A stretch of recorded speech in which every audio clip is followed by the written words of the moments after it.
The next person who has the sheer nerve, the sheer entitled caucasity to say all lives matter, I'm gonna stab you.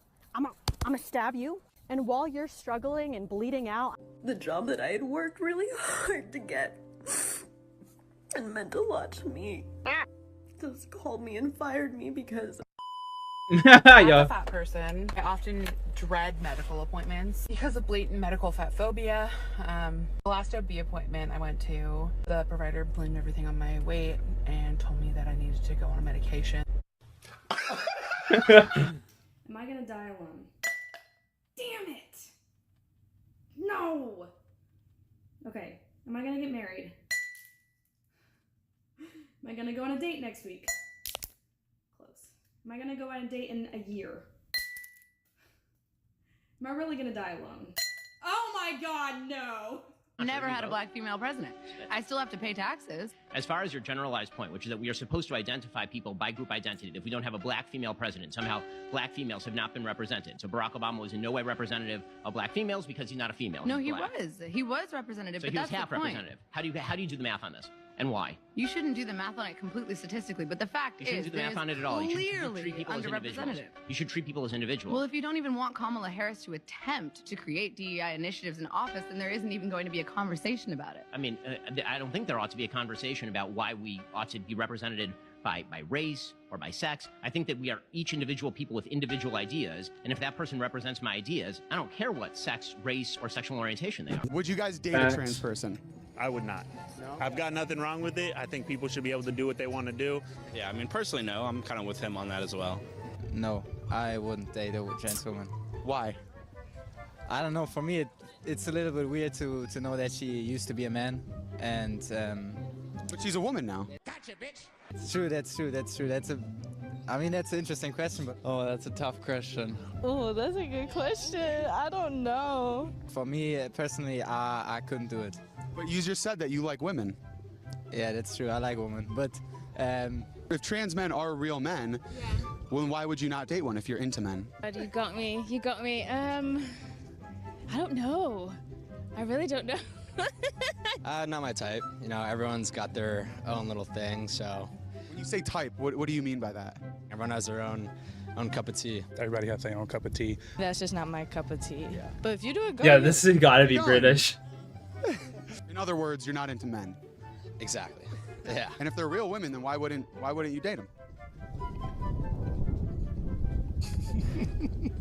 I feel like people come to California and they get scared to say what they mean. Trans women are trans women, and it's hard to say. It's hard to say. But then why not date trans Yeah, women? Monster, what's up? Oh, wait, now I go in. No, stop. I don't know. I don't know. But they're women, though.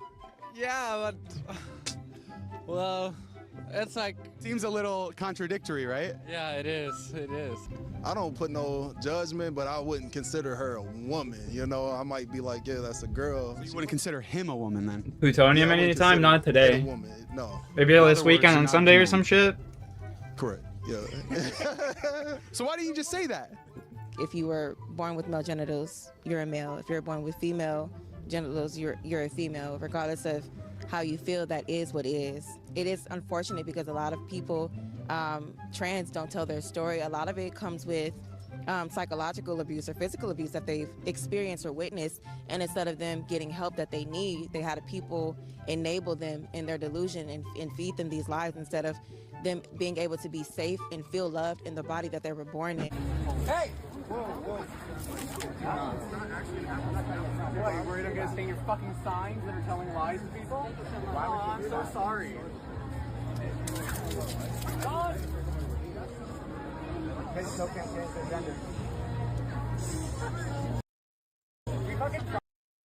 I use he begreep in een video through full out of tomato sauce.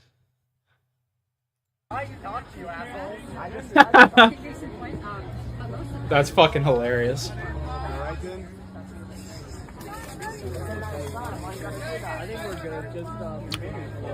What the fuck? Could you please not do that? Why? Because this is our stuff. Can you please not do this? We're allowed to table here. We actually have a permit. Yeah? Yeah, we do. I'm not touching you. I'm grabbing your phone. Well, That's. I'm not touching you. I'm not touching you. Oh my god. Are you barking at me? What? You gotta go inside? You gotta go inside? Sure. That's what he wants for sure. He started barking at me and walked over to the stairs. So.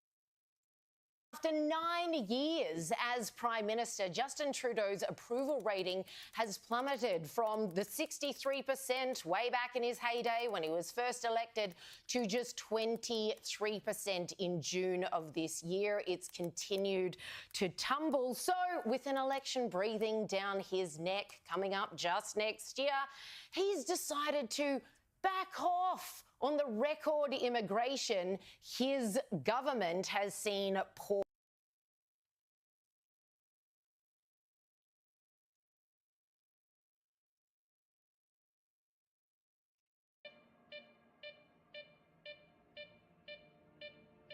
See, your mouse cursor, you should be able to go to your mouse cursor and do, you know, 1, 2, 2, 7, 6, 5.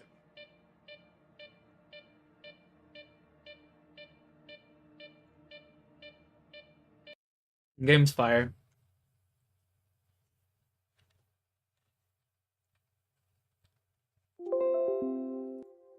Clue scroll is about to disappear. Oh, but that's fine. I'm cool with that clue scroll disappearing. Just a beginner.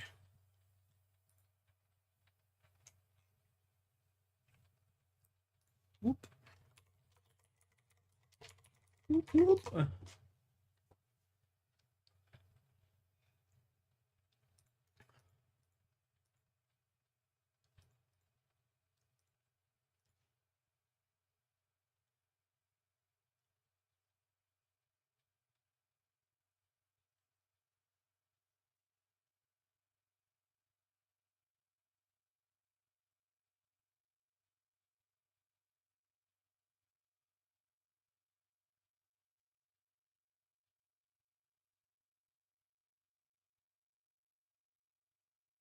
How Tim Hortons managed to ruin its brand. So true.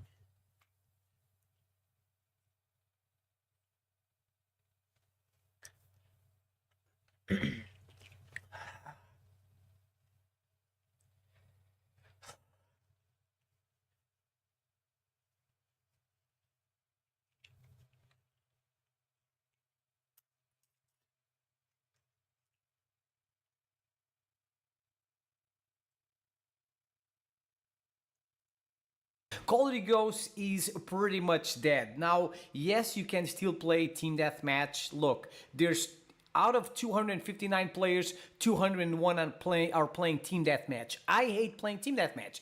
It ends way too fast, and it promotes. We're not entertained. The Gladiator 2 is so shit.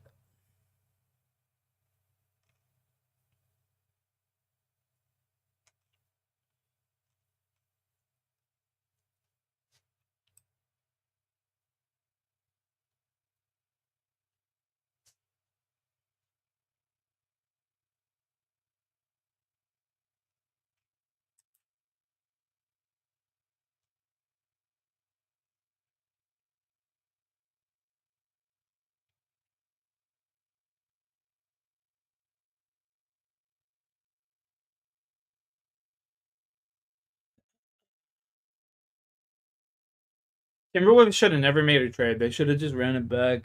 Health violation. It was good. It's Split X. Yo, what's up, dude? How you been?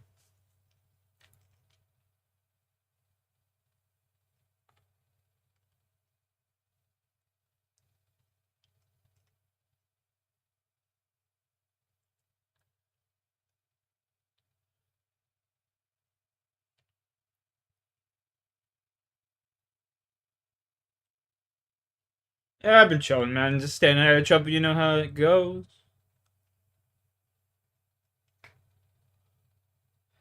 You know how it goes.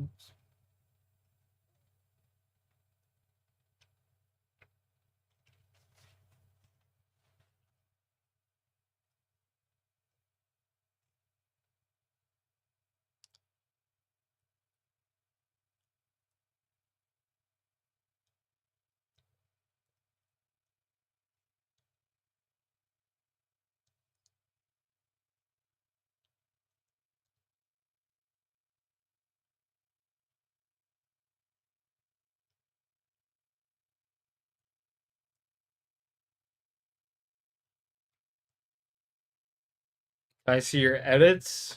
What do you mean?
The anime edits? Fuck, dude. I mean, I'll watch one of them.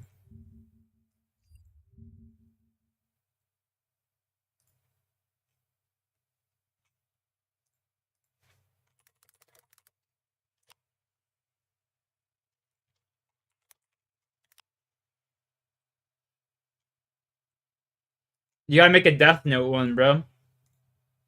Turned up on these hoes, Roscoe Dash.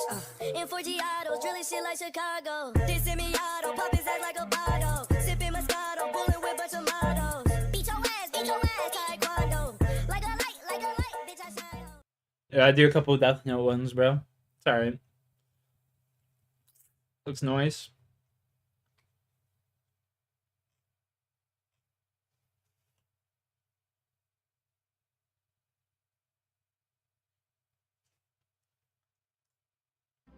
I'm uniquely qualified to take you through this guide because I'm trash at PVM and my gear is below average, probably just like you. We'll be tackling this solo because you're a RuneScape player, let's face it, you don't have any friends. If you're an anomaly and actually do socialize May I suggest making an edit with all the Shinigami? All these tips will still apply.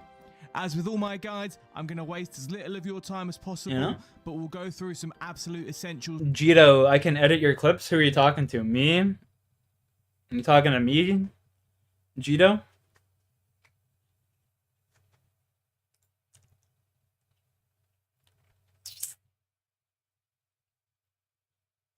Yeah, I mean, Jito, how would, like, what are your edits? What do you mean edits? Like shorts? You'll edit shorts?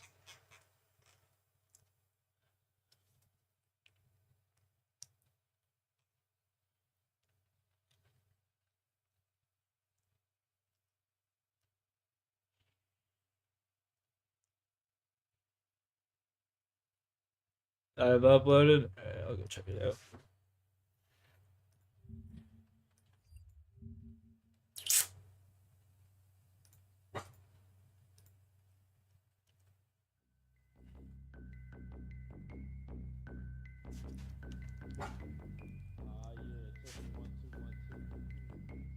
Look-key kind of cracked at Fortnite. What the fuck?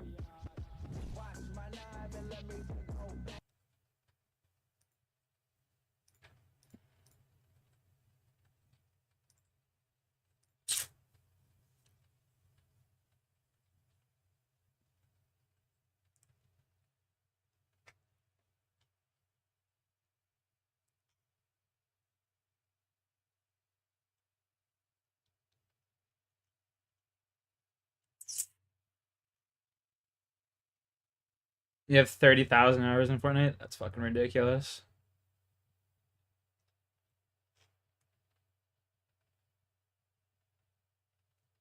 You're pretty cracked at that shit, bro. Okay, we gotta find a video to watch here. Gotta find a video to watch so we can just start killing Vorkath.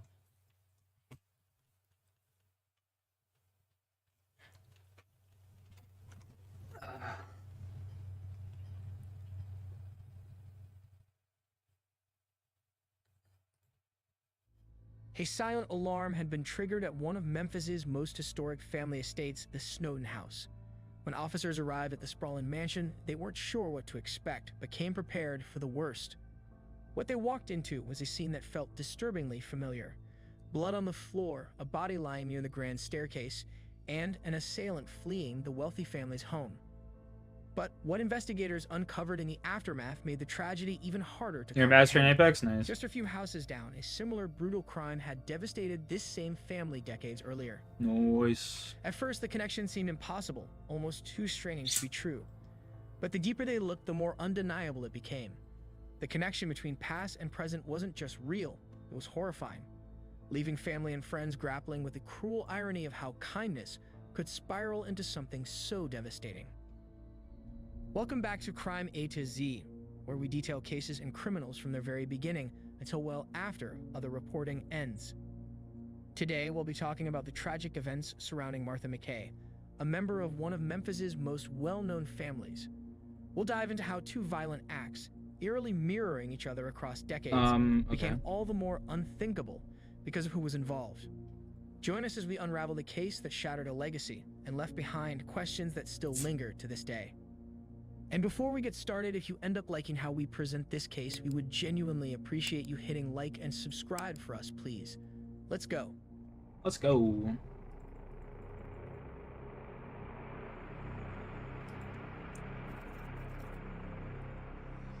Martha McKay's family history was deeply rooted in wealth and legacy. Her great-grandfather, Colonel Robert Snowden, was a Confederate Civil War veteran who began laying the foundation for the family's fortune after returning home to Memphis, Tennessee after the war.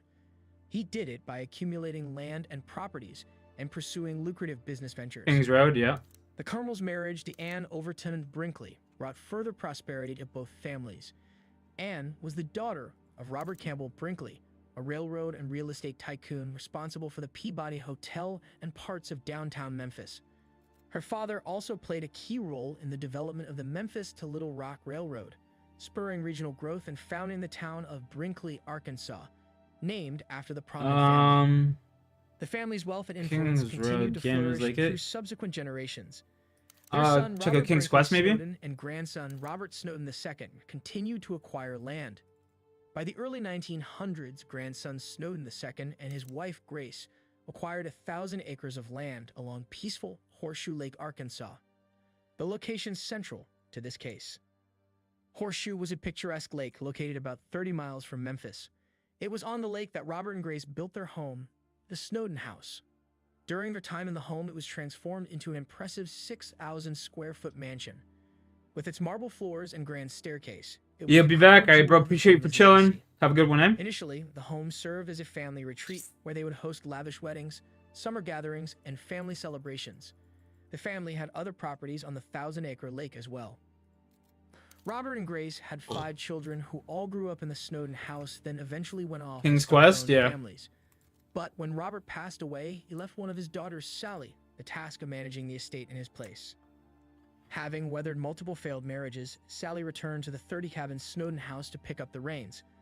Under her oversight, the property flourished, transitioning into a venue for weddings, reunions, and other events. This shift marked the house's gradual conversion into a bed and breakfast, a vision that would later be fully realized by Sally's daughter, Martha McKay. But being a rich, prominent family in the community did not make them immune from tragedy. In 1996, Sally Snowden McKay was in her mid-70s. One summer morning in September, she and her 52-year-old nephew, Memphis blues musician Joseph Lee Baker, were at one of their Horseshoe Lake properties. Joseph was very well known and loved in the local music scene, often performing at local venues and even having performed in the past at the Memphis Country Blues Festival. He lived on the lake with his wife and 3 children, and also taught at the local high school. But on that summer morning, on the lake where the wealthy family had shared so many fond memories, a brutal crime would take place against the seemingly untouchable family that would shock everyone. Just a few houses down from the Snowden house, at the home Sally and Joseph were in at the time, 16-year-old Travis Lewis had broken in, presumably in an attempted robbery, thinking that no one was home. Travis wasn't just a random intruder. His grandparents actually rented their home from the McKays, and his mother Gladys worked as a housekeeper at the Snowden house. An idiot. Joseph had also once been Travis's high school English teacher. The young teen had a criminal history, including a conviction for assault. Familiar with the family and their routines, Travis saw an opportunity for a burglary. But when he found Sally and Joseph inside the home, things went terribly wrong. Panic set in, and in a desperate attempt to avoid being caught, Travis shot them both. To cover his tracks, he set the house on fire, then tried escaping in Sally's car. But that didn't go well either.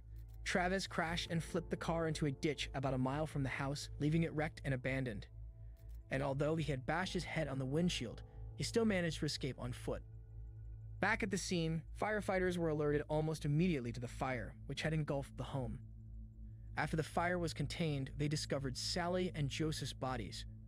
Autopsy reports would A later motherfucker show Trey they just were can't leave me both alone. shot and J-Ski killed is popping up in before my the fire streams was and set. shit now all the time, Shortly fucking after talking the shit. murder, neighbors It's discovered hilarious. Sally's crash and abandoned car as well. Police launched a search for the suspect, matching the assailant's description. Meanwhile, the loss of the 2 prominent family members sent shockwaves through the community. It wasn't just that a violent crime had taken 2 lives. It was the fact that it happened in a place so deeply intertwined with the family and the city's history. It didn't take long for authorities to close in on Travis. His fingerprints were found at the scene, and under questioning, he confessed to being at the estate, but claimed that Hey, I used to like him too until he started just fucking being a cunt out of nowhere, you know what I'm saying? the story didn't hold up. The person he named had an ironclad alibi. The evidence pointed to Travis alone, and there was no evidence of anyone else being involved. The prosecution tried Travis as an adult, and faced with a possible death sentence, he pleaded guilty to avoid trial. He accepted a plea deal, which resulted in him being sentenced to 28.5 years in prison, with the possibility of parole after serving 70% of his time. The McKay family was comfortable with the plea deal, not wanting to go through MMORPG, play RuneScape then, play the game I'm playing here. This is an immersive multiplayer online RPG. This is the original massive online multiplayer RPG. Like justice had been served, but Travis's sentence would not mark the end. After Sally and Joseph's This is like the murders, original one of massive Sally's sisters, multiplayer Edith online Snowden RPG, Dewey, bro. stepped in to take over the family business. But then in 2004, shortly before You guys Edith pissed at each passed other? away, He's just being a fucking little bitch, bro. He's sitting there. Almost died right there. He's sitting there just like shit talking fucking crooks and shit like that. Like, bro, all we did, literally all we did was like, yo, there's someone behind you. And he just started fucking losing his shit. And we're like, yo, the fuck you, bro. Don't be talking to us like we're a fucking child, you know? You just have to go back. Bro, honestly, Jay, go to my Discord and look at the video that Alex posted in there and just click on the video Alex posted and watch from that point. She meticulously renovated the home, Just watch that shit. It's like fucking pathetic, bro. All we did was just try and tell him there's someone behind him and search. He starts treating us like fucking shit. And it was like, alright, enough of that. The Snowden house evolved into a destination known for its upscale vacation homes and became a popular gathering place for artists, I businessmen, misclicked. and socialites. Dead. Under Martha's direction, it became one of Memphis's Why most sought did I not after red click? event venues, especially for weddings. In a I could swear I 2015 red clicked interview right with there. Memphis Magazine, Martha reflected on her childhood at Horseshoe Lake, describing it as nothing short of magical, stating, "I felt like I was royalty, with the big house and servants. Everything was fresh from the garden, fresh eggs and all. We even had a peach orchard. We swam every day. It was just ideal." Martha enjoyed hosting events at the estate. Yeah, oh, word. Within the local community. Yeah, he's being a fucking For those who idiot, knew bro. her, this came as no surprise, as many described her as a kind He's being and a fucking compassionate idiot, person straight who up. genuinely cared for others. And it wasn't just talk. Martha worked hard to ensure her actions reflected her values. She developed a deep interest in Buddhism and eventually embraced the practice herself. Through Buddhism, she focused on letting go of negative emotions as part of her personal growth, focusing instead on its teachings of compassion and forgiveness. She was determined that her forgiveness would be genuine. She fully committed to it, both in thought and in action. So much so that even though her mother and cousin were brutally murdered at the estate in 1996, Martha sought to forgive the person responsible. No way, this guy She actually started kills her writing too. letters to Travis, There's while no he was in way. prison.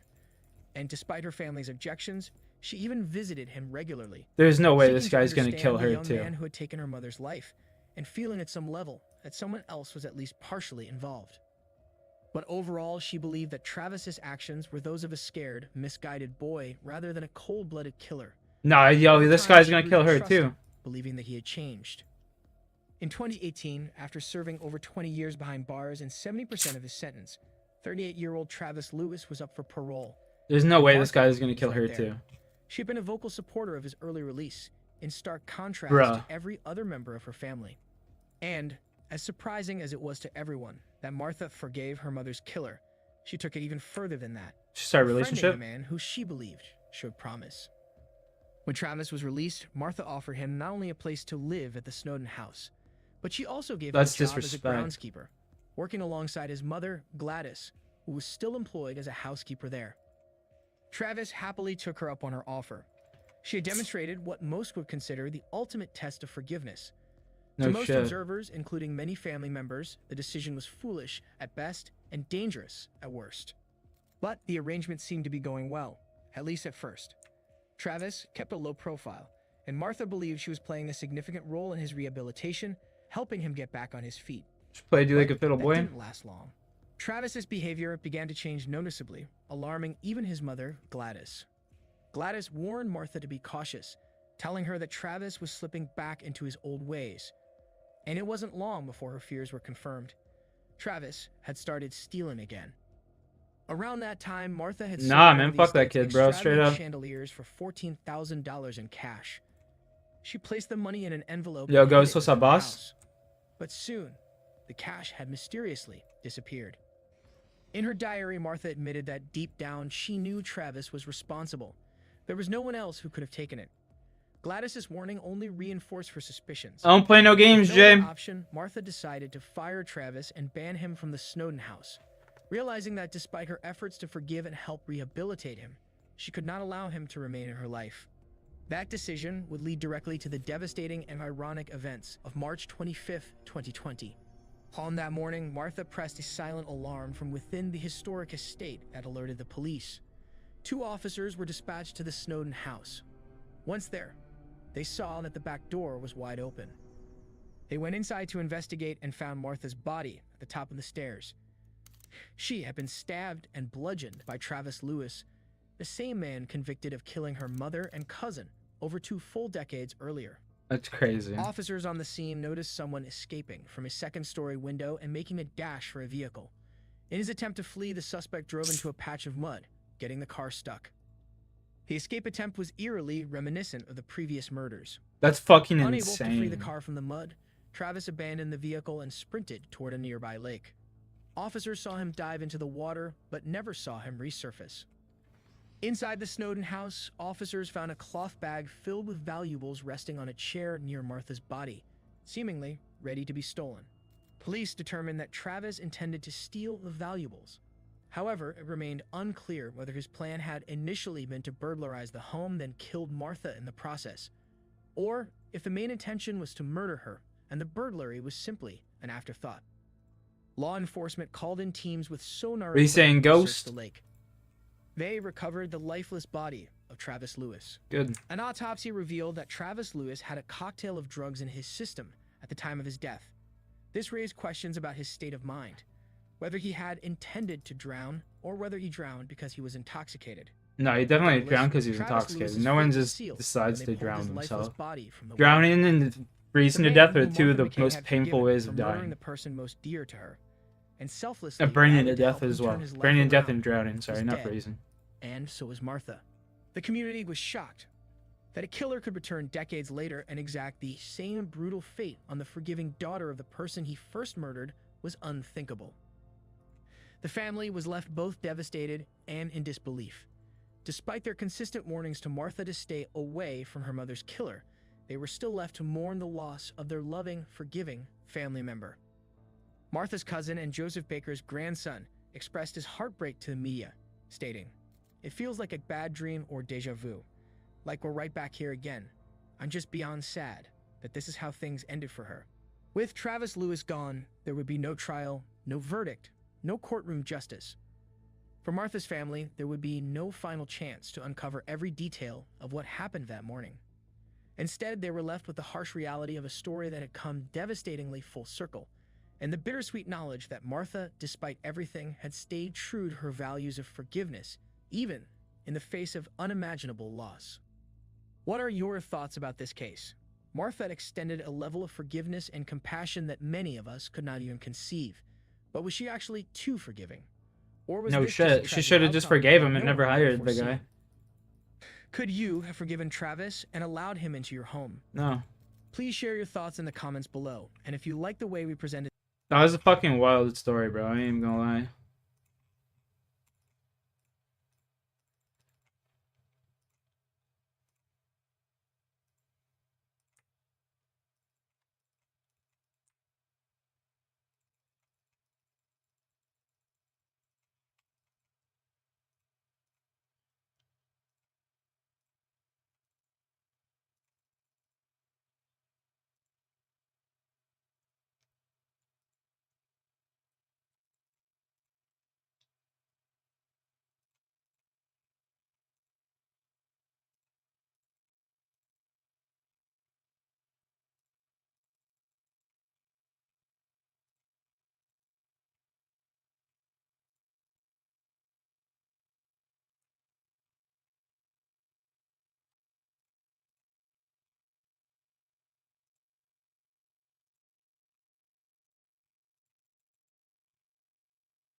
Come on, right here. No.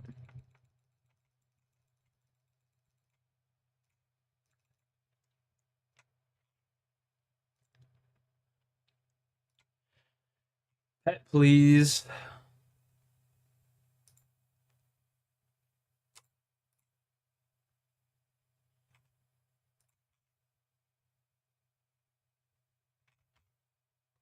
Bitch.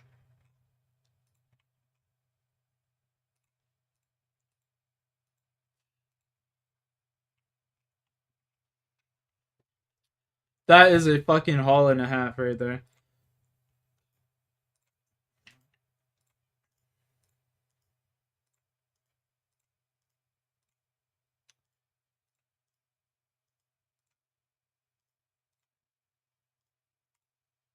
Ooh! Nice Miller. Give me that one Miller.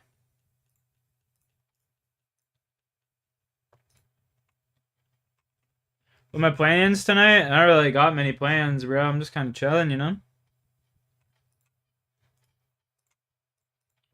What you saying, J-Ski?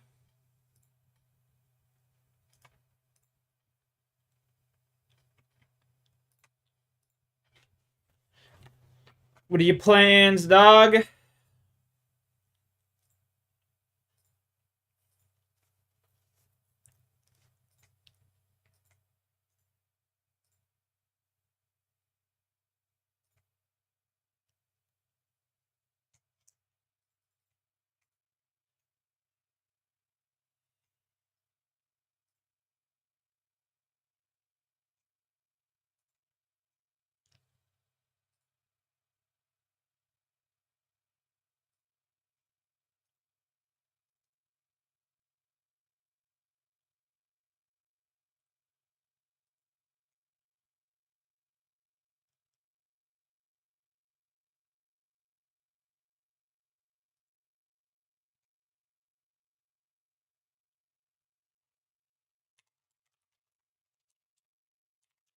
Ding ding.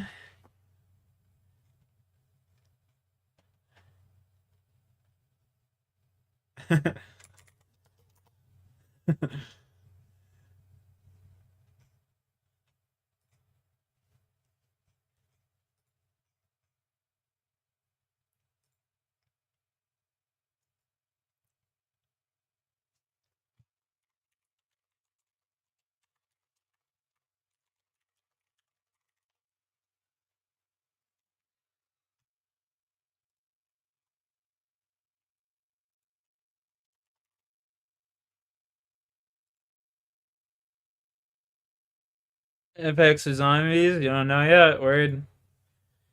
I mean, shit, bro. If you feel like playing some zombies, hit me up or something. You know. Let me know. You're making some spaghetti, you know? Some spaghetti. Nice. That actually sounds pretty bomb.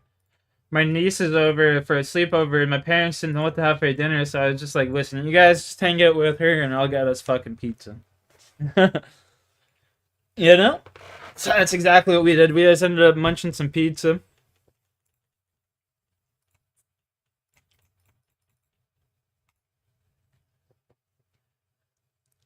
Tack ripe, and it's gonna be smooth sailing. Pizza's never a bad choice? Nah, for real though, dude. Honestly, pizza's like top tier, S tier. What's up, Golden?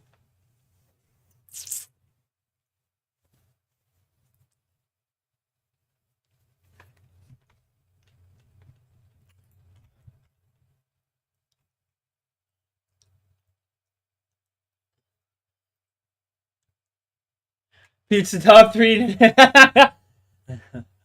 And 2 or 3. What's up? About to rip a fat fucking stoke.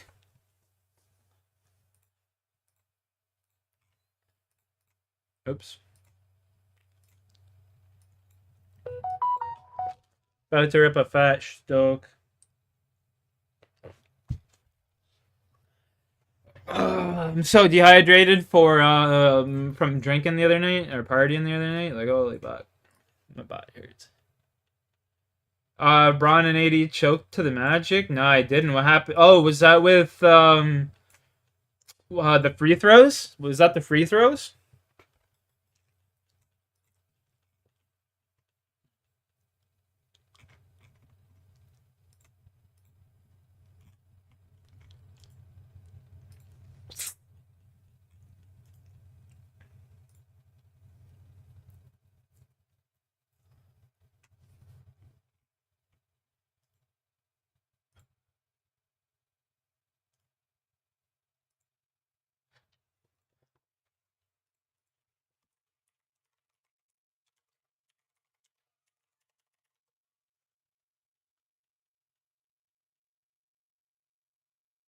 Yeah, yeah. I see that shit for sure.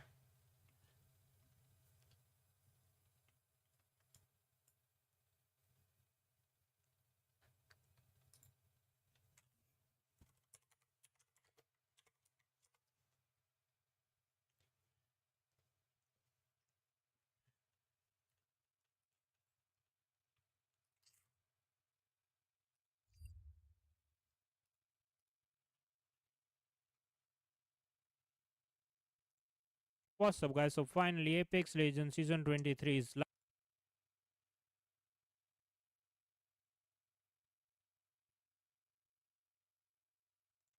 No way. It's Today is November 11th. It's approximately 10 a.m.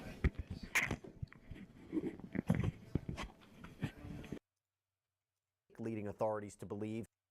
Yeah, this guy was recorded. You know those.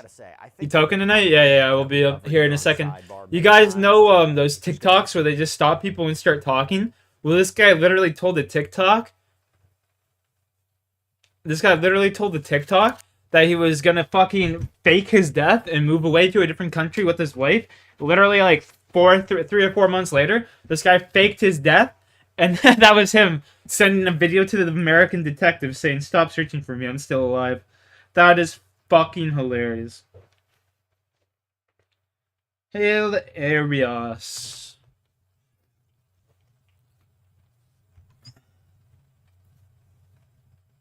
If your Oh, I sandwiches made never it. taste as I mean, click on that. Two young boys are wandering near 12 Mile Creek Waterway in Ontario, Canada. I'm ripping on a fat fishing toke, trip. boys. They do not have a specific destination in mind and are content exploring the area in search of whatever might come their way. But what comes their way would not make them content. They come across a blue vinyl bag near the surface of the muddy water. They drag it to the shore and open it up. Inside, they see a green garbage bag. When they rip it open, it's not at all what they expect. They run away, screaming.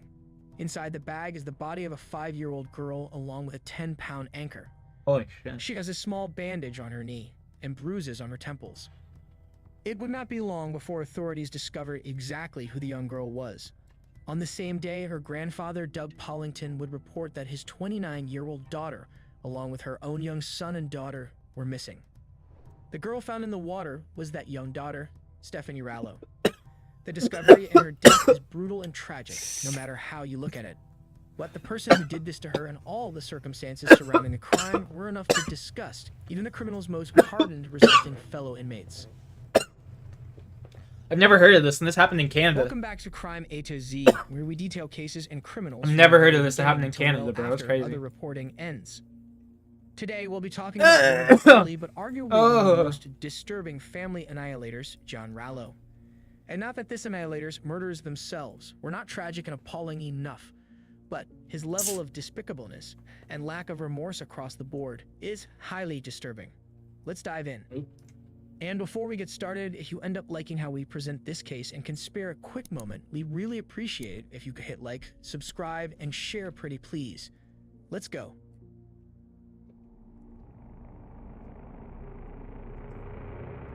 Yo, I hate these channels that do like murder documentaries and shit, and then they fucking get sponsorships. Like if they're gonna get a sponsorship, they need to make it right, you know? This fucking guy, I've watched some of his videos before, and he's just like, and if you guys are hungry, you should order DoorDash. And it's just like, bro, like wrong fucking demographic to be doing that. Born in the Canadian port city of Hamilton, Ontario. Hey, on November Hamilton. 30th, Shout out. 1942. He was the only child to parents Jack and Dorothea Rallo. Jack was a forensic identification officer responsible for photographing crime scenes until John was a teenager, at which time he took a job at the Liquor Control Board as a manager. Growing up, John was not a particularly handsome teen, with pretty disheveled hair and reportedly lanky limbs. But he was charming and Ladies confident, love those lanky and limbs, he had though. style. He set himself apart from others by always dressing for success. So while his peers were rocking jeans and other casual clothes, John could always be found decked out in his finest, as though he were headed to a job interview or going on a date. From a young age, John had an obsession with girls.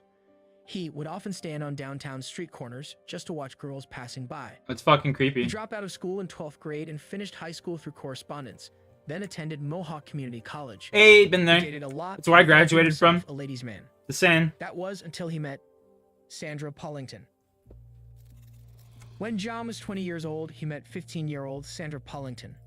Born in 1947 to Margaret and Doug Pollington, Sandra grew up with her younger brother and sister in Hamilton as well. John and Sandra began dating, but Sandra's family did not care for John, both because they felt he was too old for Sandra, and because he was Catholic. But with Sandra being head over heels for John, they accepted the relationship. John worked in the engineering department at Hamilton City Hall and eventually worked his way up to becoming an office manager. Sandra worked as a title searcher. I'm back from being a bum. The couple dated for 4 years. Likewise. And got married on I October bummed out on 8th, some pizza, you know what I'm saying? A few years later in 1969. Nah, Chris was in here early when Trey popped by and I was like, get this bum ass motherfucker out of here. And Chris thought I was talking to him. Welcome a daughter, Stephanie. Chris thought I was talking to him when I was talking to But Trey. everyone knows that looks can be deceiving. John had a wandering eye that went beyond just looking. He was involved in multiple extramarital affairs with women, including a long-term affair with someone he worked with. At one point in their marriage, John consulted with a divorce attorney, and Sandra stopped wearing her wedding ring, sharing with her close friends that John was not satisfying her sexually. The couple even briefly listed their house for sale. And then, Sandra and her babies were missing. Bro, how have I never heard this? The This is in discovery my that Sandra and the hometown. kids were missing Dude, what the came when John fuck? showed up at his father-in-law, Yeah, Doug he came back in Pollington's office today. in Cambridge with a typewritten letter from Sandra. It had been a full Motherfucker day and won't a leave me half alone. that they had gone missing by that point. The letter claimed that Sandra was leaving John for a wealthy lawyer and was taking the kids with her. That did not ring true to Doug, who felt that he and his wife were close to Sandra and that she gave no indications she would be leaving. John also told Doug that a mysterious lawyer had been making harassing calls to his house for over a year. John strangely urged his father-in-law to contact an attorney before going to the police. Doug obliged. John and his in-laws then went to the Rallo home where John continued crying over his missing family. Cries that his mother-in-law recalled did not produce a single tear. In fact, she said that she never saw any tears during the entire ordeal. She said that overall he never showed any emotion or seemed to be bothered that his family, including his young children, were missing. John and his mother-in-law Margaret head to John's parents' house to break the news.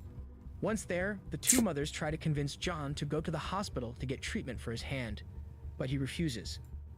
Sandra's younger sister Janice also comes over. She had been avoiding John and his increasing flirtatiousness all summer. When she would babysit her niece and nephew, John would often arrive home unexpectedly, so much so that Janice had taken to locking herself in the bathroom and running the shower to get away from him. When Janice went to leave on this day, That's John diabolical. walked her to her car. Janice said that he wrapped his arms around her, then put his hands down her pants. And that wasn't the first time he had assaulted her. About a year and a half before the disappearance, Janice reported to police that John had groped her, and she pressed charges against him. During that investigation, law enforcement discovered that John was in possession of graphic I and appreciate violent the hug. bondage pornographic magazines. The content contained in them was so hardcore that they were actually illegal in Canada. Specific details found in those magazines would surprisingly later match up to key evidence relevant to John's family's disappearance. Meanwhile, Doug Pollington had been advised by the attorney that he had contacted to contact the police. Once he did, the investigation was on.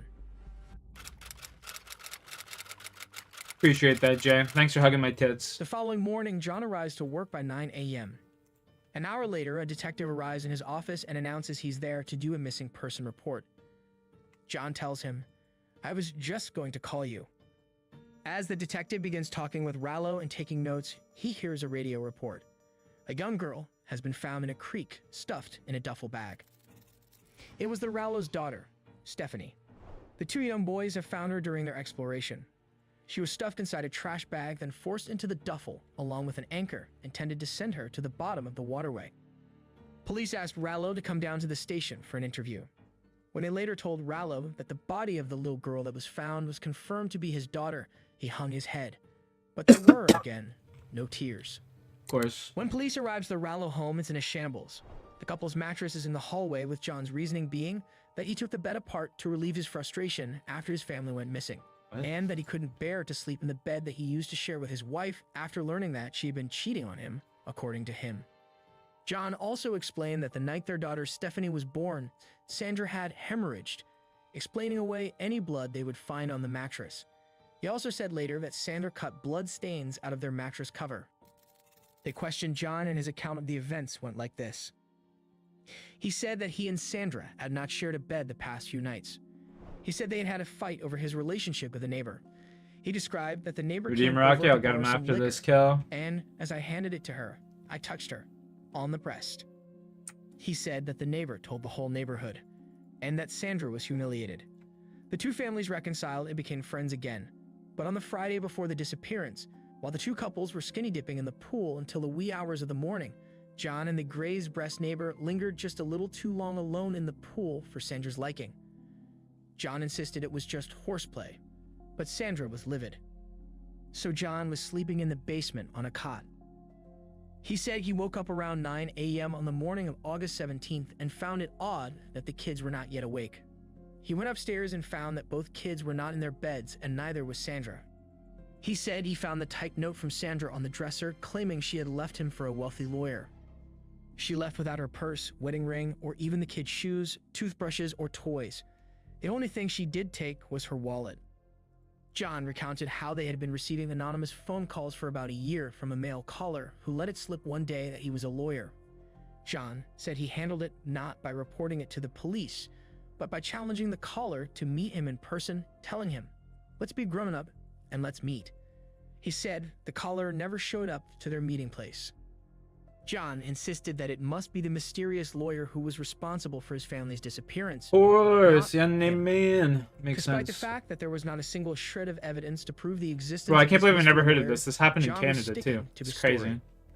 Like Then right in my John, by hometown. his own account, engaged in several questionable actions, which he presented to authorities as though they were reasonable and not suspicious at all. On the morning of Tuesday, August 17th, the first full day of the disappearance, John called in sick to work. It would mark the beginning of his suspicious behavior.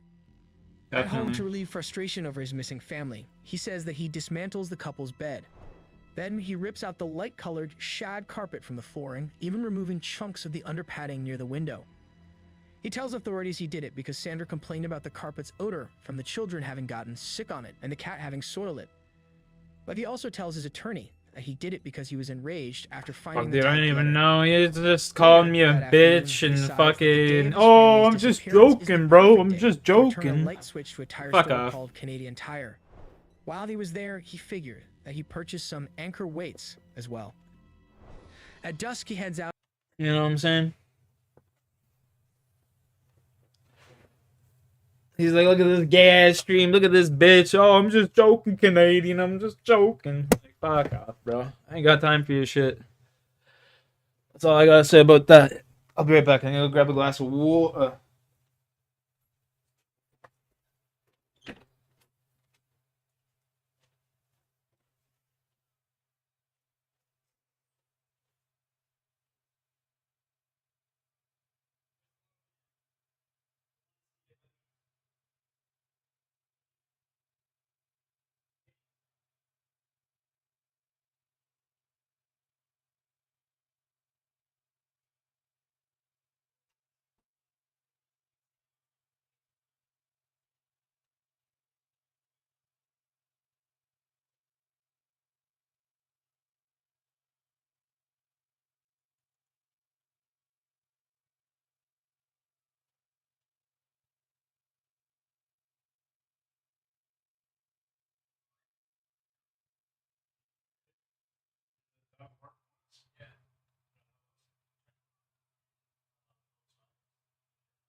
All right, we back.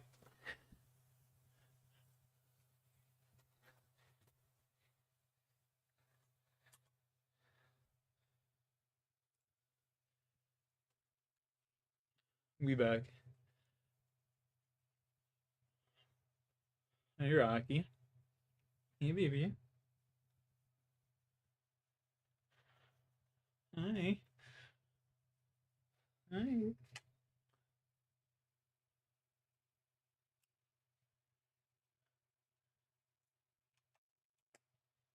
Hey, relax. Oh, where do you think you're going? Where do you think you're going? Where do you think you're going?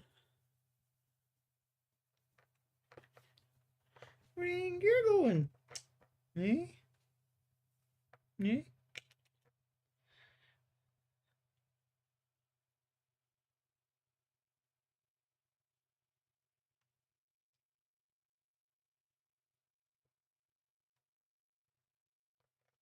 My little man.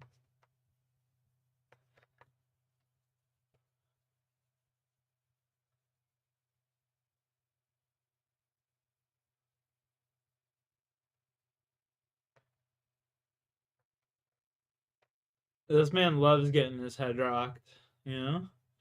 Loves getting his head pet.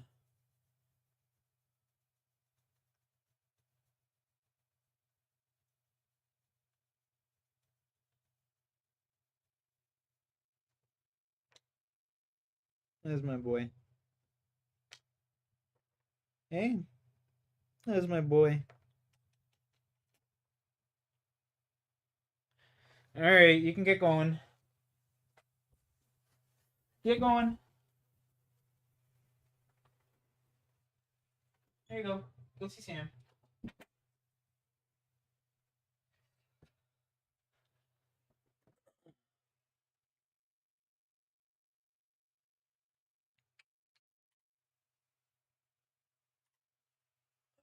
There we go.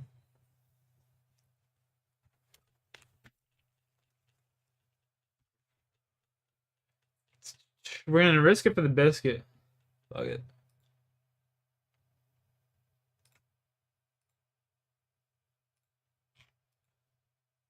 Out and goes for a random drive, zigzagging between cities with no apparent purpose or destination. He gets back home at midnight, and he decides to take a bike ride. While on the bike ride, he hits a brick or stone or something and falls off the bike, which conveniently supplies a cause for the multiple cuts that authorities promptly noticed on his hands. Then the next morning, Wednesday, August 18th, John is up by 5:15 a.m. He says that for something to do, he vacuums and dusts the house. He also hauled off the pieces of carpet that he had ripped out, transporting them to not one, but two separate dump yards. Later that morning, John finally decides to divulge that his family is missing to Sandra's parents and heads to their home around 11:30. At the station, police question John until his father arrives with a lawyer discontinuing further questioning. But they had as much information as they needed. By 11:30 that night, John Rallo, fully decked out in his pale green leisure suit, was arrested and charged with murdering his daughter, the only one recovered at that point. In the meantime, the search for the rest of John's missing family continued. Authorities dragged the waterway where Stephanie's body was found looking for Sandra and Jason. They did not find them. They did, however, surprisingly find other people. They discovered the body of a Hamilton man who had disappeared on a fishing trip that April. He was found still in the driver's seat of his submerged car. Having suffered a heart attack, he apparently drove off the road to his death. That's crazy. They also found the body of a middle-aged woman. Several more days would pass, but on August 26th, as a helicopter was searching the waterways, they spotted a green sleeping bag floating in the Welland Canal, bound by what appeared to be rope or cord. The sleeping bag was opened on one end with a green trash bag sticking out of it. It was Sandra Rallo. As they got closer, they could see her feet were sticking out of the trash bag, her toes painted red.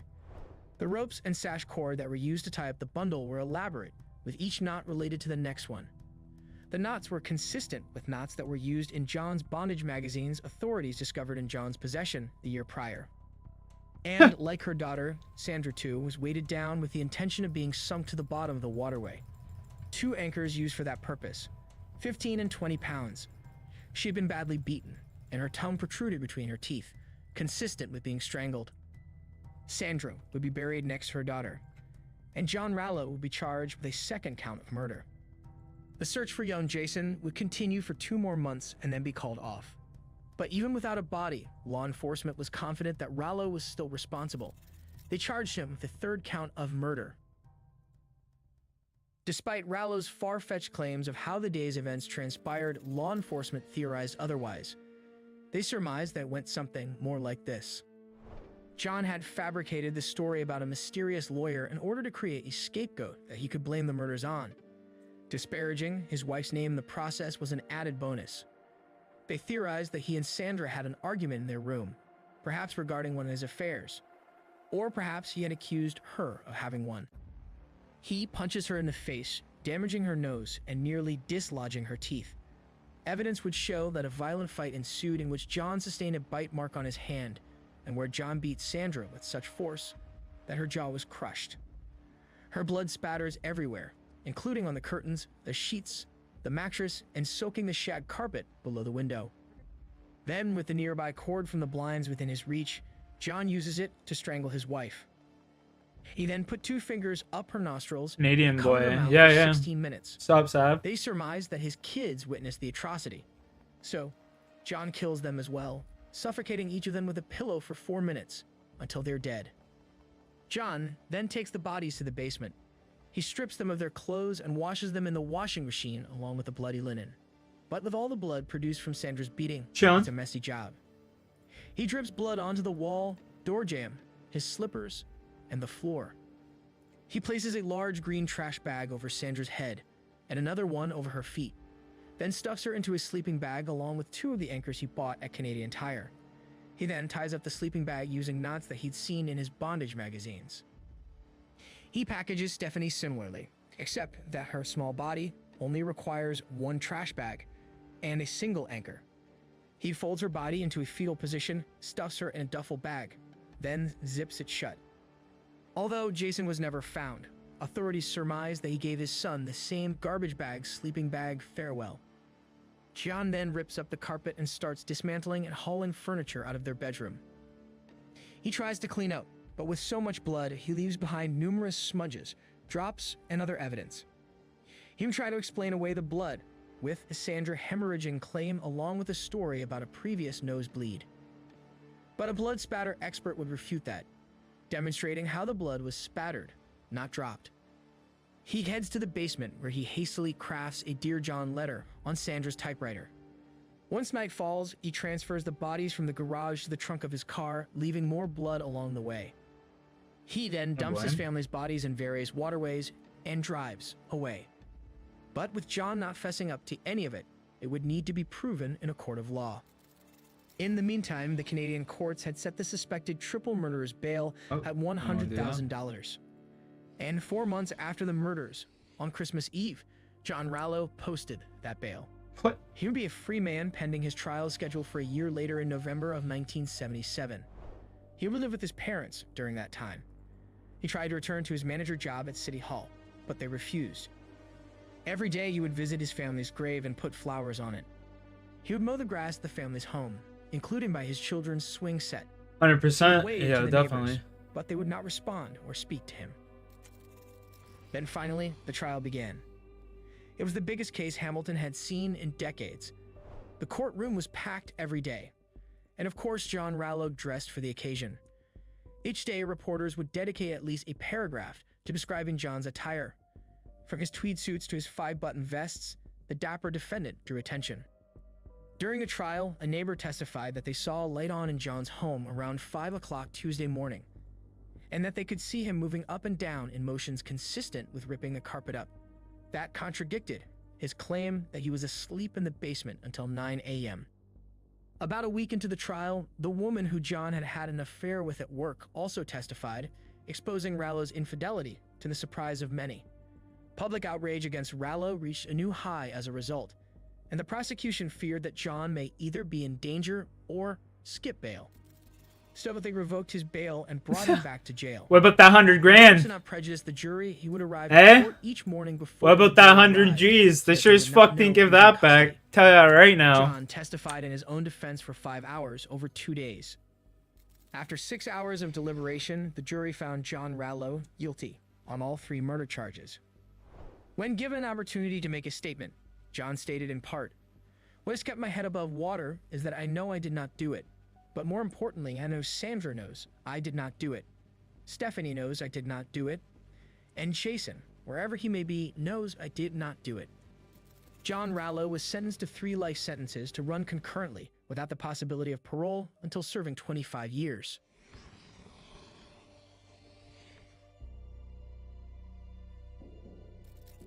Once in prison, John spent his first Christmas behind bars in isolation, because the other inmates despised him for his despicable crime and wanted him dead. He'd be fucking murdered. Rallo appealed his conviction all the way to the Supreme Court of Canada, but was turned down at each stage.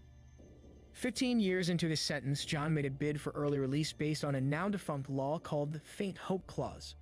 The clause made him eligible for early release consideration. He was turned down.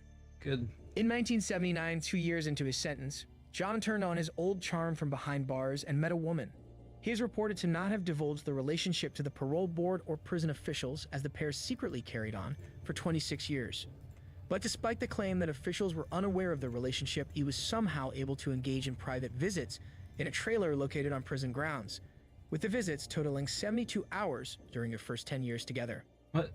By 1986, just 10 years into his sentence, John was approved for temporary escorted absences from prison. Such absences are typically only granted for special circumstances, like attending the funeral of a close family member. But in John's case, he was allowed these absences, 17 in total, to attend holiday gatherings with his parents' wedding anniversary, and other non-essential events. For 5 years of these allowed absences, the Paulingtons were not aware that Rallo had been granted the absences, and only learned of them after people mentioned they had seen Rallo in Hamilton. Upset, Doug Paulington contacted police to alert them that Rallo had been seen in town. Their response was to warn Doug that he could be charged with harassing John. In 1990, 14 years into his sentence, John was transferred to Beaver Creek Institution, a minimum security facility in Gravenhurst, where he was still being permitted temporary escorted absences. Doug Pollington described the prison lavishly, describing how the inmates get to play golf, go out on the lake, and live the life of Riley. 16 years into John's sentence, the Pollingtons encountered John for the first time since he was imprisoned. It was at a parole hearing to determine if his escorted absences could continue. At the hearing, John claimed, "Not a day goes by when I don't think of my children and wonder what they would have accomplished by now. Birthdays, weddings, anniversaries, and Christmases." Yeah, I wish I could go to that fucking His prison. request to continue his escorted absences was approved. 7 years later, in 2000, John Rallo officially became eligible for parole and began applying. He requested to go to a halfway house where he would have the ability to come and go as he pleased during the day. He also made a bid to have unescorted absences. His requests and parole were denied, with the board noting both his lack of remorse and the fact that in his 24 years of imprisonment, he had not undergone any change that indicated he would not offend again if released.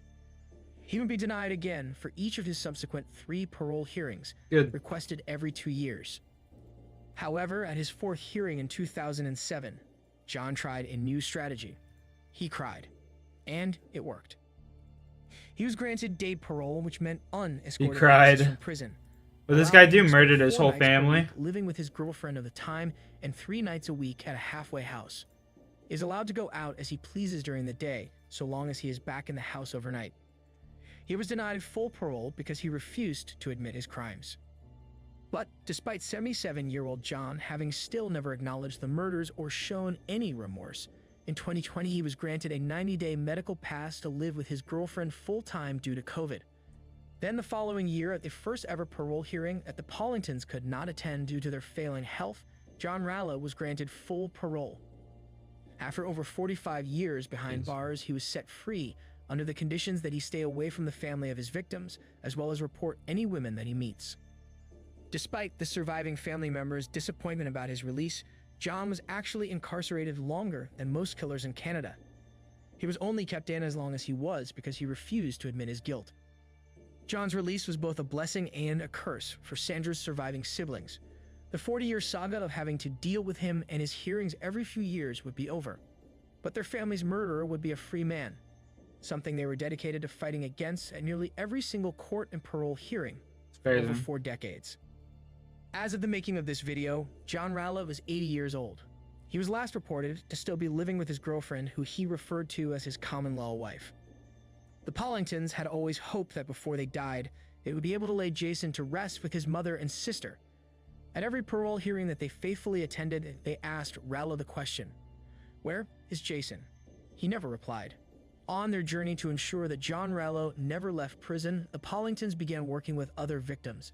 They would ultimately become 2 of Canada's most powerful advocates for victims' rights. Although the search for Jason's body was called off shortly after the disappearance, authorities were hopeful that his body would surface someday. In fact, they thought it had. In 1977, the year after the disappearance, the body of 5-year-old Jamie Shearer was found and misidentified as being the missing Jason. He was even buried next to Sandra and Stephanie. It's crazy. It wasn't until investigators from another case had the body exhumed that the error was uncovered. Fucking The Canadian police Pollingtons had to wished find to us lay right their there. grandson to rest before they died would not come to be. In 2011, 35 years after losing their beloved family members at the hands of their son-in-law, Dove and Margaret Pollington passed away, just 1 day apart from each other. Damn. Margaret died peacefully from complications of Alzheimer's, and the following day, Doug succumbed to complications of a massive heart attack. Margaret, who was living in a long-term care facility, was not aware that her husband of 66 years had been hospitalized on Sunday, and Doug, who had slipped into a coma, did not know that his wife had passed away. So, as their son David reflected, neither one had to grieve the other's death. We hope this video did justice to Sandra, Stephanie, and Jason. Let us know what you think about That's this crazy. man, I never knew about this that shit. crime, in That the literally comments happened below. in my hometown. We'll end today with an excerpt from Doug Pollington's obituary. That shit literally happened in my hometown, like fucking 5 minutes from my house. That's crazy.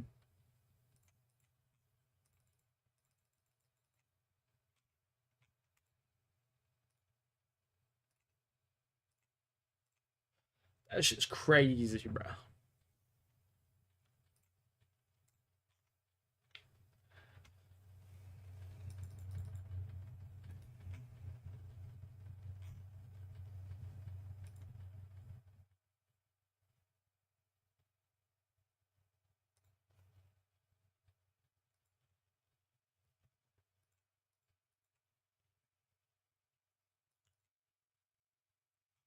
$1,050 KC, boys.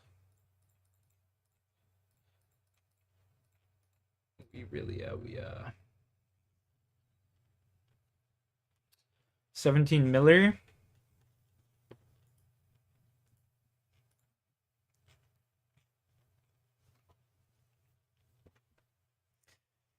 We've got the 17 Miller. Yeah, we're like what, half of the way there almost.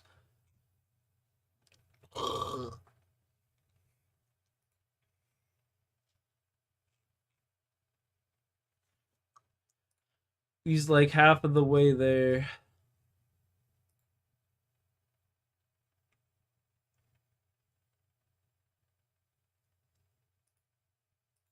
When a 41-year-old wife... Yeah, I'll be right back. I'm gonna go grab a glass of water again, man. Probably rip a dab when I come back too for all my fellow stoners, so get your bong tokes ready.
Yo, chat, I just went downstairs. Yo, what's up? Yo, what's up, Brad Roach? Yo guys, I just went downstairs and my mom's watching this like cartoon and it's got like some dog as the main character. And my dog's sitting there just like watching this show with her. And it's fucking insane.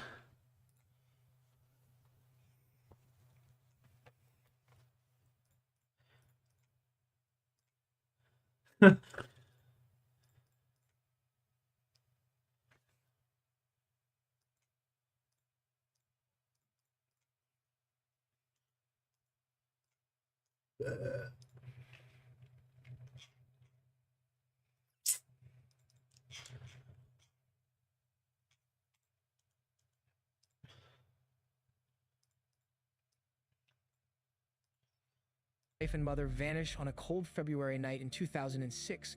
The urgent call to 911 did not come from a family member, but instead from a concerned coworker who feared the worst. When authorities went to the woman's home to perform a welfare check, they immediately became concerned when they spotted blood and a hastily cleaned SUV in the garage. But that would only be the first of their concerning discoveries. By the time the case was over, they would uncover a shocking relationship, an overlooked condom, and a plot twist that revealed just how far someone would go to cover their tracks. Welcome back to Crime A to Z, where we detail cases and criminals from their very beginning until well after other reporting ends. Today, we'll be talking about the chilling case of Tammy Rhea, whose disappearance and the bizarre events that followed turned the case into a roller coaster ride for everyone involved. Every time investigators would dig deeper or follow a lead, it would reveal a fresh, new bombshell. Let's dive into the case. And before we get started, if you end up liking this video, we'd appreciate it if you could help us out by clicking like, share, and subscribe. As always, we sincerely appreciate all of your wonderful support. Let's go. 2 mil? Let's take... Let's see. Tamra Donnell Burns, who went by Tammy, was born on June 15, 1964 in Lander, Wyoming. She was the eldest of 3 daughters to parents Donald and Bonnie Burns. Having grown up surrounded by the vast landscapes of the Wyoming wilderness, Tammy loved exploring nature and the great outdoors. She graduated from Lander Valley High School in 1982, where she excelled in volleyball. It was that sport that landed her a scholarship to Central Wyoming College. After her 2 years at the community college, her adventurous spirit led her to explore living in other parts of Wyoming, then ultimately landed her in Sacramento, California. She remained there for 4 years working in women's retail. Even from a distance, Tammy stayed closely connected with her family, regularly calling her mother and sisters. When Tammy was 27, she went to visit her sister Raquel in Billings, Montana. While she was there, Raquel introduced her to Brad Rhea. Raquel worked with Brad at a restaurant where he was a bartender and she was a waitress. Brad had been previously married and had a 9-year-old son from that marriage. Tammy and Brad were instantly attracted to each other. Tammy was charmed by Brad's calm and quiet demeanor. When Tammy's parents, Don and Bonnie, first met Brad, they quickly approved. He came across as hardworking and dependable, seemingly the perfect match for Tammy. The couple's relationship skyrocketed, and a year into their relationship, Brad proposed and Tammy joyfully accepted. The couple married, and in 1993, they welcomed their daughter Haley into the world. For Tammy, life seemed to be unfolding perfectly. Having a daughter was her life's dream. She embraced motherhood, making Haley the center of her universe. With Haley adopting both her mother's sport of volleyball as well as her love of the outdoors, the extremely close-knit mother and daughter would spend weekends on camping trips, whitewater rafting, and exploring. Tammy reveled in every moment with her daughter, especially attending all her extracurricular activities. Tammy got a part-time job at Skyview High School in Billings and happily balanced the demands of Bro, motherhood. 2,700 for a bone? Brad Oh my started a god. job at Walmart in an entry-level This is position. crazy. He was dedicated to his job, My optimistic, goodness. and his hard work would eventually help him move up in the We're gonna be company. rich. And while focused on expanding his career, he and Haley also had their own special rituals, like fishing trips and television nights. Back at Walmart, Brad's dedication be and hard work rich. started to pay off. Proving himself to be a valuable employee, he caught the attention of his supervisors and was promoted to assistant manager. But his career milestone came with a price. The family would have to relocate to Pierre, South Dakota. So, In August of 2004, the small family of 3 packed their bags and headed to South Dakota. Once there, the family settled in. 11-year-old Haley joined several sports teams to help her get involved and adjust to her new environment. So with Haley busy with extracurriculars and Brad's new job demanding nearly all of his time and attention, Tammy decided it was time for her to return to work. She secured a job at Kmart, where her retail experience landed her a position in the shoe department. The job gave her another outlet to interact with people, while still maintaining close ties with her family back in Wyoming. Despite them living 600 miles away, she would call her parents every morning without fail. It was a ritual that Tammy had maintained for years. But on the morning of February 8, 2006, that routine was broken. At 6:45 a.m., Tammy's mother Bonnie noticed that her phone had not rang. Concerned, she dialed Tammy's home phone. No answer. She tried her cell phone. Voicemail. She began to worry. By 9 a.m., Bonnie was joined by one of Tammy's sisters, Raquel. They continued frantically calling Tammy's cell and home numbers, but all the calls went unanswered. They decided to check and see whether Tammy was at her part-time job at Kmart, so Raquel called the store. The woman who answered the phone placed her on hold while they paged Tammy over Kmart's PA system, but there was no response. She wasn't there. The family had not been particularly close to Tammy's husband, Brad, and hadn't even considered calling him. But then Bonnie remembered something Tammy had mentioned over Christmas about a coworker at Kmart, a manager named Brian. Hoping that the coworker might have some answers, Bonnie called Kmart again, this time asking if there was a manager named Brian that worked there. There was. When he came to the phone, Bonnie introduced herself as Tammy's mother and explained the situation. Brian said that he hadn't seen Tammy and didn't know where she might be, but he did remember her mentioning a new job at a local pharmacy. He told her that he would call the pharmacy, then get back to her. The news was not... No. Damn it. There's my fucking keyboard. Hurry!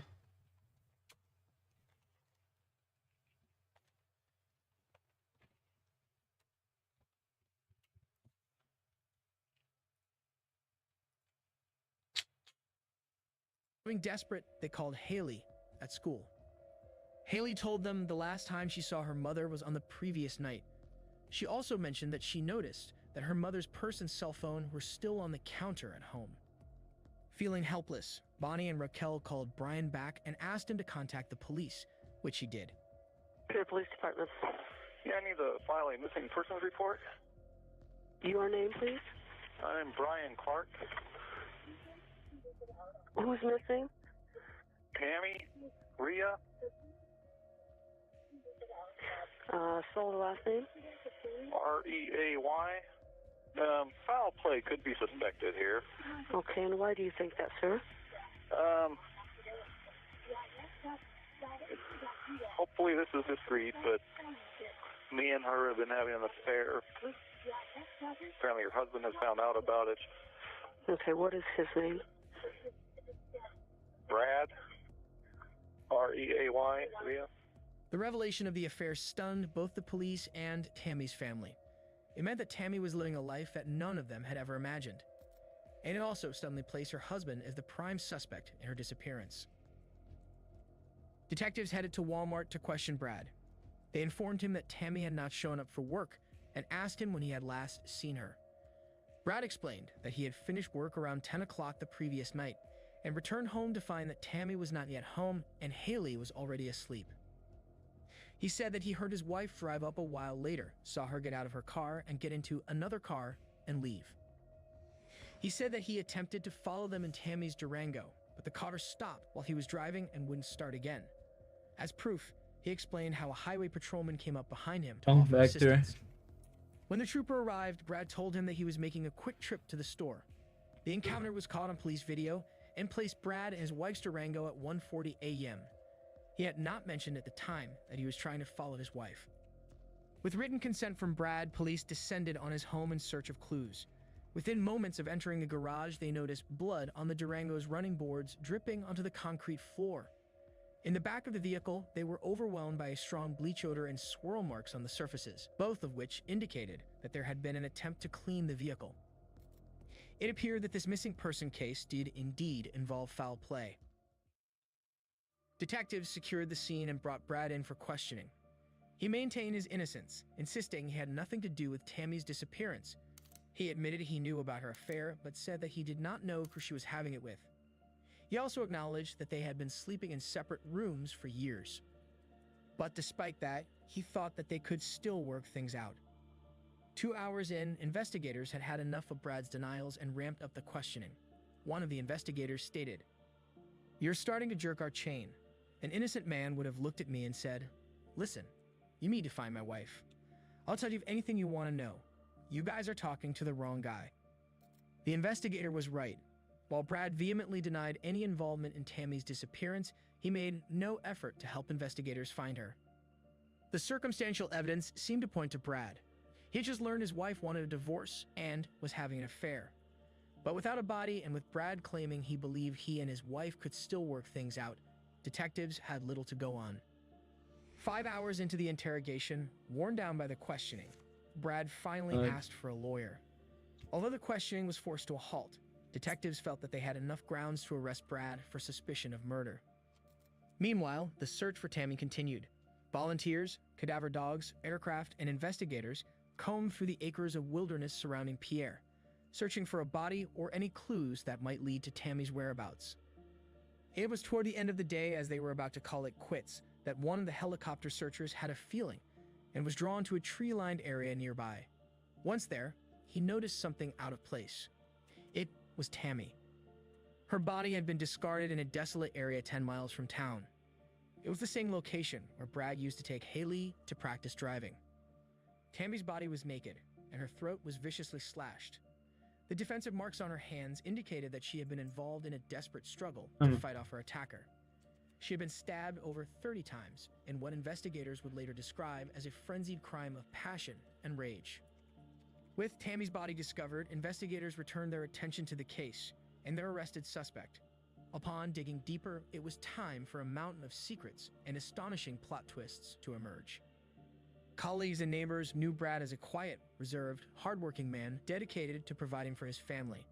The thought that this gentle man could be involved in his wife's disappearance seemed unimaginable. But those who knew Tammy were familiar with a different side of Brad. At home, he was suffocatingly clingy and controlling. Tammy's family had long been aware of the oppressive hold that Brad had on her. His constant presence and refusal to give Tammy any personal space had become a major source of tension in their marriage. Having decided to divorce Brad, Tammy began confiding in her co-worker, Brian Clark. His friendship offered her the emotional support that she craved. But Brian himself was also in an unhappy marriage, complete with children. And by 2005, what began as a close friendship had evolved into a full-fledged affair. Tammy found herself in unfamiliar and completely unexpected territory. She never imagined she would be unfaithful in her marriage, no matter the circumstances and turmoil that brought her there. Brian also found himself grappling with how their secret relationship could destroy his own marriage. He was adamant that Tammy keep their affair hidden, no matter the cost.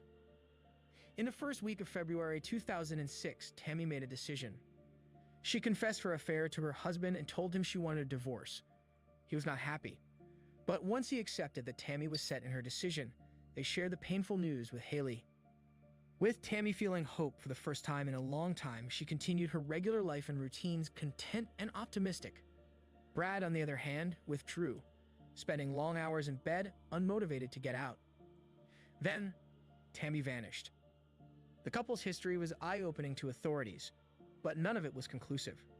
While the Reyes had their share of marital problems, Brad had no history of violence, no criminal record, and his alibi about being stopped by a trooper checked out.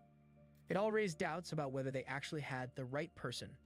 Investigators wanted to be sure that they explored all options and all suspects. So, on deck was Tammy's secret lover and co-worker, Brian Clark. They brought him in for questioning. He arrived with a lawyer and a very guarded demeanor, which piqued investigators' suspicion. Innocent people don't typically request legal counsel so early in an investigation. During the interview, Brian admitted to the affair and revealed that he and Tammy had met at a motel just one day before she was reported missing. According to Brian, Tammy said she was finally ready to leave Brad after years of unhappiness. After their motel encounter, Brian said that he went home and spent that evening with his wife. He said that they attended a local Unfaithful. basketball game where there were That's funny. eyewitnesses who could back up his alibi, then was at home the remainder of the night. But his alibi came with a request. He pleaded with investigators to not question his wife about his whereabouts on that night since she was unaware of his affair. But they didn't have a choice. Talking to her would reveal whether he was shielding her from his affair or lying about his alibi and guilty of something far more criminal. Devastated, Brian's wife confirmed that he had indeed been with her and their daughter at the basketball game, and that they spent the rest of the night at home. But his alibi was not airtight. Although the couple shared a bedroom, Brian's wife often slept in a recliner downstairs because of her back pain, which was exactly where she slept on the night of the murder, leaving open the possibility that Brian could have slipped out unnoticed. As Tammy's husband remained in custody, the investigation pressed on. But with no definitive evidence against Brad or Brian and no other suspects in sight, they continued to build their case against the incarcerated Brad, hoping to gather enough evidence to take it to trial. Then, they received an unexpected clue. One day, 4 handwritten letters arrived in the mail addressed to police and prosecutors. They named Tammy's lover, Brian Clark, as her killer. The letters included details that only the killer would know. The writer said he was Brian's cousin and that Brian had confessed the murder to him. He described how Brian had brutally sexually assaulted Tammy and then went on to make a shocking claim that took the investigators completely by surprise. He said that Brian had left a crucial piece of evidence behind: a condom, still inside of Tammy. Investigators immediately contacted the pathologist, who upon closer inspection confirmed that there was indeed an overlooked condom found in Tammy's rectum. This new piece of evidence lined up with what the letters claimed and with what Brad had been telling police all along, that Brian Clark, not Brad, had murdered Tammy in cold blood. So the list of evidence implicating Brian continued to grow. From his secret affair with Tammy, to his wife not being able to verify his alibi for the entire night, to the letters sent to police stating that he confessed to the murders, and the damning condom containing his sperm found in Tammy's body. It was not looking good for Brian. But it turned out that Brian did not have to worry about being a suspect. Although he had a clear motive, given his affair with Tammy and the threat it posed to his marriage and reputation, police knew otherwise. They had actually been recording and monitoring Brad's jailhouse phone calls and letters from day one. So they knew that the letters were not at all written by Brian's mysterious cousin, but had instead been elaborately engineered by Brad.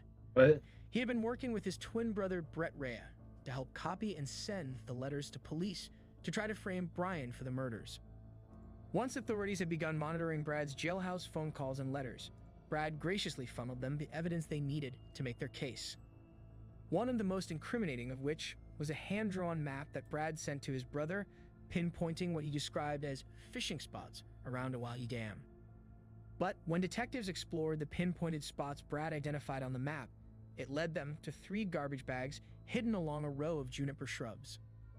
The bags contained bloody linens and a bloody tarp, rubber gloves, and a box of condoms, with one missing.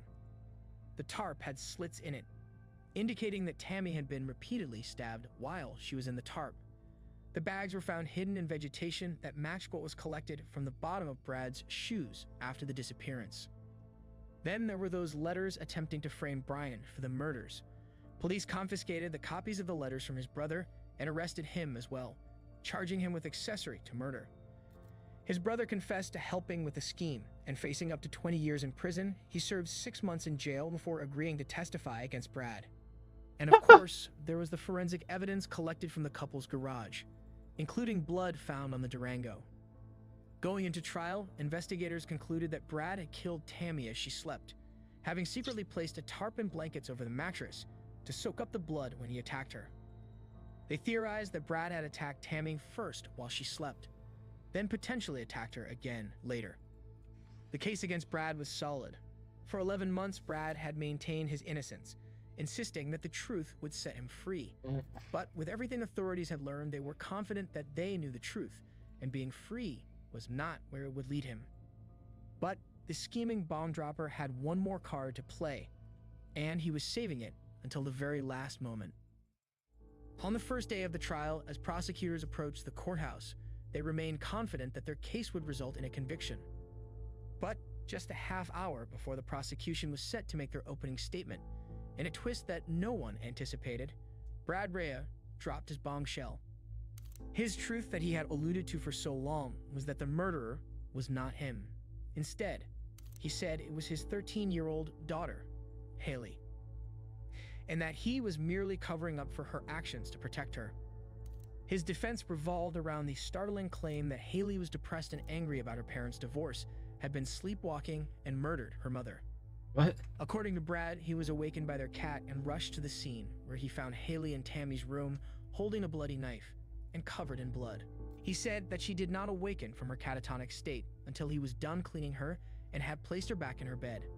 Then he asked her, "Haley, what have you done?" He said she was silent.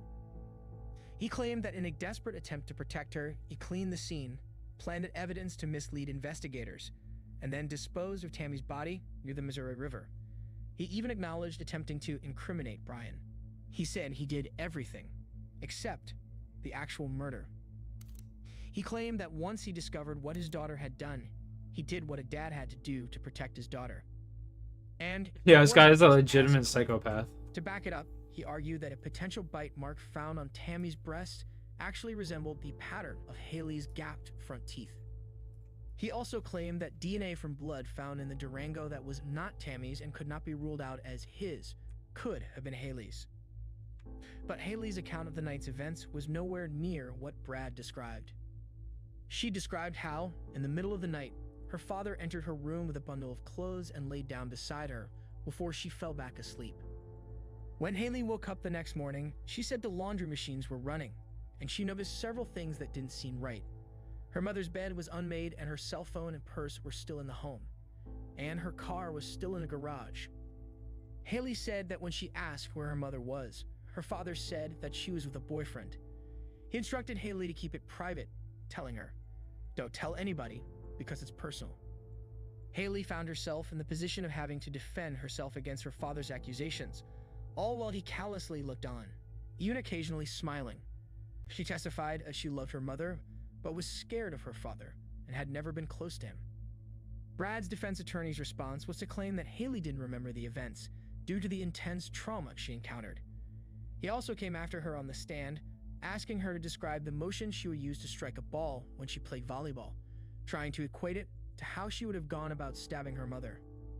But the reality was that there was no way that a 12-year-old girl could have forced the knife to penetrate Tammy's body the way the killer did, plunging it a full 2 inches deeper than the length of the actual blade. Between the accusation, the framing, and then attacking her on the stand, it was as low as a father could go. That's pretty Brad was diabolical, feeling bro. so confident in his ability to sway the jury that he made the extreme. I just started a damn thing and my whole perspective did a 180.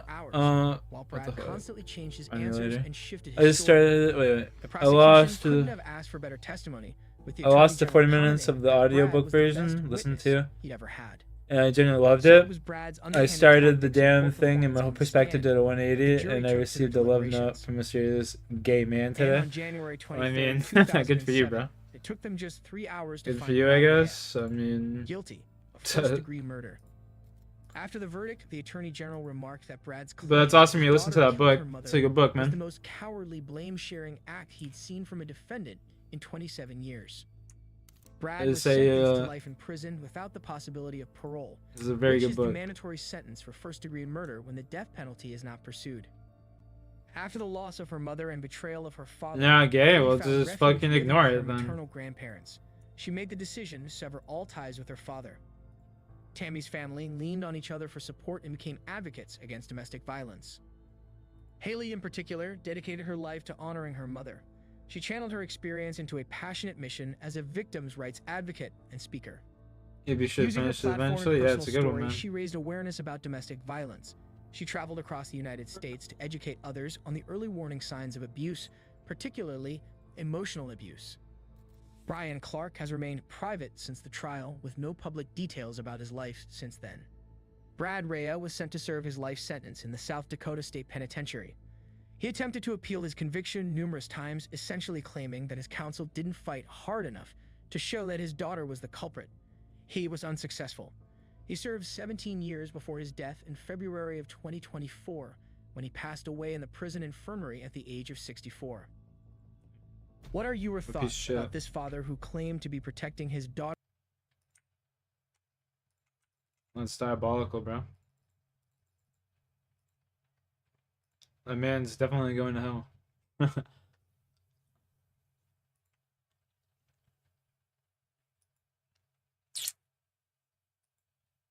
Yeah, whatever. Could be worse, bro. Guy could have straight up came and said it to you, you know what I mean? Now you just don't even have to deal with that fucking whole situation, you know? Could be a lot fucking worse.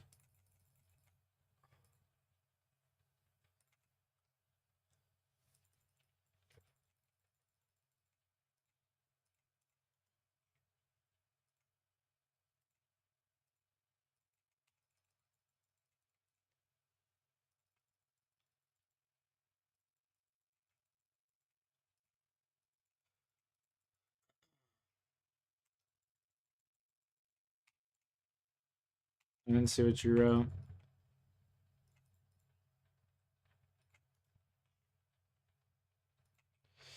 Green dart tip, 100K. Ching.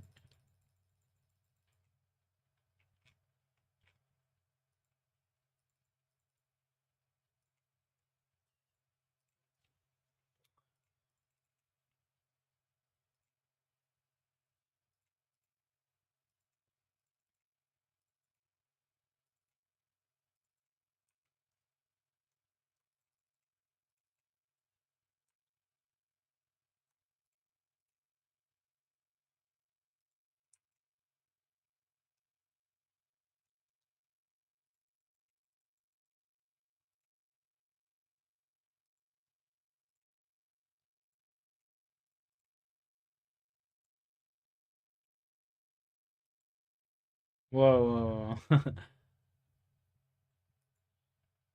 Yeah, I wouldn't be saying that, bro. Damn. Definitely get rid of that one.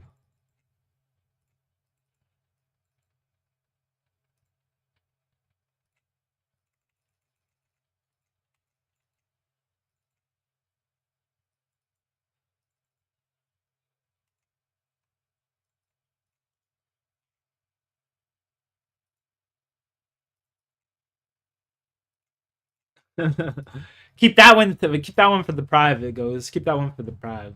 You know, keep that one private. Keep that one. Keep that one to yourself. You're gonna be saying that. You know what I'm saying? People nowadays they don't like seeing that word, bro. They get scared of that word.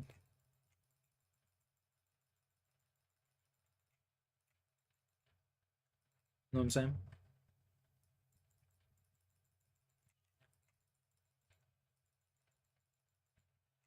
Peace out, man.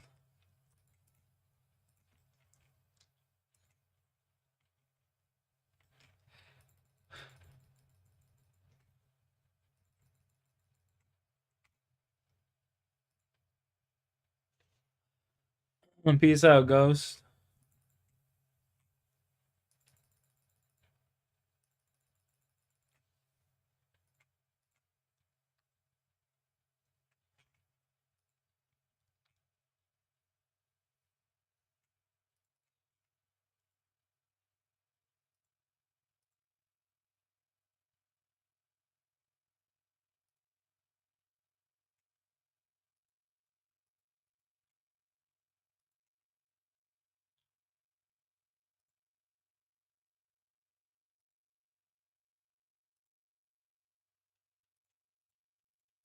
$14 mil.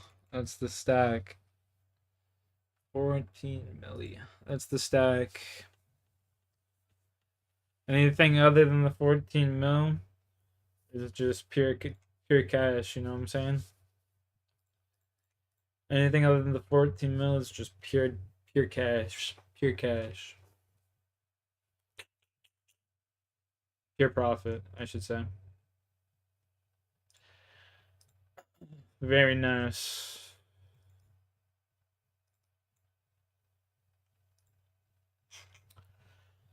We want to get this up to at least, like, what time is it now? 8 o'clock. We're gonna get this up to like 25 mil tonight. You don't grind it. I'm gonna grind it 25 mil, and then we'll be halfway to the DHCB, and I can give back homeboy his, and then like 2 more days we'll have him paid off. That's the plan, Stan. Pretty sure.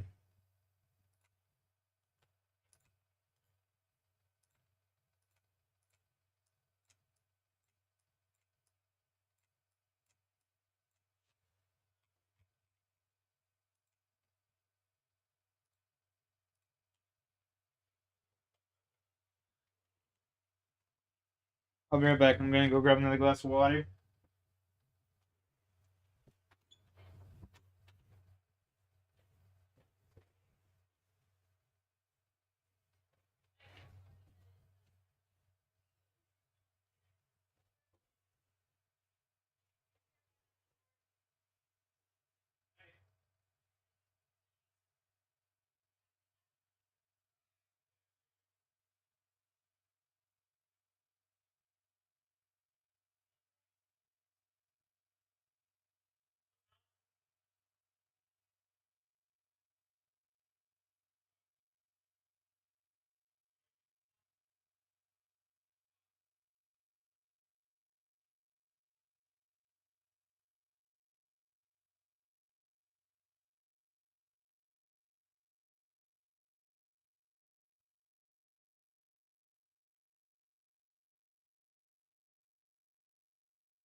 No, it's just fucking weird.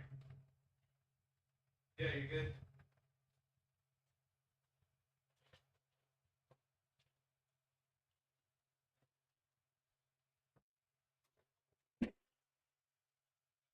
All right. Okay, let's go. We're back at it. You gotta get this fucking bank here. What is it? We gotta get this. There's only 14 mil cash. We gotta get this, like all of our loot in this bank tab up to 25 mil. So we need another 10 mil worth of shit. You getting that tonight, baby? Let's go do this. Oh no, hang on here a second. We're gonna rip a fat token, then we're gonna go do this. We all find a video to watch too, Loki.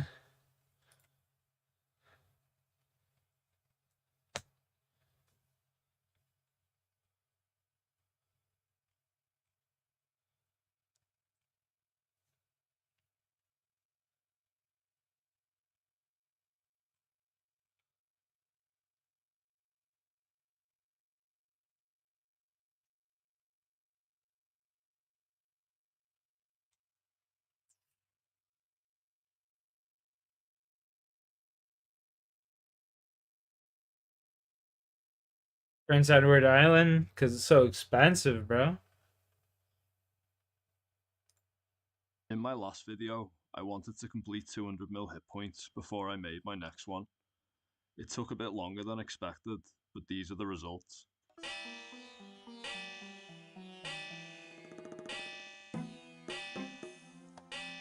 That's fucking crazy. 200 million HP. XP. It's in...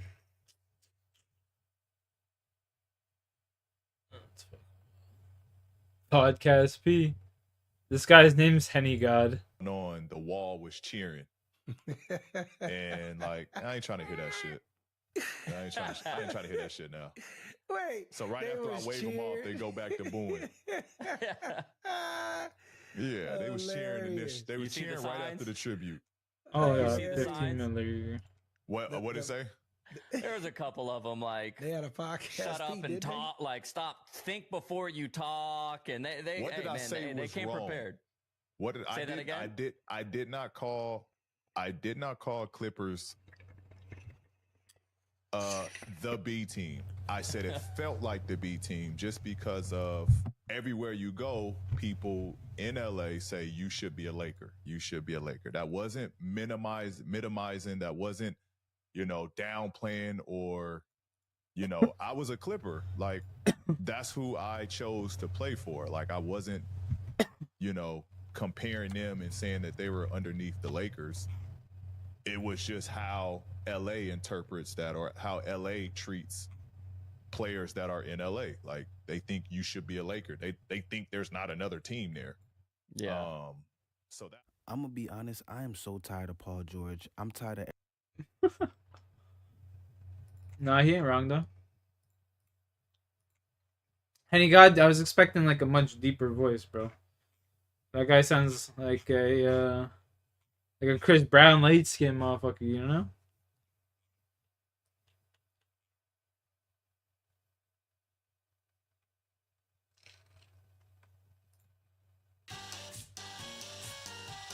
You're watching a toothbrush play Billie Eilish. But did you know? The Net just started 4 games this season, including the last 3 games with Rui Hachimura sideline. In those last 3 games, he's averaging 26 points, 5 rebounds, and a steal with 64, 62, 86 shooting splits. So I'm going to take it over to our resident Lakers fan, Mr. Gilbert Arenas, rocking the custom Bronny jersey with the Adidas logo. You can't get that in stores. How impressive has Dalton Knecht been in the last 3 games, and has he solidified himself as a starter on this Lakers squad? He's been, it's so funny. With the 17th pick for the Lakers, there was really only 2 people that they could have went after. That would have been an amazing draft for them. And it was him or Edie, right? Backup center, veteran guy who can play. And Edie's, we know. Same thing with Knecht, right? What I said then is when you're older guy, you have to be ready now, which he is. Drinking guava juice? Yeah, guava juice is actually phenomenal. Guava in general is just delicious. Slipped, which he was supposed to be a lottery, right? He was supposed to be a lottery. His talent. Cheers to that. And you wonder why Spurs didn't pick him. They just have 2 picks. Jazz, Bulls. Like you're talking about teams that needed small forwards. Pistons. I don't know how young they were going, but a lot of teams messed up. So it was. I didn't even have my prayer on right there. Right, we have him. Right, he should be starting. He's probably going to be a starter. Right, even if we put D'Lo back, I don't know if he comes off the bench. So who comes off the bench then? Right. Listen, at this point, it's one of those things where either Austin Reeves or Rui. Reeves It's been one balling. of the. It's one of the two. Reeves been No, balling. what I'm saying is, if if you decide to put D'Lo back in, I think, but this D'Lo experiment coming off the bench has worked so far. Lakers 10-4. I'm just telling you. Give me Austin Reeves stats for the season. Like I don't mind him at the. I don't mind him at the 1 and 2 because since LeBron is Austin Reeves averaging 18, 5 assists, 4 rebounds, the 1, 2, playing 3, 35 4. He's the minutes one. per game. Yeah. So those are the two starters. But that's what I said. If you Exciting whites. If you bring D'Lo back, you just push Rui to the bench. When it comes to production wise, it seems to me that the Lakers only get excited when they start to see value in that which they ignore. You felt like they ignored Dalton Connect? Absolutely. Ooh, how? So the fact that you got to play him and he has to perform, you're waiting for him not to perform. So he can be like one of those draft picks where, we gave him an opportunity, he didn't pan out. But Dalton Connect is one of those guys that showed up like, hey, I'm going to show y'all. Everybody's saying they watched him now and it was this, it was that, but it's the energy coming out because he's playing good. Yeah. Right? The same thing happened with Austin Reeves. Lemon When he Daddy. started to play well, all of a sudden it's like, we never seen a white boy play like this. He deserves to be in the starting lineup. And then you start hearing MVP. Because the Lakers were so desperate for something other than the two guys they got out there. Now they got somebody else out there. Now they got somebody else out there that's actually hooping and look good. They're like, oh, well, we need to put them in here and put them in. You know we drafted him, right? It's not like I know y'all didn't want. I just gotta do it fast. We know where you wanted. This motherfucker up on the side of the road. We know where you wanted to pick 17, but you just couldn't. I just gotta click it fast. We would all go crazy like if that. you picked that boy at 17. But why pick a person at 17 when you can grab them at 55 and they can be Who was gonna pick the most marketable 55th pick in league history? I'm just saying. Who put that narrative out there? I don't know. ESPN, what he talking about. ESPN put a narrative that he was going to be picked at 17, but the NBA did a draft for the second day viewership because of one person. No, which means it wasn't the that, whole Gil. world knew where he was going to be drafted. It wasn't that. It was that somebody leaked the fact that if you draft Bronny, we're going to send him to Australia. That was the thing. A great country. That was the thing. It was like, if you draft this boy, we not showing up, we're going to Australia. Yeah. That was the thing. The toilet flush the other way. Yeah, Dalton Connect was just got somebody. That was Phoenix Suns. We got somebody. If you draft, it was Phoenix Suns in Indiana in the second round. That was that. Like in the second round. Let's talk about the Lakers' first round pick, though. So obviously, LeBron gets accused of being a liar all the time. There is a clip of him back in April talking about Connect and how much respect he had for his game 2 months prior to the draft. Almost 2.5 months. Man, we knew what we got. We got a lottery pick at 17. We did. Right? And I'm pretty sure if Edie would have been at 17, we would have picked him at 17 too. Like we need players playing right now. We already got a bunch of young kids. So we got Hood. Wait, what did you say? We got Max Christie. You said we need what? Veterans. Or we need guys who are ready to play right now. That's why we went with an older guy. Shot, I see your face.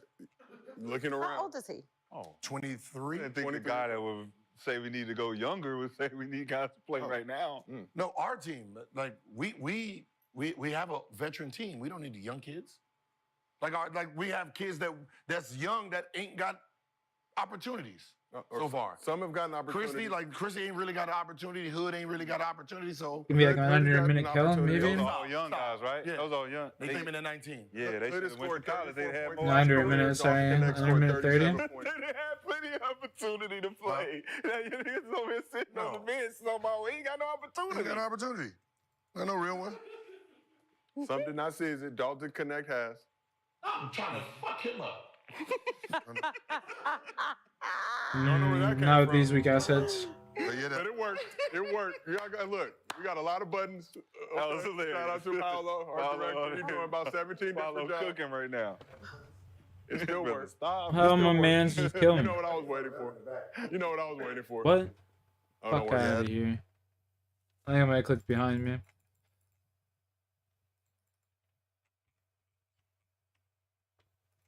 That's some whack horse shit. That's what I said. That's what I said. Like, we got a lottery pick. I mean, that's what I said. We got a guy who's supposed to be a lottery pick. So, but to Shaw's point, Gil, I know. What was his point? But what are you saying? Traditionally, you say prioritizing drafting younger players that have room for growth because the guy at 19 versus the guy at 23, by the time he's 23, he could get to those same stats. But Cook, Joe, cook. But my question for you though. Where did we pick? Wait, Joe, hold on. Why are you letting him interrupt you? You're cooking right now. Keep cooking. I said. Wait, no. I said. You see this shit?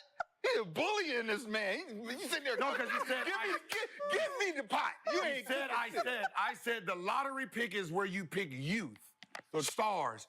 The mid, you pick older guys. That's how it's always been. Where were we? We were 17. What did we pick? A 23-year-old. Okay. But to my point, though, so you see the way that the new CBA is kind of stifling teams, and you want to get that young guy to develop, but now I got to pay this dude for 3-4 years before I can see if he can actually flourish into something like a Dalton the Connect is. Now, even though he's 23, some of those guys are 19 years old.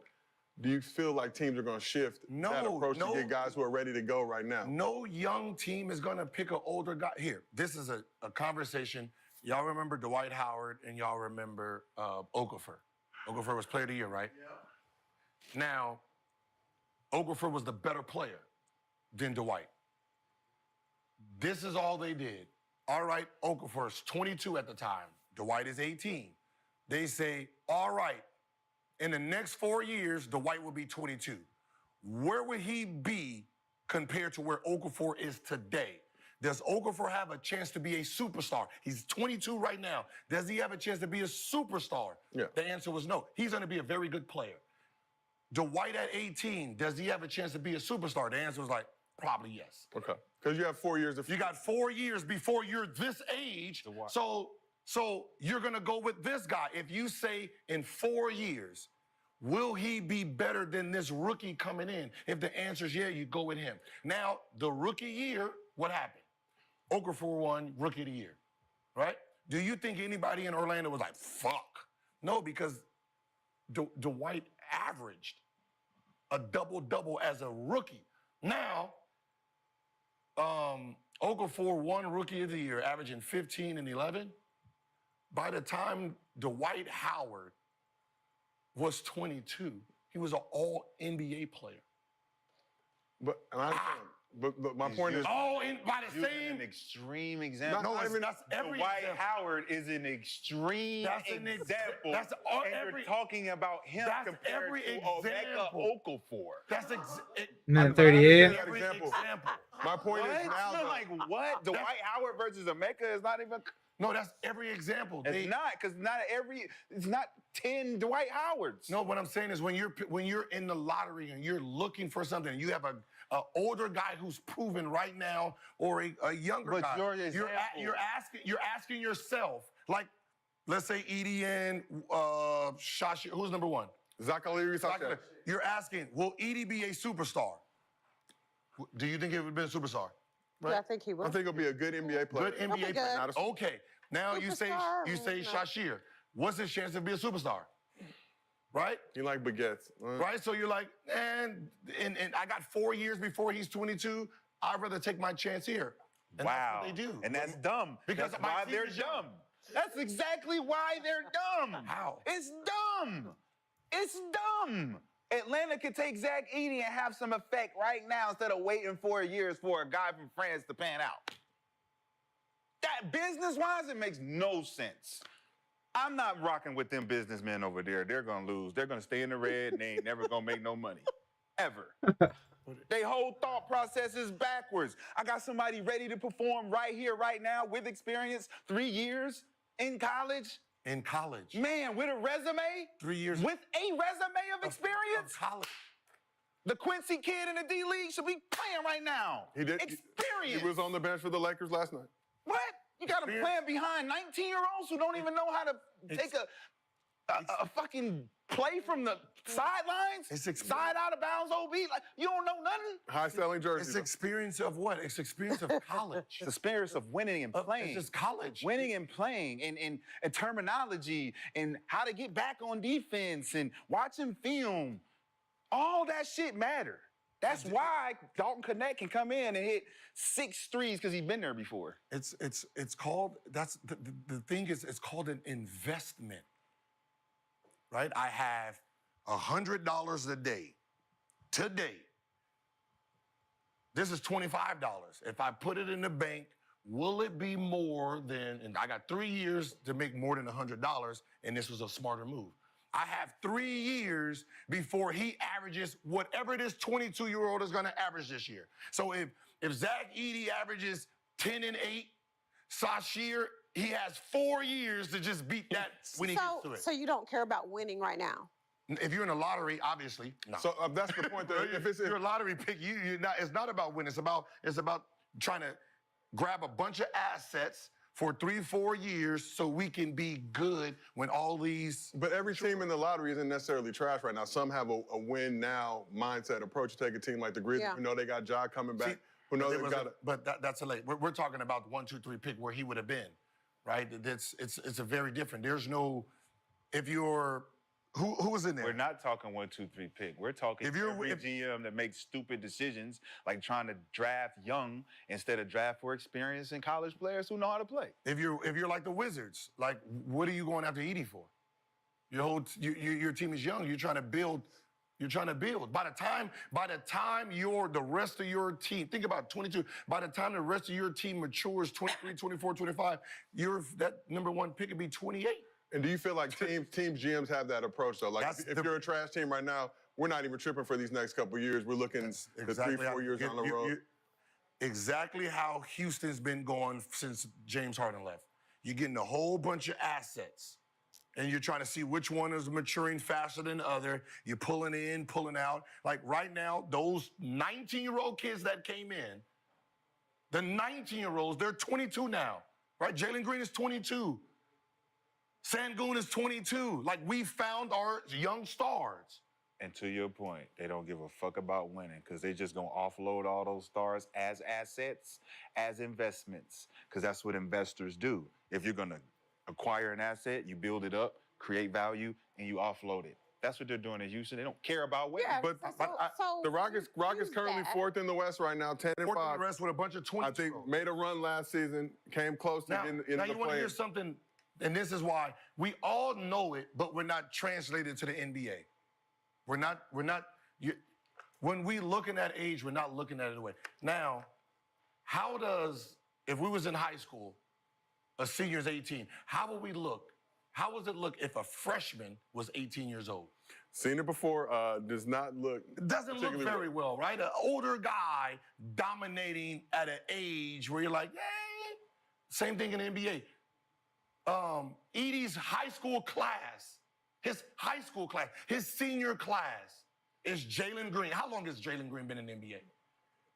That's it, Sengun. This How is is that his the same moment. at all? That's this not the is same his at high all. school class. It's not the same at all. Yes, kid. that's who he's compared It's more to. people in the class that are older, that have been there. It's not just a classroom of people no more. That may have been in high school where, senior, freshman, man, you shouldn't be playing here. Yeah, you're old. But now we got other motherfuckers here too that's older than him. So we ain't really worried about him. Whoever you talking about, Edey and Jalen Green and all that, it don't matter when you're in the NBA. They do. Everybody's What you guys old. up in here? Everybody's here for a reason. No, it's not. We're all pros now. No, Your age does not matter. That is false. That is false. For people We're not who babying, if you want to baby the kids, it's false, for sure. For sure. If you want to baby them, it's false. Do you know if you put a 13-year-old and a 17-year-old in the same field and you have them doing the same thing, who's supposed to be better at it? Oh, the 17-year-old. The 17-year-old, right? Without question. Why? Without question. Why? Because he's 17. Why? He's more experienced. You got to give me a why. He's more experienced. What if Why do I give you? Because You know. what if he's never done it before? But he's been on this earth long. But y'all both don't have any experience. Y'all both are new at this. 13, 17. A 17-year-old and a 13-year-old? Yes, we're both rock climbing for the first time. We both never done it. No. We're both pros. Okay, now. So the 17 been the pro, the 13-year-old just got. I was the 13-year-old that was better than the 17-year-old. Then who was better? I used to be the 13 that was better. And the 17-year-old just started playing? Or we're on the same level. No. The 17-year-old, right? High school, right? High school is 17-year-old to be a junior. So this is a 13-year-old freshman coming in, right? So we'll say LaMelo Ball, right? Whoever was 17th and whoever that was, he's supposed to be better than the 430K. 13-year-old's first experience. But if you have them training every day for the next 4 years, by the time this 13-year-old becomes 17, he's actually better than the 17, 18, 19, 21-year-old. The 17-year-old will be better than the 20-year-old. That's just the fact. It would not stay the same. He would not still be dominating. Prime example, there's a kid named, I think his name is Luka, right? Luka was, when did Luka play against the NBA team? When he was what, 17, 18, 16, No, 17? 15, 14? He was not the best player on that team. It was 21, 22-year-olds. By the time he turned 17, he was the best player in the league. He's running at a higher rate. He's learning moves you're learning at 20, 21. He's learning them at 17 years old.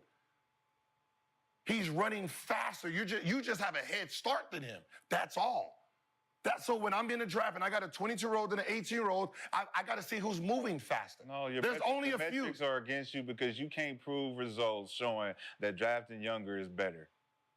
Okay, name me 5. Since 2000, name me 5 lottery 22-year-olds that were stars. I can't. I know you can't. Because the stars doesn't mean you're better. Doesn't mean just because you're drafting a star doesn't mean because you No, see I all said these star. No, that means the guy who got drafted, the end of their career, they was a star. They like a Tim Duncan, right? An Allen Iverson, like that. No, I'm speaking role players that come in and impact the game. I'm talking about stars. Role players? Why would I want a role player? Dalton Connect is a college role player. Don't ask why you would want anything, because that's what we talk. You saying Connect was a role player in college? No, I'm saying he's a role player on the team now. Okay. But why would I draft him number 1? You didn't draft him to be a star, did you? That's why I'm not drafting him number 1, 2, or 3. You didn't have 1, 2, or 3 pick. You had 17. So at 17, you're not picking Dalton Connect to be a star. No, we're picking you're to be a role player. Exactly. That's what college players are. That's why they should be available to be picked to be what he is. They are. That's where they get picked. What are you talking about? Are you missing the word? What did I say? The younger kids who got a future to be stars are drafted in the early age. So the older guys that are proven that can play right now are in the teens. That's where you send them. So all the players that can play right now are teens because the lottery is future. The lottery's not right now. It's stupid. It's but because those kids but you just said it. Go to college. Right? Those kids should go to college. He just said it, though. You get Connect right now. That's where you get him at. You get him. You don't get him 1, 2, or 3. You're saying which kids should go to college? I'm saying the young 19-year-old kids he's vouching for, that you spend and invest time in go to school. So you're saying they should go to college? Yes, become an asset before we have to invest in you. They should go to college and play versus sit and have us just coming and sitting on the bench. Being an incubator. We're being an incubator. Just incubation stage. Can I ask you something? I don't disagree with that. No, can I ask you something? Yeah. Okay.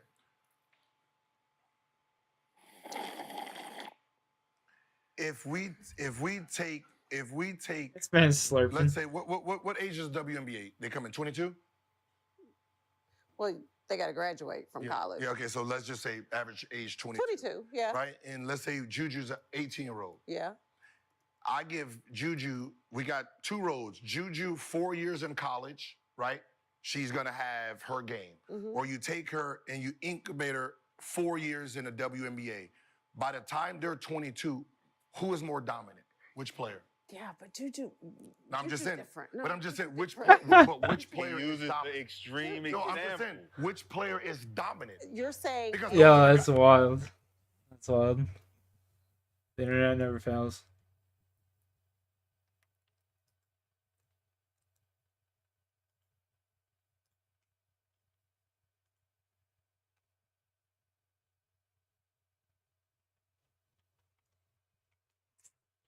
Alright, y'all. Once again, I'm filling up this cup of water and I'll be back. This time I'll actually bring some water upstairs so I don't have to go downstairs this time.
Alrighty. Grab me some water.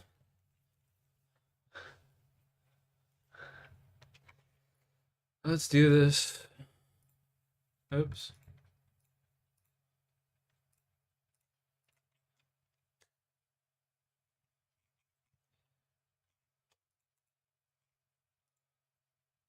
Saw, dude.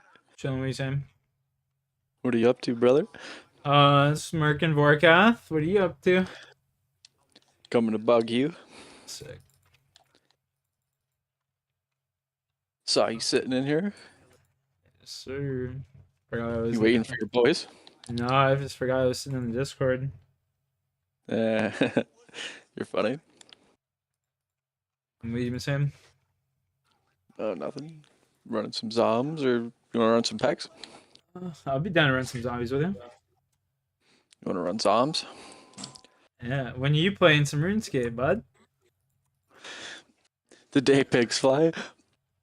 The day pigs flying? I'm visit Hans. You seen a flying pig? Yeah, yeah. Haven't you ever watched the Simpsons movie? Yeah. There you go. Spider pig? Yeah. The day pigs fly. There you go. That's my boy. I only have to get the automatic pistol done now. Finished the 3 other ones. I just gotta get the single shot done here. Is the automatic good or not really? No. Trash. I just killed myself. I'm coming to play. I walked on fucking. Speaking of visiting Hans.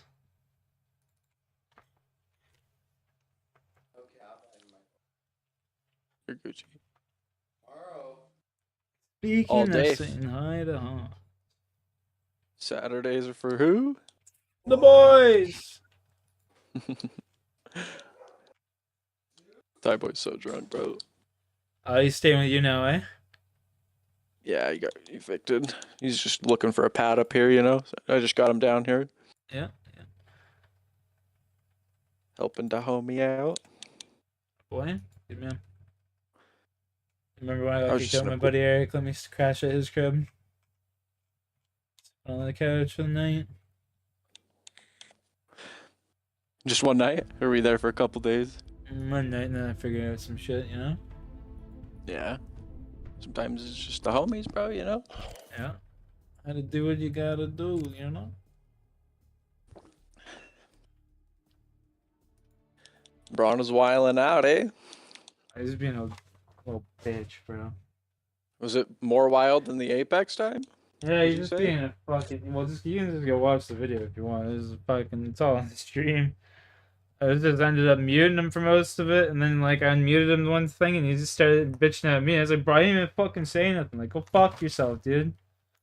And like yeah, I was just straight up told him. You were just gonna let him and Crooks go at it, though? Yeah, I was just letting them go at it. It's like whatever. He's always from day one. He's always treated Crooks like shit anyway. He's a fucking being a goofball. Yeah, that sucks.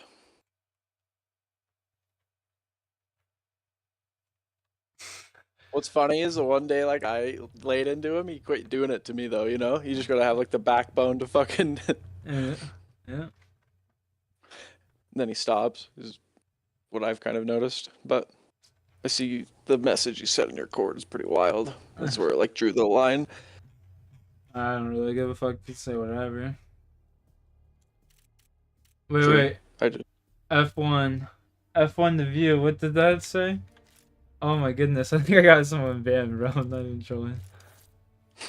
in RuneScape? Thank you for your report, your submit. We have taken action against the player identified. Like you for your report. We have taken action against. Oh, dude, we reported that there's this kid in the Search and Destroy game where he's being cocksuckers. We reported him. Oh, is it the kid dropping the N-word? Yeah. Voice banned his ass? Yeah. Good, he kind of deserved it, not gonna lie. No Diddy. Just hard, dropping harder.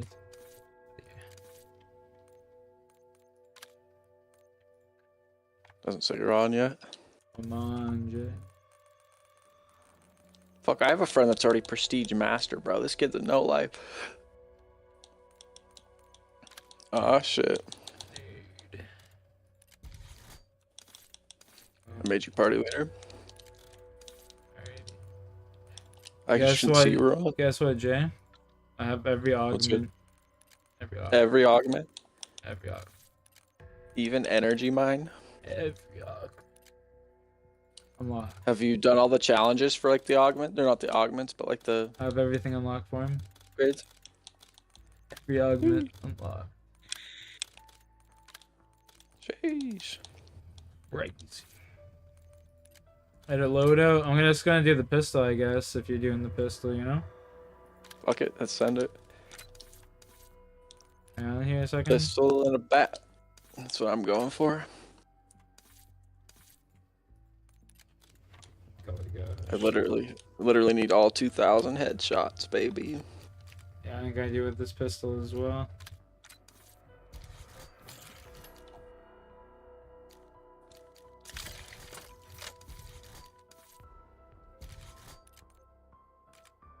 What's fucking Crooks up to, brother?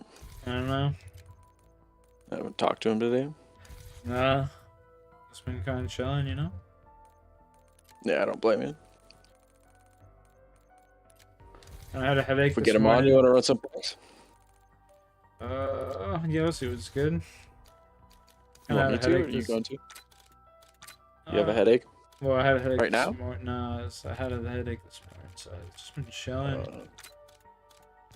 Is that why you didn't start stream till later? Yeah.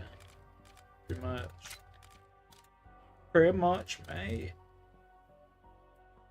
Look at this fucking prestige fucking 5 motherfucker. That's this one guy we were playing a game of Search and Destroy. And this guy's like, oh, fucking look at Jack. Like, level at Prestige 8. There's fucking no life piece of shit. Go outside and touch grass. I ended up shitting on him. I got like a 20-5 game. He's like, you fucking loser. He's just losing his mind. It was so funny.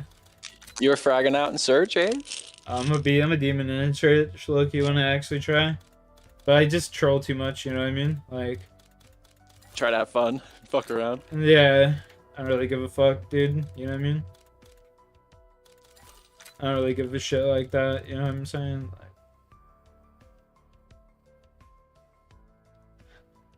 just don't care. The real BBCers.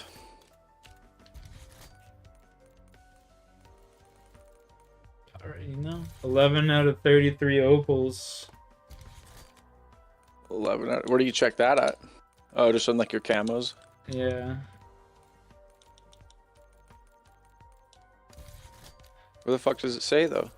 So what you gotta do, Jay, is you go to your camos, and then you scroll all the way over to Afterlife or Opal. You go to Opal. Just have... Or wait, hang on. How did I check that? I don't know, you're a fucking wizard. I'm a fucking wizard, mate. I think you are, dude. No, I think it's because I had a different gun. I had a different gun selected. That's why, probably. You have to have like the camos unlocked. Pretty sure.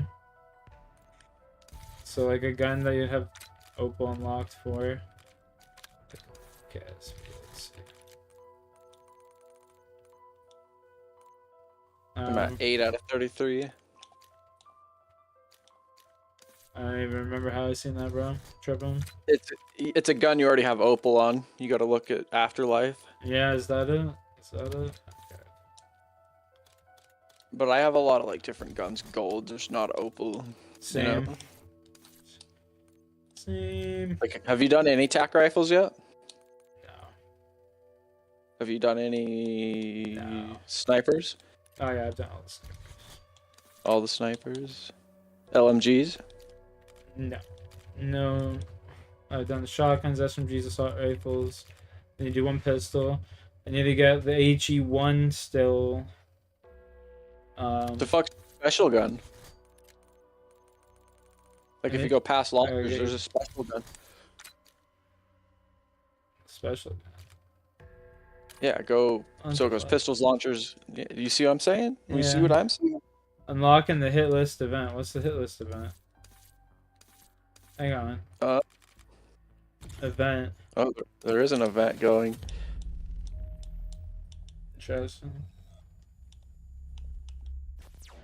Oh, we get a power drill if we do our single challenges. Sick. That's cool. We just gotta fucking get kills, basically. Sick. Right? Yeah, battle pass? No. Word. Okay.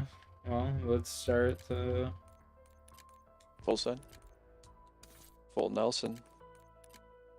Oh, it's okay.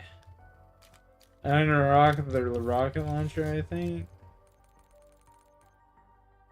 So I can kill the special. Yeah, look at they changed it so you can actually read this shit now.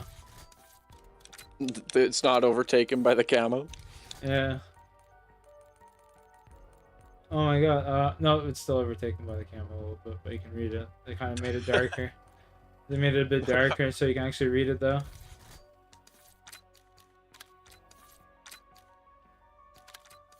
Starting to stack up on gobblegums, bro. Who? You? Okay, I got 9 crate powers. Let's go. That's huge. 11 fire cells. Yeah, dude. There's the what's it called GS45 pistol. You can buy that off the wall, right?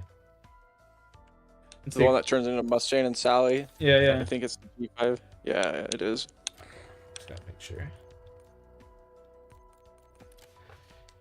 Had to make sure, you know. Have you used it already? No, I got 2 headshots with it apparently, but That's one where you just want to sit in fucking the director mode. I'm not even trolling. yeah, I'll do it with this.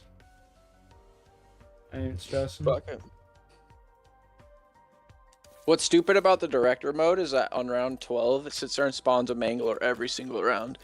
So you can get your fucking special kills really quick, too. Really quick, yeah. Yeah. I don't know, director mode's the dumbest thing they've ever came out with, honestly. It's just taking views away from fucking content creators.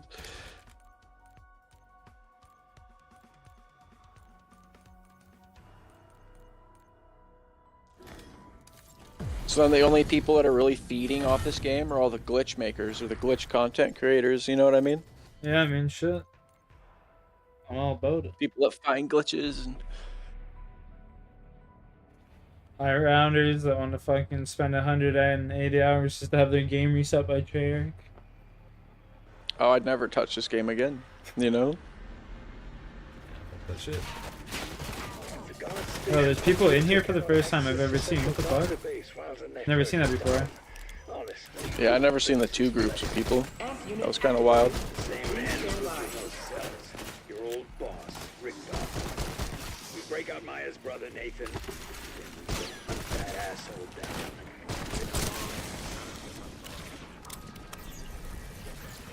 Top of the morning to ya, eh?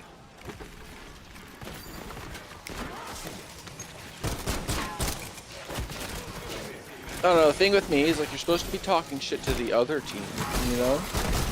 Yeah. Like it. Am I crazy to think that? Actually worked. Rep Tavon, do you copy? Nah, you're 100% right. Or like the randoms on your team at that, like fuck. Yeah.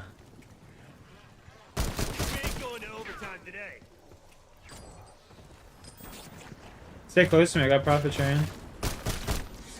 Oh shit. The man's popping all his gobble gums. Is it time based or round based on profit sharing? Time based, 2 minutes. Okay, let's go in here. I've seen my share of secret labs. Believe me, there's a reason why they're always located farther. Put him back to back. Even an imbecile such as yourself understands why such a decision is prudent. That was a pog smoke grenade, bro. You learned one from me.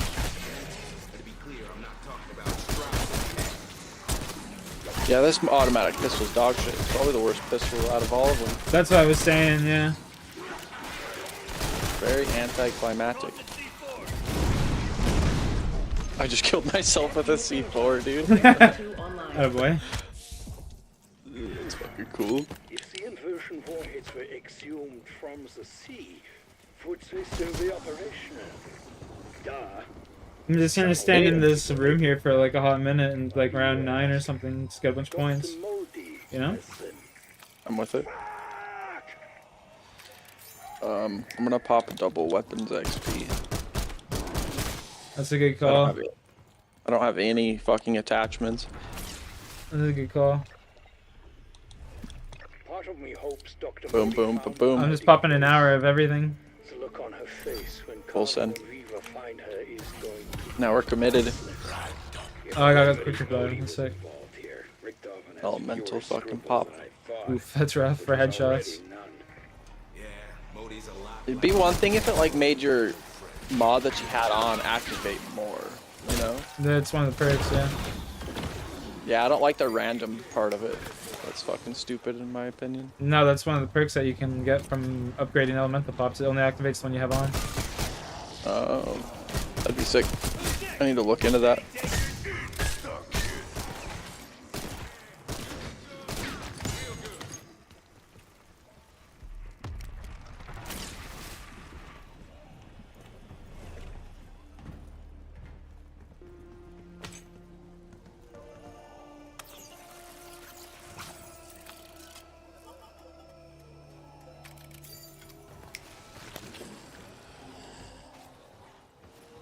I'm just using every fucking gobble. Oh my god. Bronze bet that Ash just been like lurking in your chat, talking shit and shit. That's pretty wild. And he did it earlier. It wouldn't surprise me if he still does. M-boy for life now. Like I even told him, my crooks in Canada are kind of like in real life buddies, bro. Like no shit, he's gonna be mad at you for talking shit to his boy. Yeah, like he's been my friend since we were like fucking 8 years old. You know what I mean? No, it's like someone talking shit to Thai boy. Yeah, exactly. Exactly. It's like if I were to just to sit there and be like, Ty, you fucking suck at zombies, you stupid fucker. Why do we even play with you?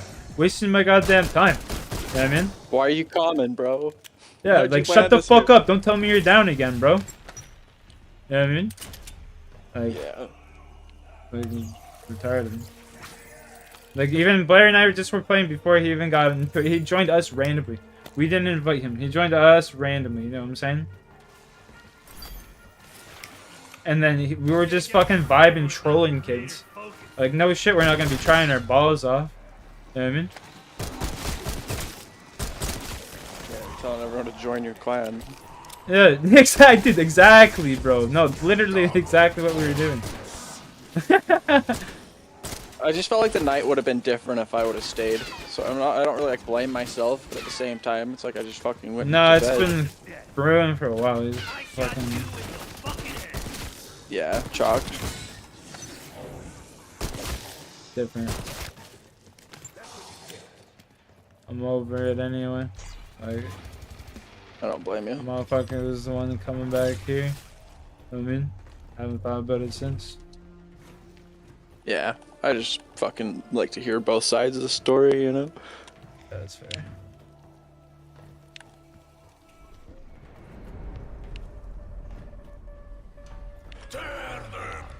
So homie legit like hit me up right when it happened. Was like, dude, Canada's so pissed at me, blah blah blah blah. Like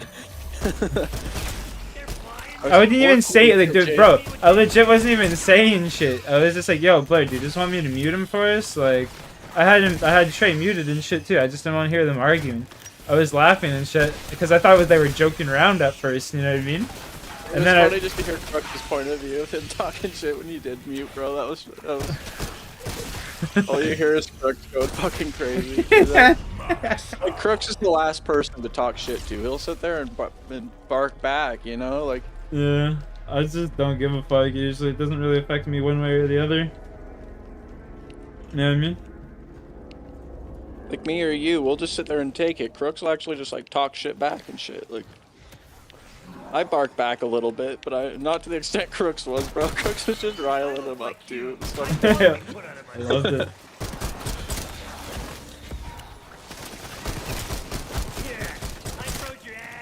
No, but ever since day one, even when we were playing Apex, but it's like, yo, I haven't played in like fucking literally over a year. Probably gonna be pretty rusty.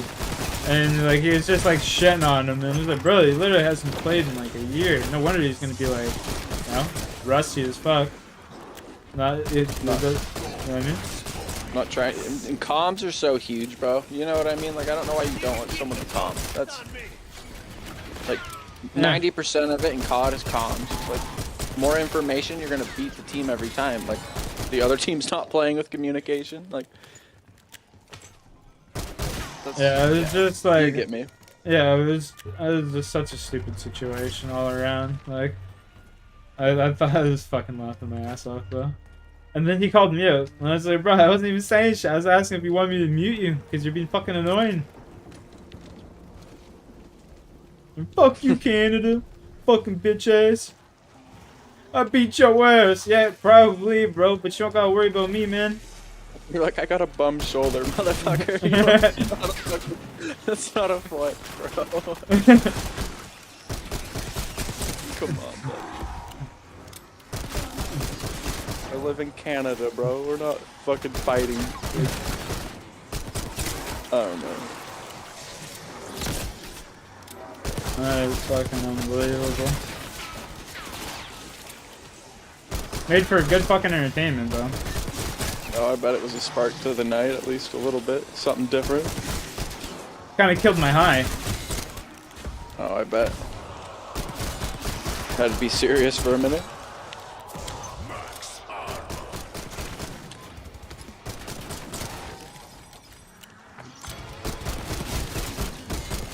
Oh my god, you're calling me a neo-Nazi and shit. I saw the Discord message. I was like, I don't fucking mind you, neo-Nazi, bro. I ain't no skinhead. I live in Canada. It's probably the least racist place on earth. Like, honestly, it probably is. I'm not even showing.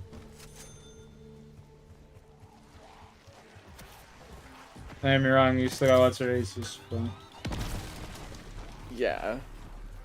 But places like the States are probably 10 times worse, you know what I mean? Like, you want to see some neo-Nazis, come to fucking Idaho, bro. They're everywhere. Like, people with their heads fucking shaved. And swastikas and shit. I mean, we got people like that, too. My buddy's dad was a straight neo-Nazi, but my buddy isn't, like, hated him, you know what I mean? Yeah.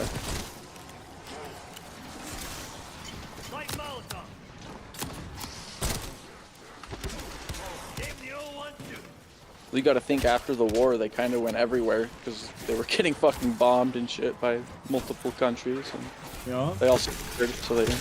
Yeah. Pretty sure Nazis have blonde hair. I'm not a fucking expert. And no glasses. Blue eyes and.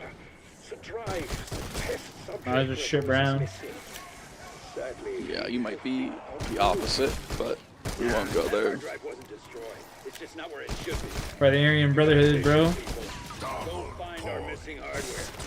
What you know about? What you know about me and my hood?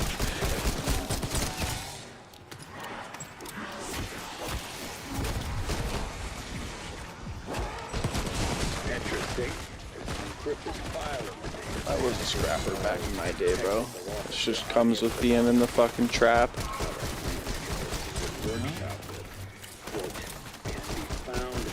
It's like you got to, or people just take all your money.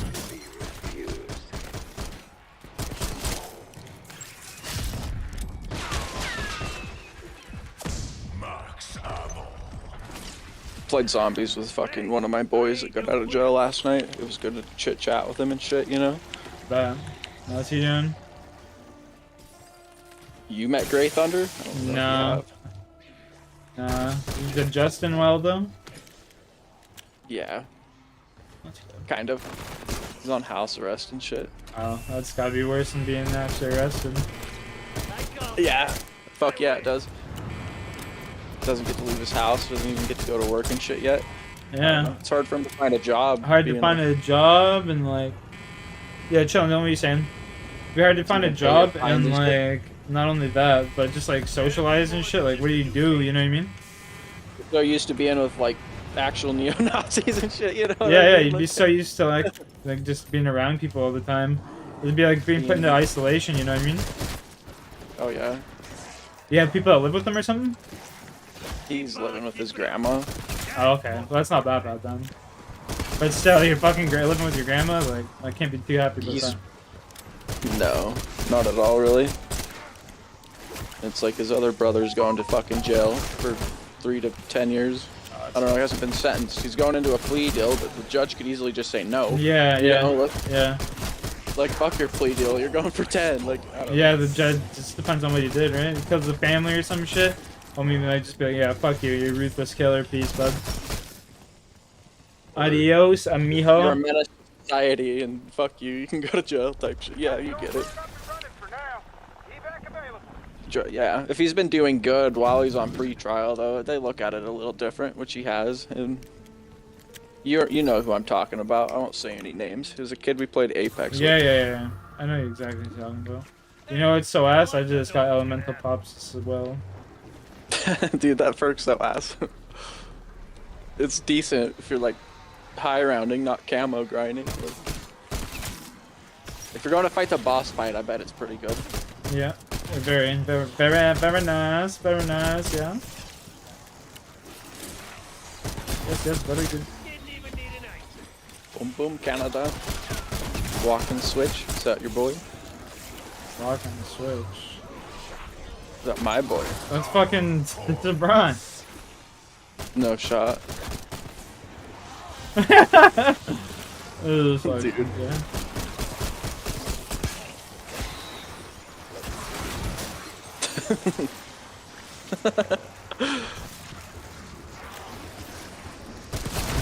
Dead.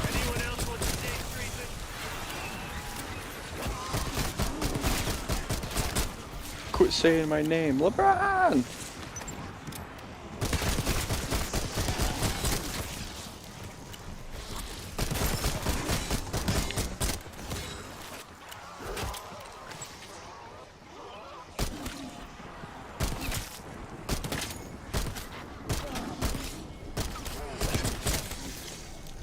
What a world.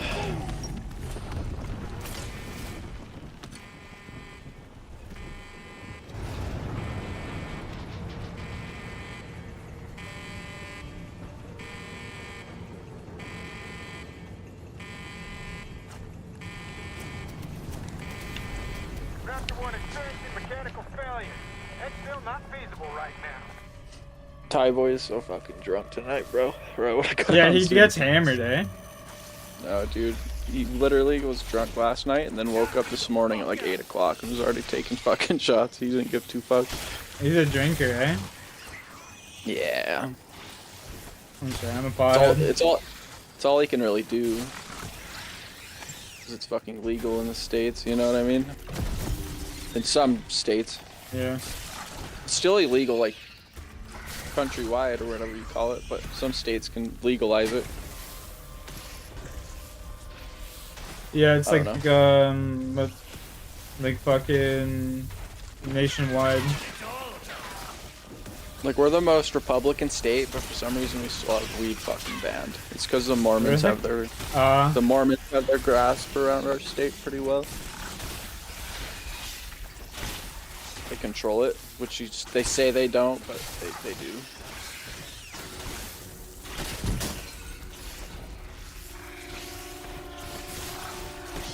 So weird they move this ammo box. I forget every time. It's a nice spot to be moved to. It is. It's better. You don't have to jump down and cock yourself every fucking time.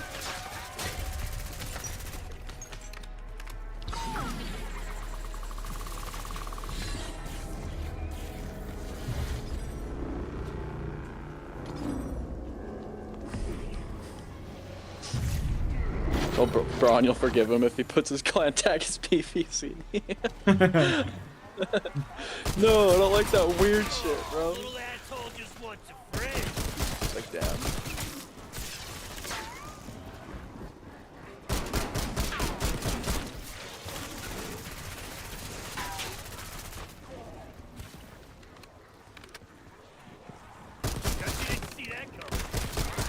I was hoping fucking Crooks would hop on. Play some fucking Pex too tonight. I don't know how long you're staying on. For a while. Especially if Crooks hops on, you'll stay on way longer. I have to go see him this weekend anyway. You're going to Crooks's? Yeah, I gotta go see him. For a wink wink nudge nudge or like real life shit? No, I actually gotta go see him fucking deliver some fruitcake my mom and dad made for his mom. That's like just some holiday shit for Thanksgiving. You guys do Thanksgiving in Canada? No, yeah, Thanksgiving's in October though. Oh, so do you have any holidays this month? November we have like Veterans Day. That's it? We have Thanksgiving coming this Thursday. I bet there's double XP in this for it type shit, you know? Oh yeah, more than likely. So we're gonna have to grind some of that double XP, you know? Put on another double XP so it's quadruple XP. Dude, that would be insane. I'd catch your ass. Mark my words. No, you wouldn't. I'd fucking grind a 24-hour stream. Yeah. Oh, fuck yeah. I'm catching your ass, bro. I just remember the kid that had a gun charge. Yo, Miggy. Yeah. Miggy's like, yo, I got a gun charge, and homeboy just fucking ends up disappearing and shit. No shot. That's real never shit. came back to chat. Never came back to chat. He shot someone. Stand still. I've never seen this one. He shot someone, and he fucking never came back to my chat. He's like, I got a court in a week or two, bro. I'm nervous. I'm like, you'll be fine, bro. Never heard from homeboy again. Usually they still have like phone access in jail though, you know? Like their iPads or whatever. So if he wanted to, he would have came by again. Told you what was up. Yeah, maybe. Could've wrote. I think they gotta pay for phone time or iPad time though. Yeah, probably. Oh, I can see homeboy wanting to do that. Yeah, true. For fucking calling and saying no one.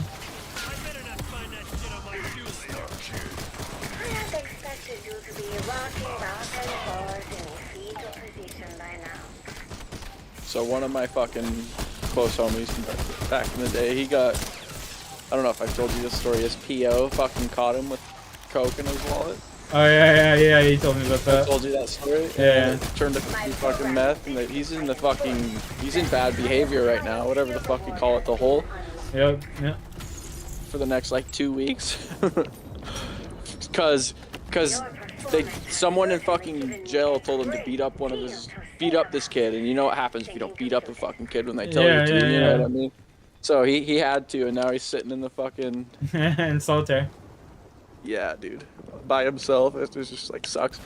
They'll start beating your ass up if you don't listen to him, though. You know what I mean? Like, poor fucking kid. Now that's a Nero Nazi.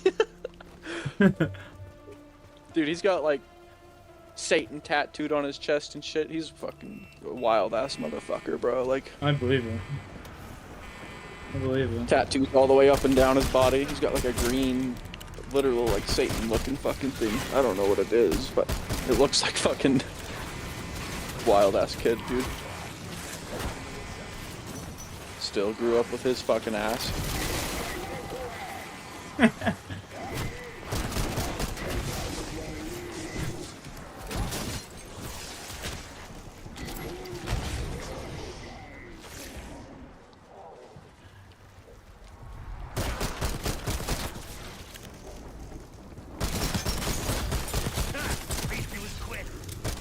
Switch the stream name to Story Time with Jack and Jay. Story Time with Jack and Jay. That's the gayest shit I've ever heard. Dude, it would get you so many views. Don't fuck around.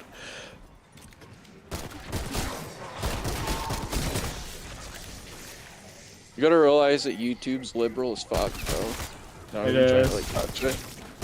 No, it really is. That's why I'll never make it, bro. They ban like Donald Trump shit, and then they force out. They Camilla only fucking put ads. out shit that's like talking bad about Donald Trump. They only promote that. They ban bro. Andrew Tate, the most like Republican motherfucker on the internet. Like not anti, but pro Republican, I should say. He wants you to be a big, strong, independent man. You know what I mean? Then they ban shit like that. If you say anything fucking dumb about it.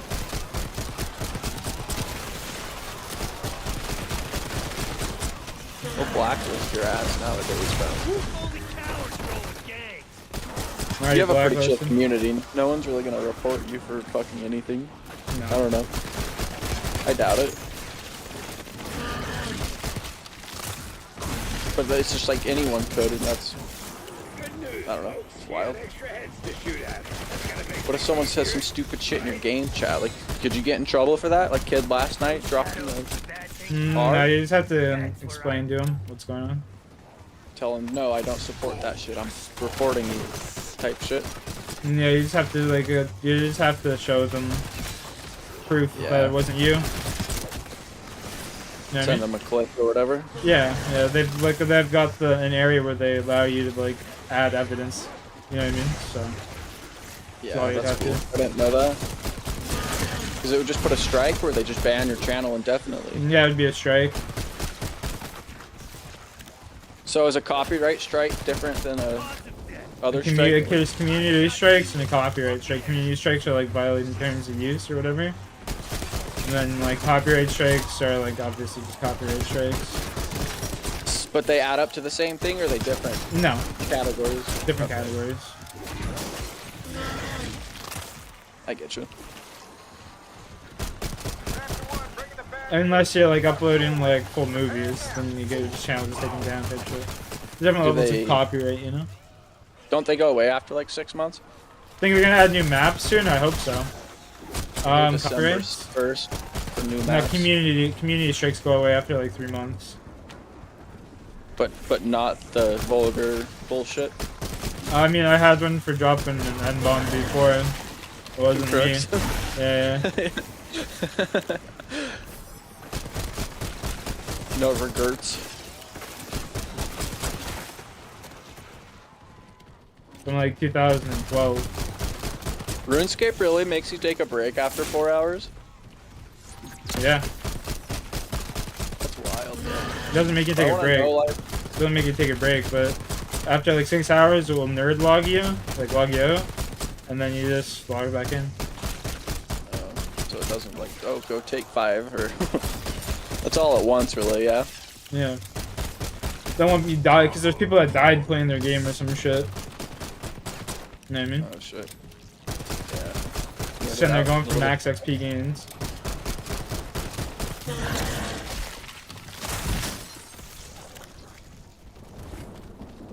Ron saying anything in game chat or not? I don't know, I got him on the block.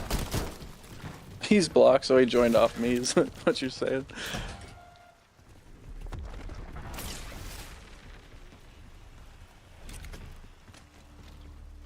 Pretty much.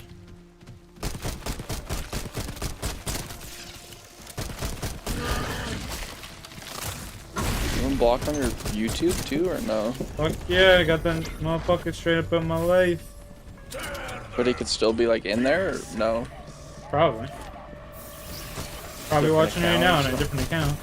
They already come in with 2 different accounts, so. Wild.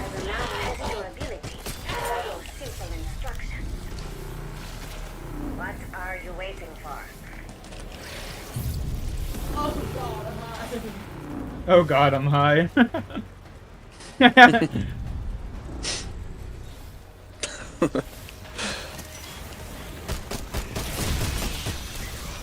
That's fucking funny. Oh, proud of the minor success you are experiencing.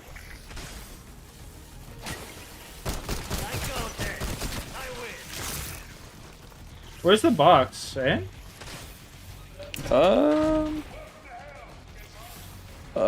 Stamina up, but go straight instead of going up. If you're going through like pack a punch. I'll get to it. This fucking door's not open. Stamina.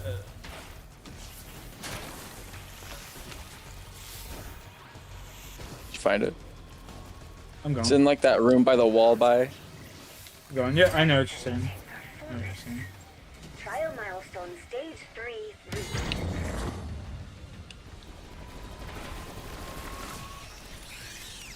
I would throw you a party, but I am no longer allowed to do so.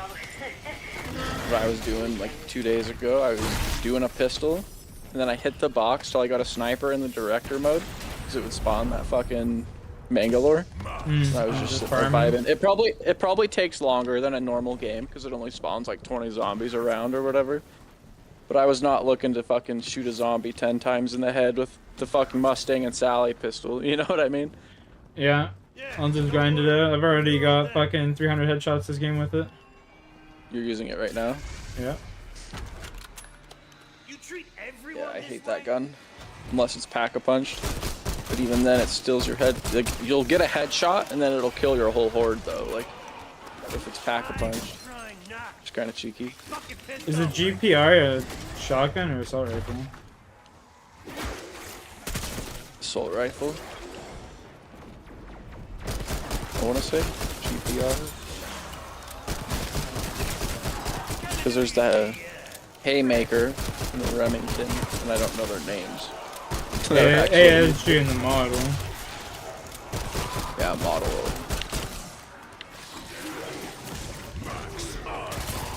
Surprised I don't have any grenade launchers in this game.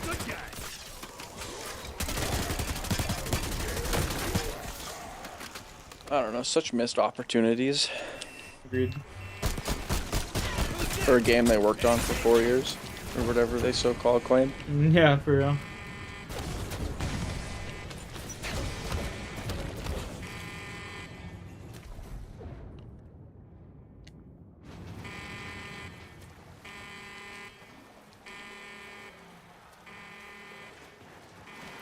I wish you could get your Mangler kills before you got your criticals. Just do them all at once. Do whatever to camo you wanted. Yeah. Except for Nebula. And then it just had different challenges, like the... Yeah, I think it's dumb. Then you gotta go farm 30 fucking specials with your guns. Like, bro, by the time you get to that challenge with all your weapons, you're gonna already, like, not need headshots. So you just gotta play more aimless zombies, you know? Yeah, that's fair. Hey, double points there. Ooh.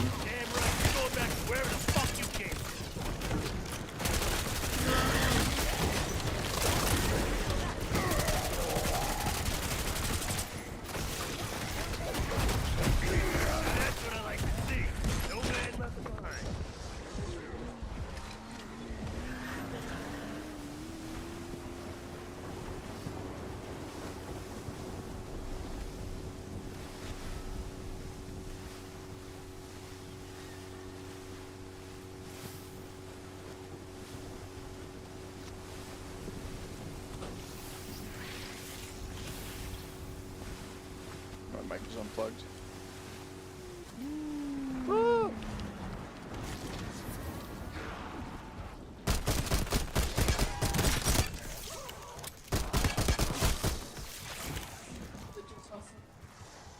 They have their own Wi-Fi. We're big chillin' now, dog.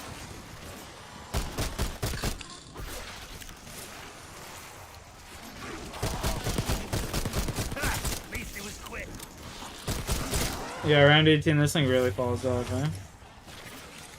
Oh, dude, it's bad. Even gold tier is trash. I got a gold. You do? It's fucking trash, yeah. It's not, it's so fucking brain dead that they'd make a weapon like that, bro, that you gotta get 2,000 headshots with. It's falling off hard.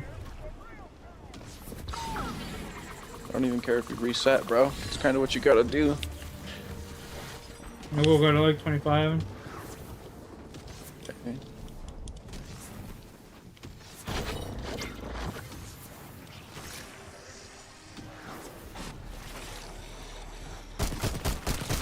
You need elemental? It's probably your elemental, huh? It is, yeah, yeah.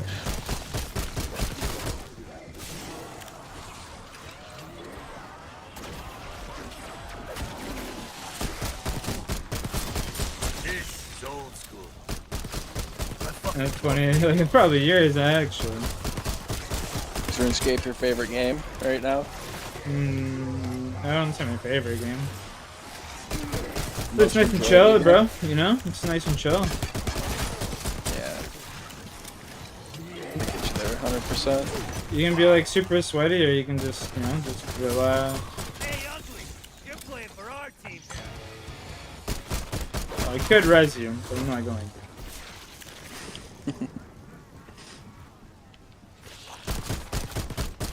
I'll fucking get him, bro. Fuck. There's no ether shot. What are you running? Healing aura? Yep. He saves that for me. Have you gotten all your kills with it? I noticed that one's one of the harder ones to get all your kills with healing aura. This stem is very hard, sure, way harder. Healing you aura gotta is get kills pretty while easy. healing. Pretty easy, honestly. You just use it, and then just hold down R1 while you're shooting button while you're using it, you know? Okay, true. There's an infinite chopper gunner glitch. I've seen that, yeah. You have? I've never used it. It looks hard to do. RuneScape streams you get fried and glued? Yeah, Squirt, I appreciate that. I'm surprised you actually like that shit, bro. Not many people do. I had someone shitting on me the other night, like, bro, if you're gonna have a RuneScape stream, you can't be playing Call of Duty. It's fucking false advertising, man. It's like, bro, I'm literally advertising a shittier game that would get you guys views. What the fuck's the big deal? You know? Like... Yeah. I was just like, man, I played RuneScape for fucking 6 hours, bro. Relax. You know what I mean? No, fucking switch my stream title, so when someone clicks on your video and sees you playing RuneScape instead of COD, you know? It's like, no, I was playing RuneScape. Play that shit for 6 motherfucking hours, boy. You just relax. I'm not gonna end stream every time you switch games.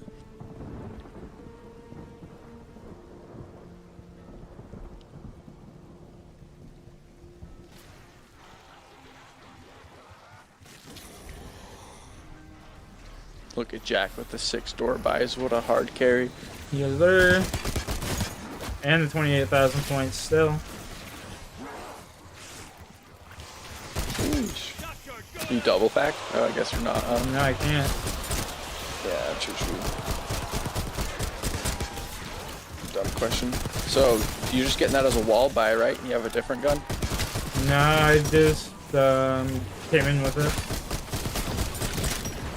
So fuck it. Just came in with it. So all my headshots have come from this, you know? Yeah, it's the first wall buy on this map.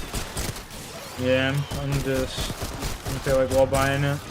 I know I should have probably. Just kill Mangalores with something, you know what I mean? Yeah, I should have done it with my rocket launcher like I intended, but I just came in with the pistol just cause. So you can keep track of what you're getting and not have a second weapon. Yeah. I could do that just by hitting select and going over. I just thought of that though. Oh, weapon stats? Yeah. That's what you're saying. That's pretty cool. That's a cool feature.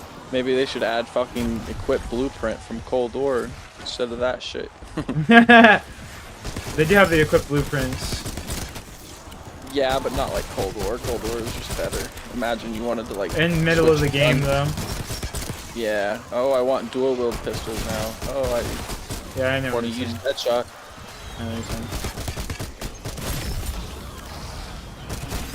I don't know. They need a new map quick, bro. Or this is gonna fall off harder than fucking Helen Keller's.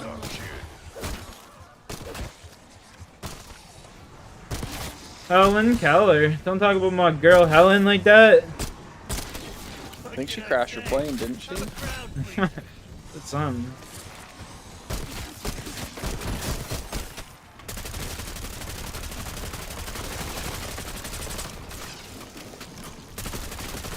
I don't know, we do need to grind some more Apex though, so we finish our battle passes. Just like periodically through the weeks on. I don't know how long this season is, I bet it just started. Bro, the season's, we still got like over 40 days. Oh yeah, we're chilling. Big chilling. I just don't want to be the guy that buys the battle pass and doesn't finish it. Nah, we got like over 40 days, dog. Remember there was 60 days in that kunai. Or the what is it? The Karambit event. He's big and chilling. Double points. Yeah, I feel that's opened all great. your You packs chill as up? fuck. No, I've never opened them one yet. Not a single one. Thinking about it? There's not even the temptation. I thought about it once I hit 100, but then I was kind of just like, yeah, there's no point. You know what I mean? Yeah, might as well go for 2. And then maybe open them, because then you have a real chance at a pack. Apex. Or I mean... Heirloom or whatever. Heirloom. Yeah. I think I'm just saving up 500 and opening them up. Just wait till the Karambit. Can you get it with heirloom shards or no? Yeah, but they made it so that the event will take 60 days, so people are more enticed to just buy it, you know? Isn't it more expensive, you were saying? Yeah, it's like 360 bucks. Yeah, no one's got that kind of bread unless you're a fucking content creator who literally gets paid to play this shit and gets tax write-offs to buy that shit. Has their player count dropped even more? Yeah, there's like 70,000 people on the other day. That's fucking horrendous. It's because they took away that game mode, OG, Probably. But even still, it was like seeing all-time lows since the game came out. Like 80,000 players and shit. Just dying, you know? And now they're talking about making it pay-to-play. Service game. Oh lord. That's not gonna be good for anybody.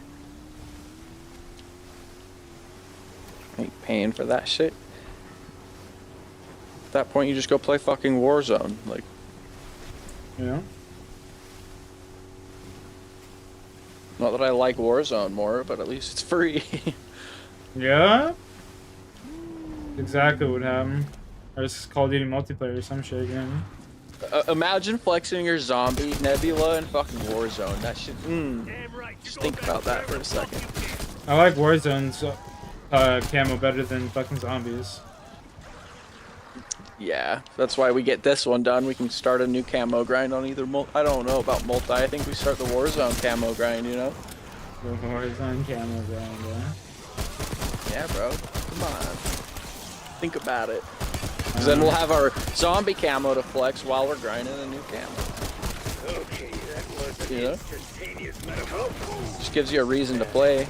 Even when you get like burned out and shit, you're like, oh, I'll try to get the camos for this gun. I guess. I don't know. I haven't really played too much of this game after I get the zombie camo, to be honest with you.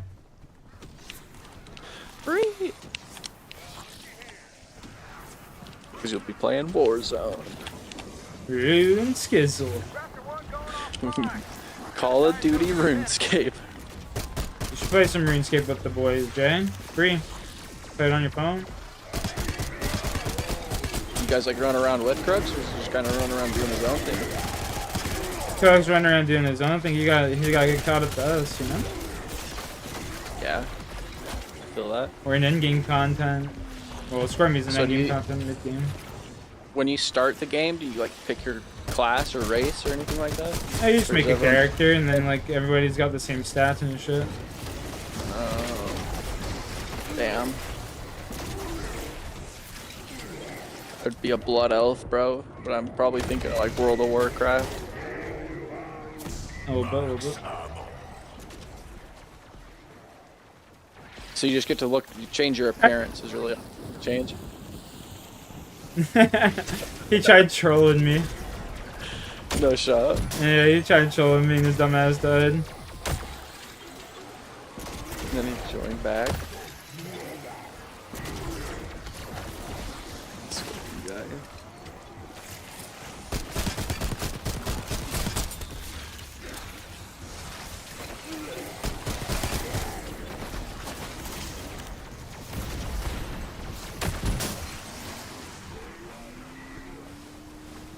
I definitely don't like this fucking automatic pistol.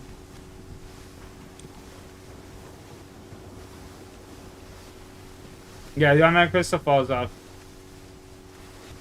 The only good pistol is like the Strider. That thing clapped, bro. Not even gonna lie.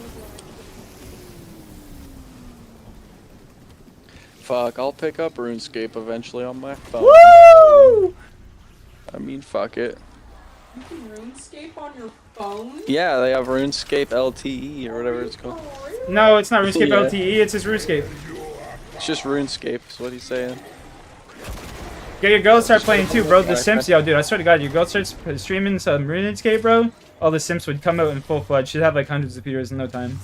If you Guarantee it. started streaming RuneScape, Jack says all the simps will start following you. No joke. There's like chicks that stream that shit, and like the Discord not Discord, the Jagex moderators and shit will literally just like start giving you like player mod and shit.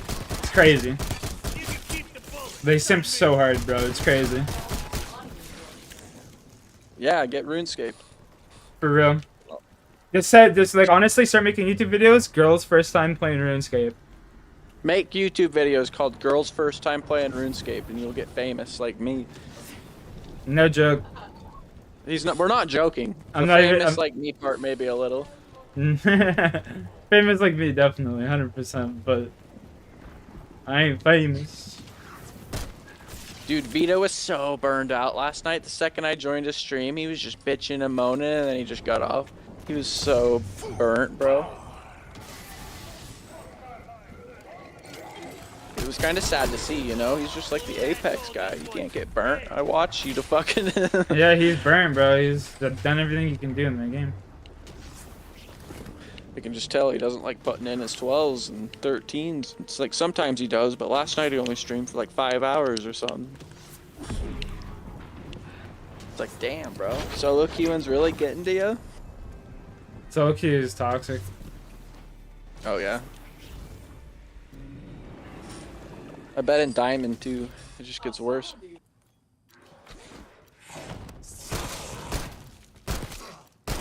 Diamond kids are just like don't really know how to play as a team, you know. You think it's worse than Plat kids? Yeah, like Plat kids usually know how to play together as a team. Diamond players just think they all have they all have egos. Like they're all good, you know what I mean? Somebody's gonna fucking pay for this.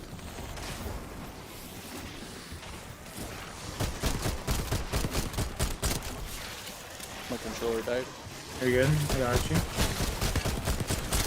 Back, though. Dude, I changed my bats faster than a NASCAR fucking pit driver, bro. That was pretty quick. I threw my bitch down. I'm like, fuck, I'm gonna die. Is he trying to troll you again? Is he AFK? I have no idea. Look around.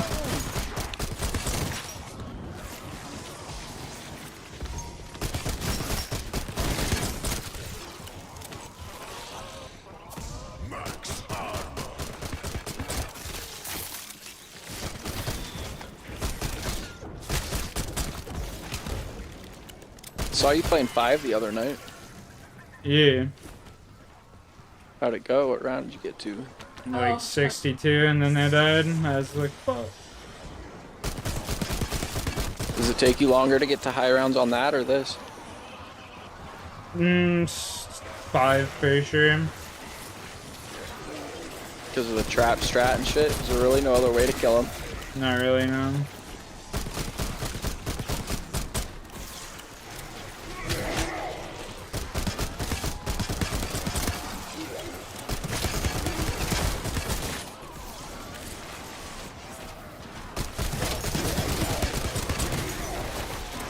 I wonder if Crooks will hit me back up.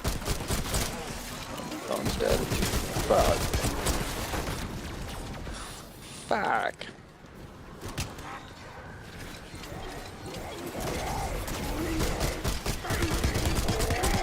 C4 is so OP. So trash, what do you mean? Dude, Compared to Cold War? kills a whole horde? Yeah, compared to Cold War. You throw that shit in a horde, it blows them all up. Bro, I've thrown him in a horde in round 7 before, and I didn't. I made crawlers. Damn. It's actually kind of wild. I wonder why mine's doing decent. They must have buffed them, bro. Like, honestly. I've heard they've been doing a lot of changes. Yeah, I was gonna say, they definitely buffed the amount of things that spawn on the ground. Which is nice. Yeah, there should be lots of equipment that spawns on the ground. Just make the game a little more fun. Especially if you're like a completionist and you're going for like grenade kills, semi-tex kills, like you don't have to buy that shit at the crafting table every fucking time. Like, yeah.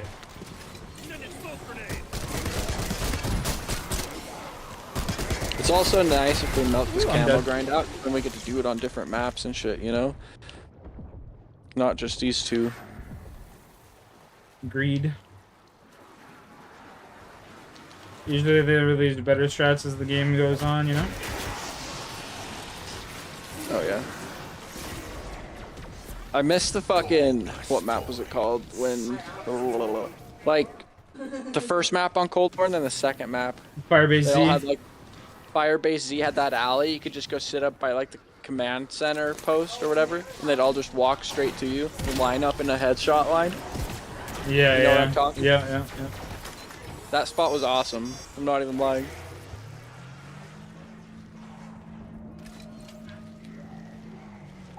He was jumping up and down in the elevator and he didn't work. That's only in solo. Forgot.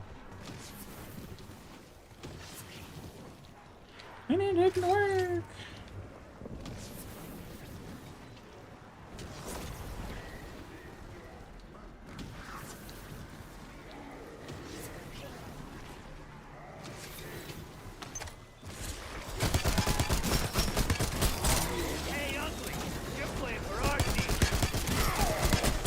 I did get Opal on all my snipers. That was one thing that's pretty lit. Fuck yeah, now I can go phase up. Phase up in the multiplayer, bro. Come on, man. I didn't have a classmate when I joined you the other day either, so it was just like, fuck. Using Yeah, default classes and shit. That's what Crix was doing for the whole time. For real? Using like Assault or some shit? Yeah, using XM4 Assault.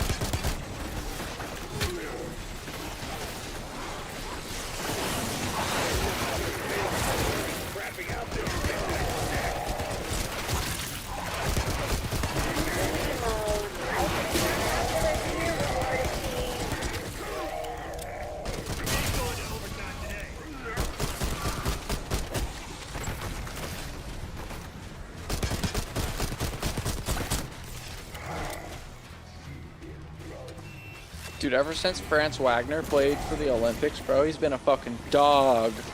I am? France Wagner basketball? Yeah, the dude who plays for the Magic. He played in the Olympics? He played for like Germany or some shit. I was gonna say, there's no way to play for you like that. Dude, they were like, he was the main player, so he was learning a bunch of ISO. You know what I mean? Yeah, and he yeah. came back to the NBA and he's just a fucking dog, dude. I'm telling you. Like, if you ever have some free time, watch a Magic game, bro. He's dropping 35 a night. He's like, the France Wagner. I know exactly who you're talking about now. Yeah. Tall white dude. Yep. He's literally like ISOing everybody. He doesn't even give a fuck. He's just going for it and he's scoring on everybody. AD, fucking, I don't know. It's cool to watch.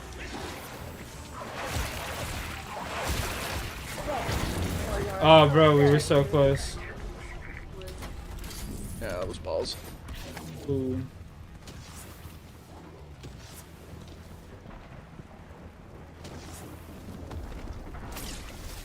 If you're going for specialist kills, it's worth it to play in public matches because they spawn more of them, you know what I mean? Yeah, it's just worth it to play in public matches for zombies and headshots in general. Because there's more zombies that spawn in.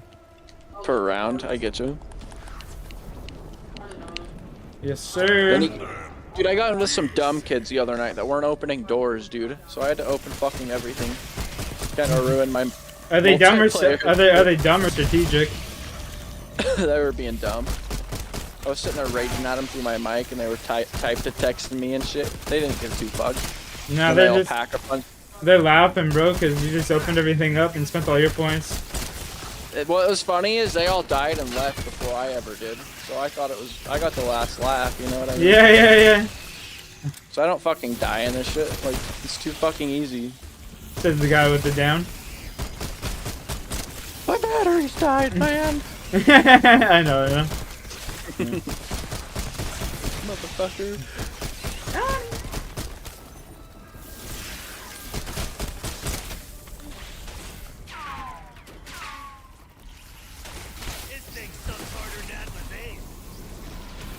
So we're not gonna have dead ops for another 5 years.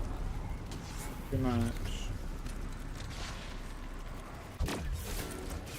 Do I literally remember downloading Cold War just to play dead ops with you and it didn't let us? I know, I was kind of pissed. Stupid. I remember that. That was dumb as fuck, bro. I don't know why. I love Dead Ops on that game too. It's so in depth.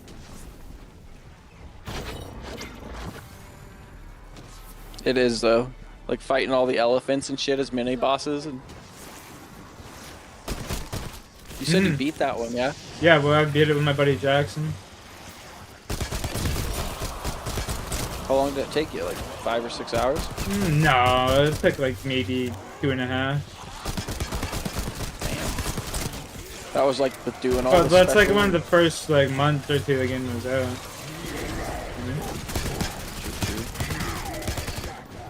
What's your upgrade you like to get? Like speed boots, or you like getting death machine? I always grab the death machine, and he would grab the speed boost. You can get 2 speed. You can get 2 upgrades in that game. I'm pretty sure. If I'm not mistaken.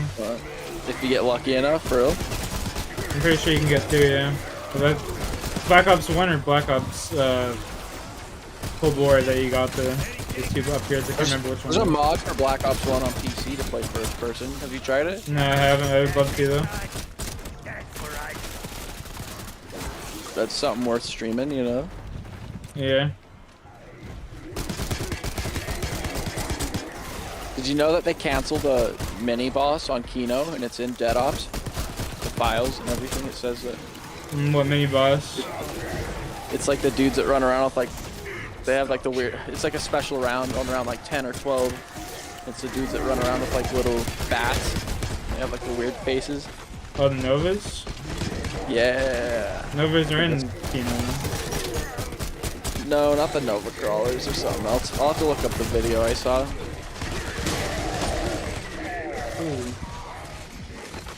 It was actually pretty interesting. Dude was like telling you about how they, at launch, they were originally gonna put, it's like a side boss. They'd still have like Nova Crawlers and Hounds, but then then like the fire boss from Shang and shit.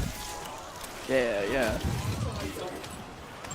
I'll pick up what you're putting down. I just never heard about it. Did you beat Dead Ops 1? Oh yeah, bro. I beat it on stream like 6 or 7 times. No exaggeration.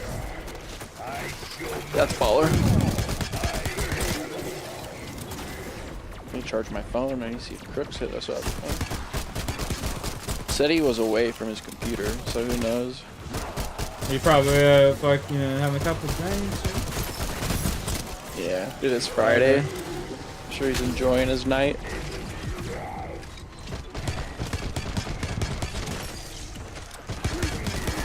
What's the highest percentage of alcohol they sell in Canada? Is it like 151, I guess. I guess they got 99% rubbing alcohol. Does that count? Yeah.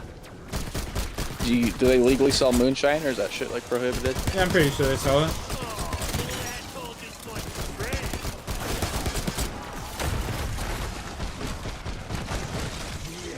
I'm dead ass out of points. I don't even get to fucking buy ammo. This gun sucks. You think that gun sucks? You should try this one.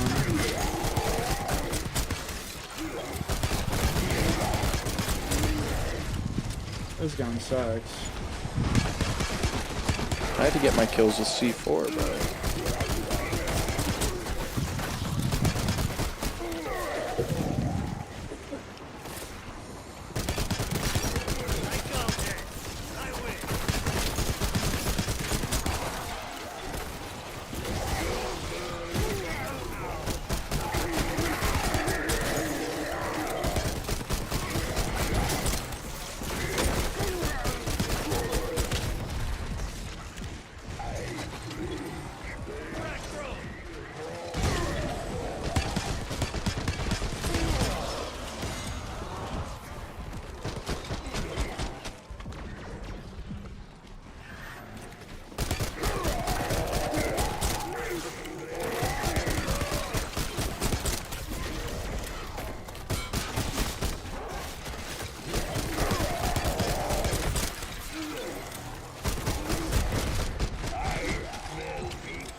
only play on World on RuneScape? Usually I play on World 420. 420? Because that's why you're the GOAT of World 420? I really can't afford to waste all my ammo on this dude, or I'm gonna be fucked next round. Okay. There's a armadillo. Bring him over to me. I want to hit him with this fucking missile strike. Now I'm bringing him to you. Ah! Yeah, eat that missile strike, motherfucker. There you go. You're G for that. Got you, boo boo.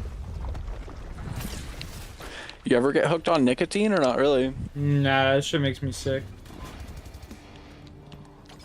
You never like a stove fucking doer? I like stogies, like I like my cigars, but I'm not like addicted. Yeah. Once But in it's a gotta blue be moon like, type shit. yeah, like New Year's Eve. No? Or when you're shit-faced drunk or something. Yeah, special. Special occasions.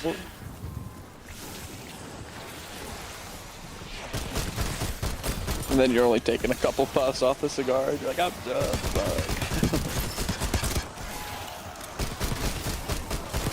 Alright, we gotta end the game. Next round. You can't whatever you want. I can't even kill a zombie. You can end now if you want. I'm using my chopper gunner. Oh, we'll just go through the round, because next round's gonna be expo. Is it? I should have saved my chopper gunner then. Oh, good.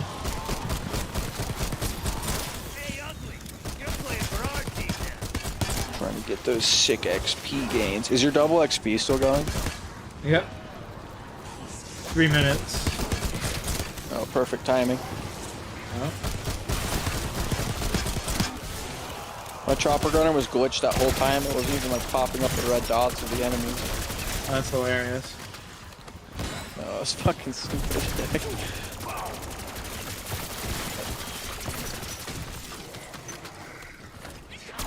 Cold War was so much better, bro. I'm just gonna be real with you, because a ring of fire would carry you through the high rounds. You know what I mean? Yeah, you could use your guns. Yeah. So if they don't bring ring of fire back, They will. next update. They will, probably maybe not the next update, but near the end of the game's life cycle. Right at the end to try to save it. Well, you gotta think, all these perks like double tap and mule kick and shit probably coming back too, you know what I mean? They're just gonna add it into the game and be like, look at the new perk! You know what I mean? 2.0 mule kick.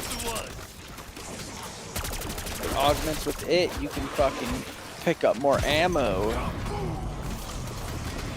Or Vulture's Aid and shit. Vulture's Aid was sick. You got a chopper gunner? No, I'll buy one though. Grab a Hellstorm then.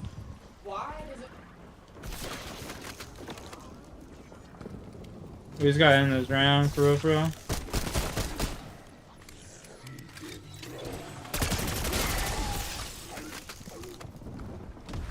They're gonna come out with a new map and then they're dropping Outbreak, I bet.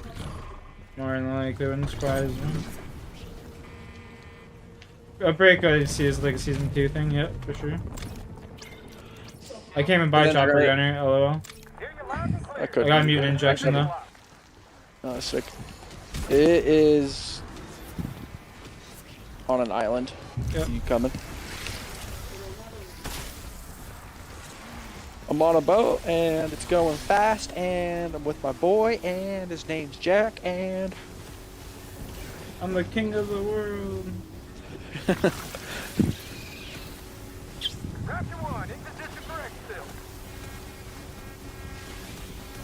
Give me that hard carry with that mutant injection.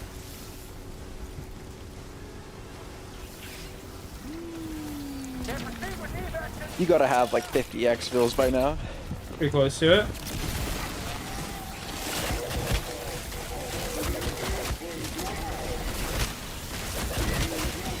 You beat the campaign. Nah, bro, honestly, I was kind of lost interest in this game. Yeah, I feel it. Didn't keep you enticed. Not really. There's just nothing to it. You know what I mean?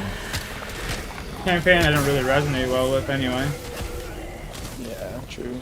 I like playing multiplayer and search and destroy. That's fun. Yeah, but for how long, you know? Shit talking kids, I can do that all day. True. That's why Apex needs proximity. One left. I'll run him over. Oh no. Beat him up with your fist. With your fist. With your fist.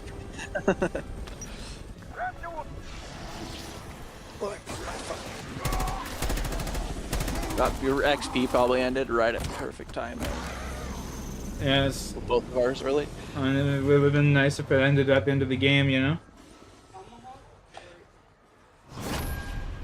Prestige 10 now. No, it's lasted 1 hour and 3 minutes. We're 3 minutes too long. Womp womp. Womp womp. Wasted time.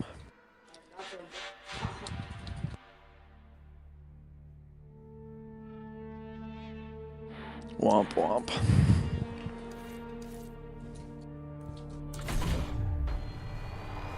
Discord.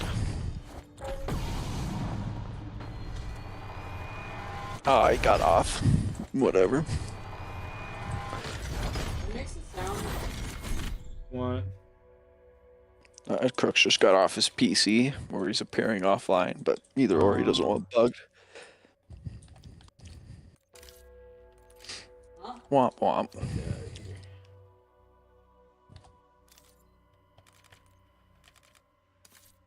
And the night on some pegs. You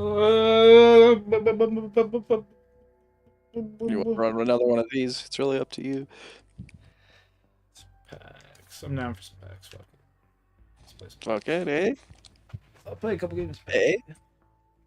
Yeah. Then I'll let you get back to your runescaping ways.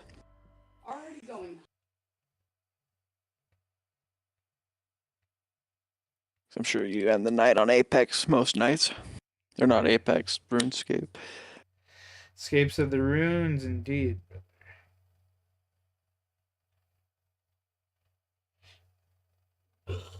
Excuse me. So could I max my fucking fighting ability right off the start? Or that countless hours? You're cutting out there a little bit. What did you say?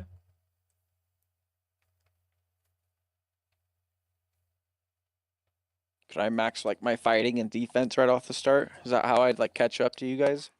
Yeah, I mean, just get your stats up, you know? Just gotta get them And then what, stats. like, is there levels or is there no levels? There's levels, combat levels, there's levels for each, like, skill. You know? So say I can't just go farm some super high thing and get a super high weapon right off the start type shit, or can you?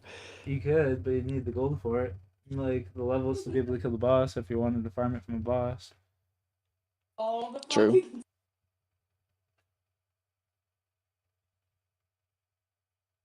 It's World's Edge. Oh, fuck, man. No way. What's the pub's map? World's Edge. But they added straight shot revival. What is straight shot?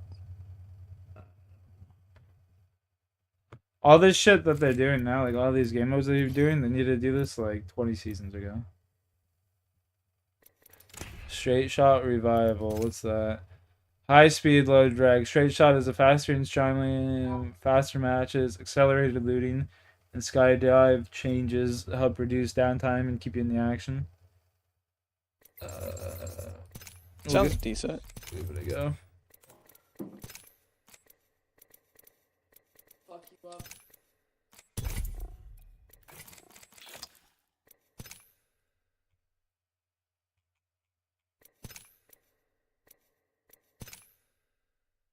The riot, live to die. The riot shield is bulletproof. What riot shield?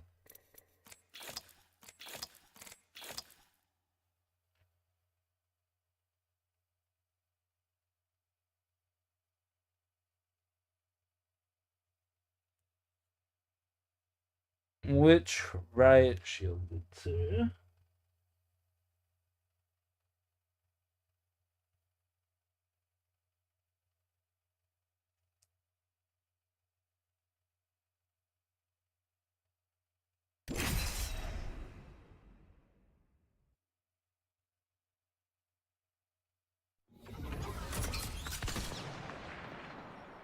Only 30 people, so it's a half a game of fucking regular match.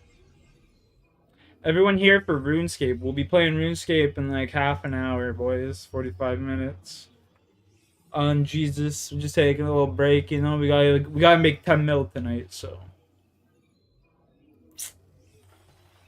I'm back, sorry. You good, you good? There's only 30 people in this shit? What the fuck am I playing? That's what I'm saying. Looks like they spent more time editing this fucking loading screen than actually fixing their game. Yeah, if you want to go run fucking Rune, I don't blame you. No. I said I got 45 minutes, half an hour playing this shit. But I'm gonna drop a quick 20 bomb in our bot lobby. Carry on from there. Basically.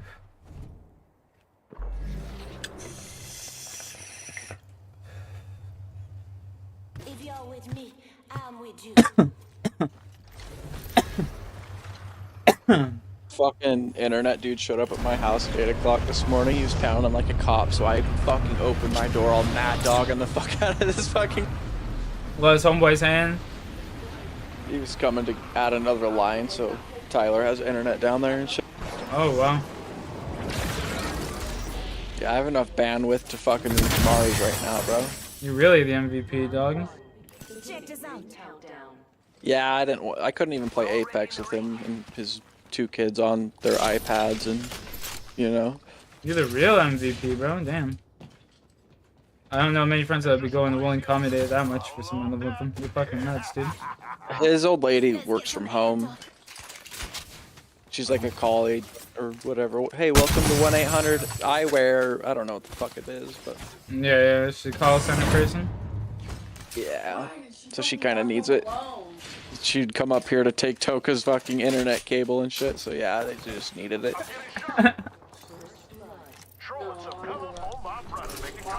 Wait, Toka's your wife?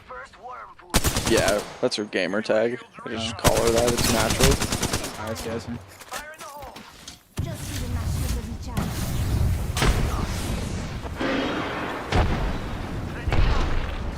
Coming up behind him. I just got team shot. I'm bleeding out. There's 2 up top, I cracked the fuse.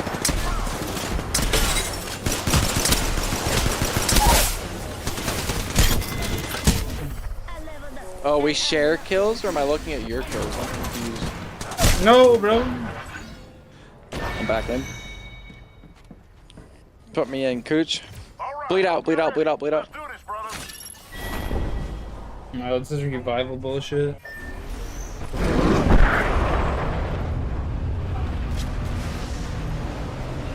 just lined on their whole fucking team. Oh boy.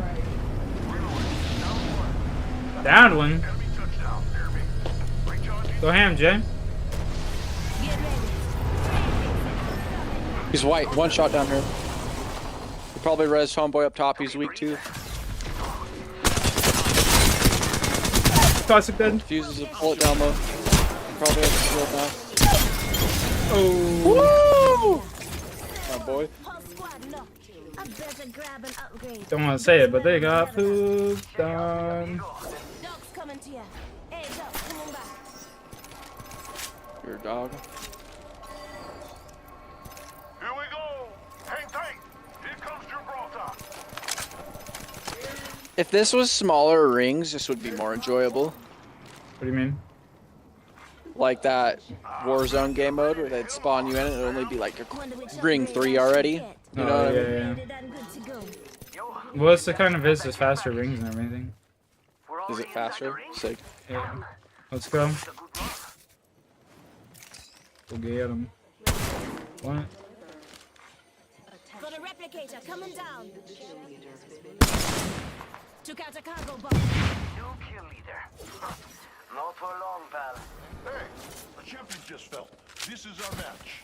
Let's get some air, Doc. Physical bot at the top there. Ooh, that's got a kick. I'm a runner, I'm a track star. Let's check this out. fuck did that do? Summon an SE companion. That was sick. So it's like the Halloween event. A little bit. Hey, Doc. You follow them now, right? Hey, Doc. Come on back. Someone's sliding above me. Oh, it was you.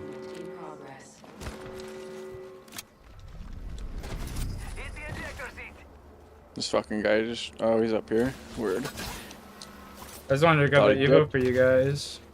That's all. I'm 20 off.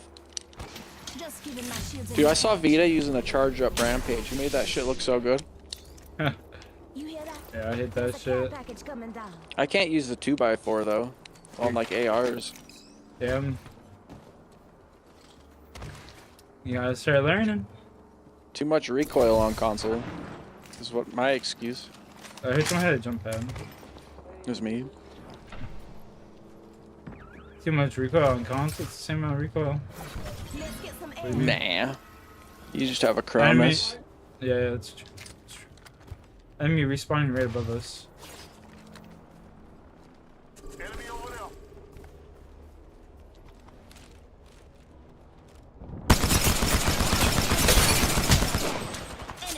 Blitzed.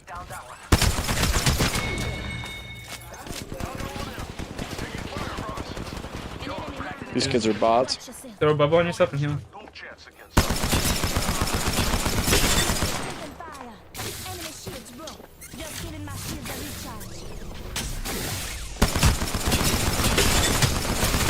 Weapon dead. Get him, Nessie.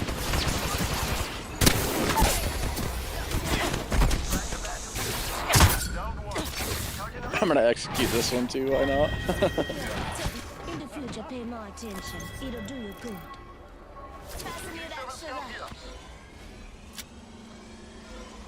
Time to wrap it up, though. Dude, look at this shit. Reactive regen.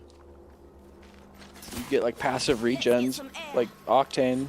That's pretty nice. Pick that up. I got Nessies, bro. Look at my little army. No, fuck your Nessies, dude. They're cute. Fuck your Nessies, dog. Yeah, that's cool. I should use whatever. Let's go the other way. Closer. What do you have? I'm gonna get 1 HP. I hit a Wraith Q instantly. Oh shit. Yeah, they did okay on this game mode. I fuck with it. Alright. What do you take, the tack life or the smaller bubble, faster cooldown? I take the longer bubble. 45 seconds, but we could just walk it. Personally, I'd rather have the bubble stay big, you know, have more space to work with. Yeah, true. Quicker bubbles is nice, but it also makes it smaller, so you got less space to play in, you know? They got a Maggie fucking Q in that shit, you can't sit on the other side of it. Like, oh, true. I get you.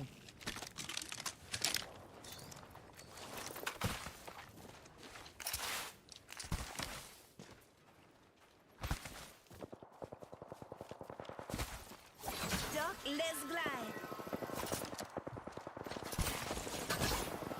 Brawler's got some good upgrades. he does. Always take the blue perk on the ring. Oh, the shotgun one? Yeah. Best one for sure. Just auto reload your shotgun. We're landing right behind us, a full team. A whole ass team. Bubble up on that jet. Bubble up, Jen.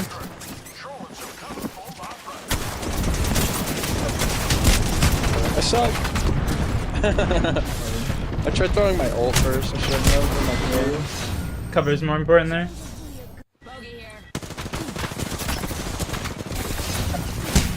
Damn. And then you just all need yourself, so they're forced to come into the bubble with you, and we play inside your bubble. You know what I mean?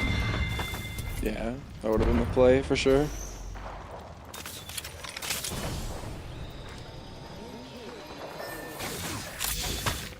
I just thought you threw it a bit quicker. That was just a self-error. Oh, you didn't? Okay.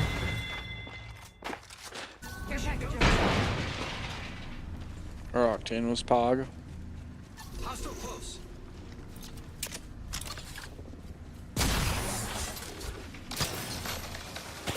Good vibes from 515. You already know.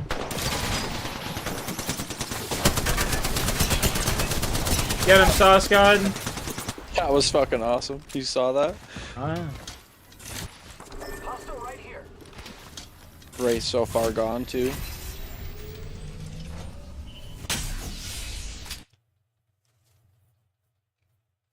I didn't even see a shotgun that whole game. Straight shot.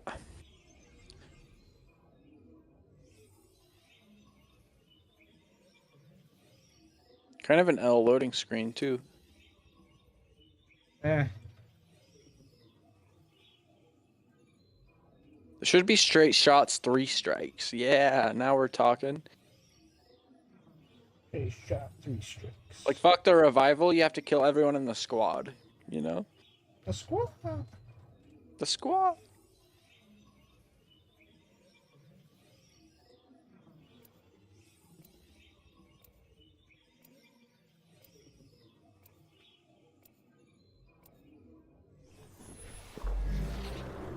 How often does RuneScape come out with like new events and shit? Or new content? We're in this together. Well, if you join clans and like a clan or whatever, oh, what's up, zombie? You join like a certain clan and shit, you can like have clan wars kind of, where you have like certain players, whoever gets like the most Slayer XP gets like rewards and shit, you know. There's like there's some like really nice clans in the game for shit like that, you know what I mean? You and your own? There's one with my buddy that I used to work with. Is there like a leader or not really? Yeah. Our leader went to prison, so. He's fucking gone, eh? Yeah. Unfortunately, fortunately before he went to prison, he gave it to one of our buddies, so. He's the leader now, but he's kind of a dickhead. He's ego tripping over like getting a RuneScape clan with like 100 people in it, you know what I mean? You can have unlimited people in it, or does it max out? No, I don't know. Does it? Do you get more benefits having more people?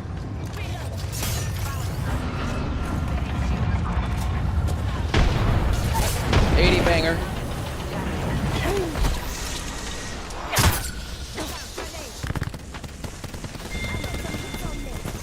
They're coming across this way.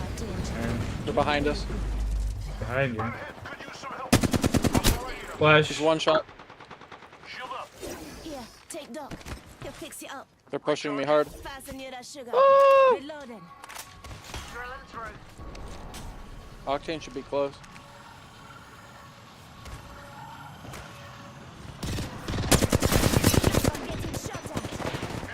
Crack. There's this lag. I lagged there too, I'm not even gonna lie. Just giving my shields a recharge. Recharging shield. He's behind the bin there. Went inside. Yep. I got ratted on. Pussy. That was our old teammate. Was it? Yeah, it was 5 on 5. That kid's so fucking ass. Wingman here. That poor guy. Look at this. Damn, he took the gun and didn't even thank me for it. Tisk. Kind of a douchebag right there. No facts. What's his deal? Should I grab that Evo Harvester behind us there? I'll go hit it.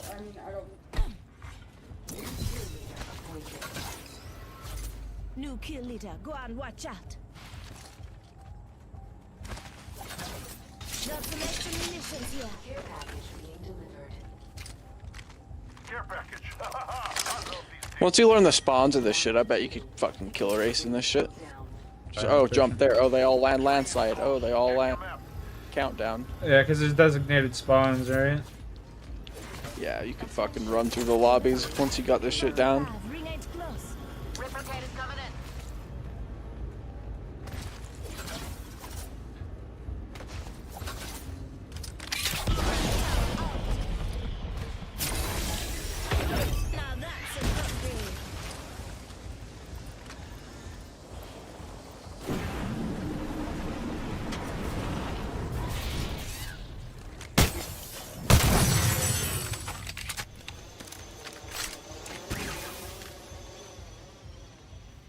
Tyboy and his lady had me run into the store 3 different times to drive him around because he was too drunk to drive.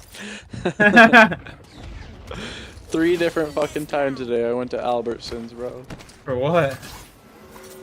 First time was for French toast bullshit, and then he got a bottle of champagne, and then he drank his bottle of champagne, so he made me go to the store again, and then the third time was for spaghetti sauce and random bullshit for dinner. Hilarious. That's gotta be kind of annoying, eh? No, it was funny. I'd rather drive him than him drive at that point, but yeah, it was kind of annoying. I got him though. He's just wild. Where's these kids? Where are these kids at? He's pinging someone? Oh no, that was my mistake. I think my Nessie scared him. You're Nessie.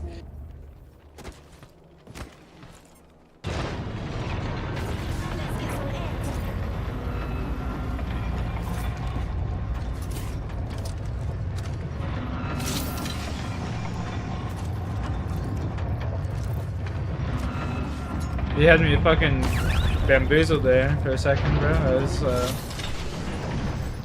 Pretty sure Vita plays in my Oregon servers. Yeah, we played against someone we were playing before, for sure. There was the other week, it was solo queuing and he was in plat. He was in the champ team. Shit. We were probably, I just wasn't paying attention though. I don't know what she was doing. Or were you with Squirmer and Crooks? No, I was with Shu for sure, because it was on the weekend. Jeez. I would have shit on him if I knew, bro. You were behind him.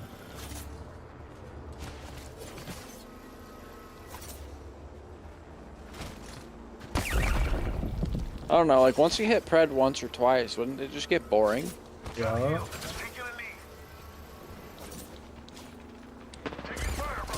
Hey!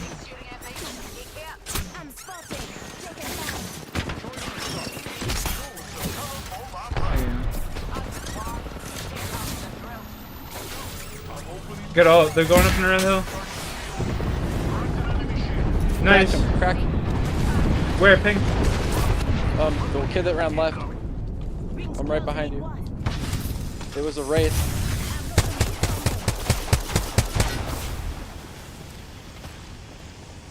Come here, boys. 7 seconds. Watch our right. Right here. Around like motherfuckers. Yo, next in front of me. Oh, bro, you cannot do that. Who? You. That boy.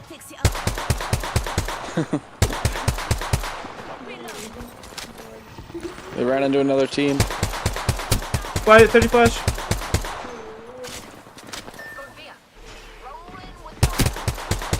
Knocked him dead. All dead. Another team. Kill him, 3 bubble.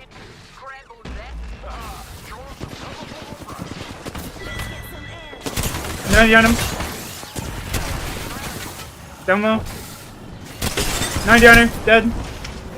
You're a demon.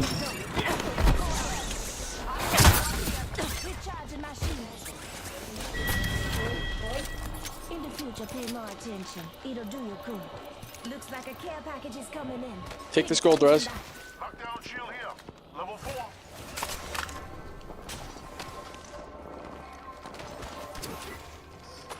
Let's go grab the Siva Harvester over to Ella. Okay. Storm's on our booty. I did it again. 60 on him. He's literally 30 HP.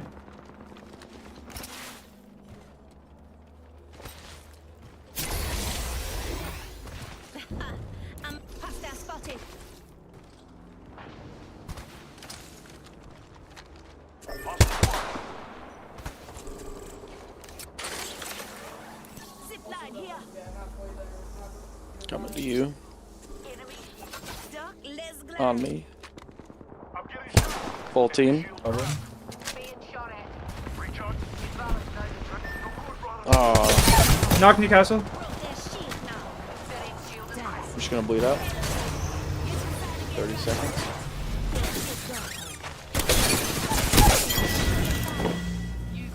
You kill all those kids? Yeah. Jeez.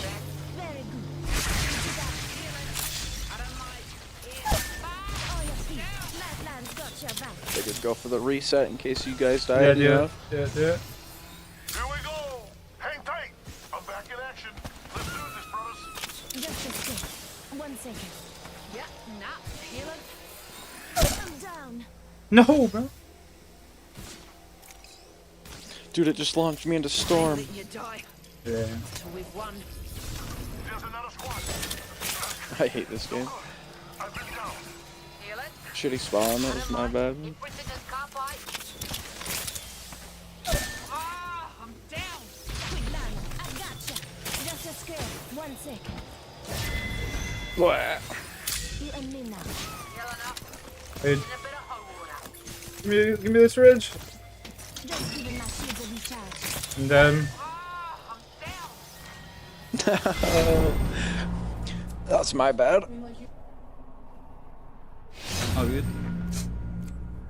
You calling her there? Just one more. I'll play one more. Woo! We're getting some fucking actual AI lobbies. Yeah, these lobbies aren't the best, that's for sure. Newcastle Vantage and Octane. His name's Deckhead.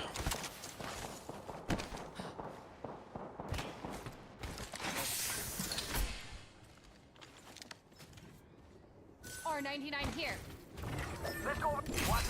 What was the first map to come out? At Kings Canyon, yeah, but what was the next one after that? Olymp? No, World's Edge. World's Edge. But it's actually good. Yeah, good locations, good POIs. Yeah, it was just in like the color scheme of it, you know what I mean? The color scheme of it was like the most important part. Like things shit popped, you know what I mean? Nothing was like really hidden. Yeah, I wonder where. It's just when they updated the graphics, this game went downhill. Like even when I started playing it, it looked like an entirely different game. Season like 16 or whatever. I don't know, bro. It's not. And then they had the performance mode update. You know what I'm talking about? That's when it all kind of went downhill. This shit just happens called RuneScape. Apex just ain't what it used to be. That's for sure.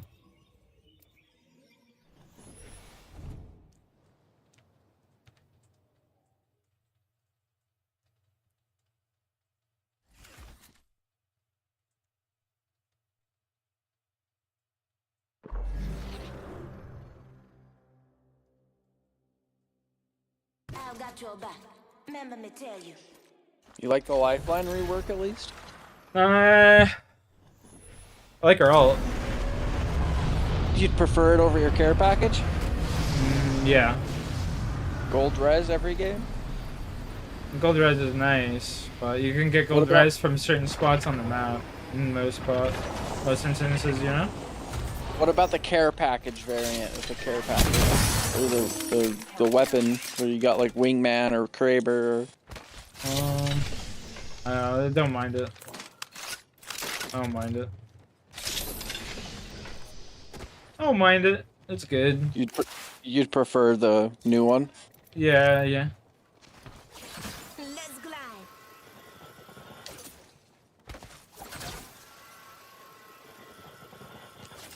There's some extra munitions here. Optics here. Optics here. Lid ready. Running low on ammo. Got to look out for more.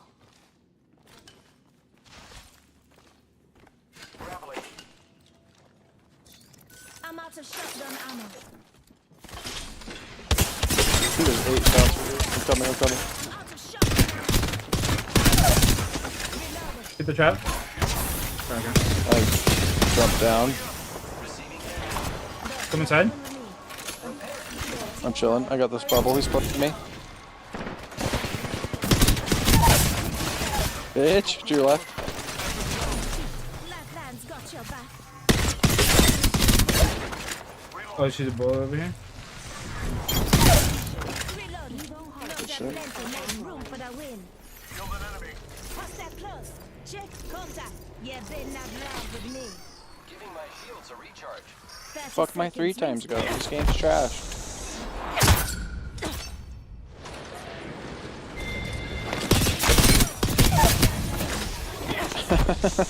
That kid fucking thought, dude. We've taken out the champion. Medea. Element in the future. Pay more attention. It'll do you good. The ring's close. 10 seconds. White Mozans, you brother. That's how I was using I there. should pick up an upgrade. Alternator here. Ooh. Using grapple. Now that's an upgrade. Ring's moving. Got an upgrade. Behind Now us. put it to Yeah, I'm use. just gonna go grab some ammo here. Let's glide. Oh, it's Okay. 7 bats. You need a bat? I'll take one. I have 2. Crafting. 1 minute, Shield battery friends. here. Give that kid one. $10. I'm spotted. Take it. Just giving my shields a recharge. He ain't taking it.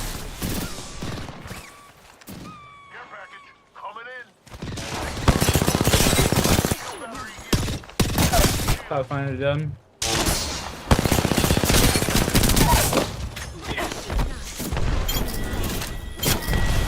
Demon mode. He's gonna take the zip. Ooh, he's almost cracked.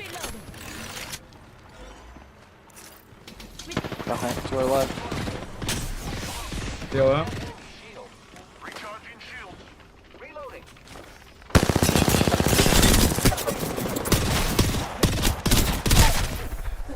On me. Making contact with enemy.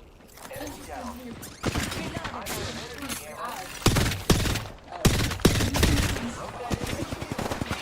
He's white. One shot. They want to be my friend. Hey, Doc. Pussy. Resume. Lifeline's got your back.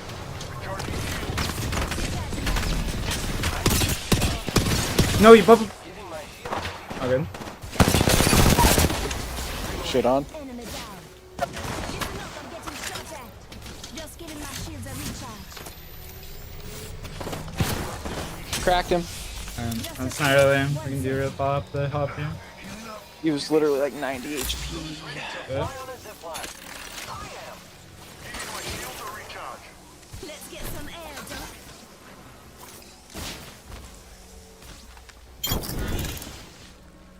Enemy killed. Healing up. Give me a sec.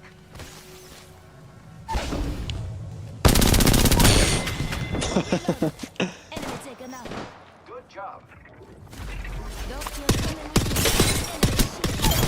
Enemy Nice shots. shield. Here, take Doc. He'll fix you up. There. Hey, give me back that lifeline drone. Hey, Doc. You follow What them a now, G. right? That's so OP. Let's get some air. No, it's how she should be, bro.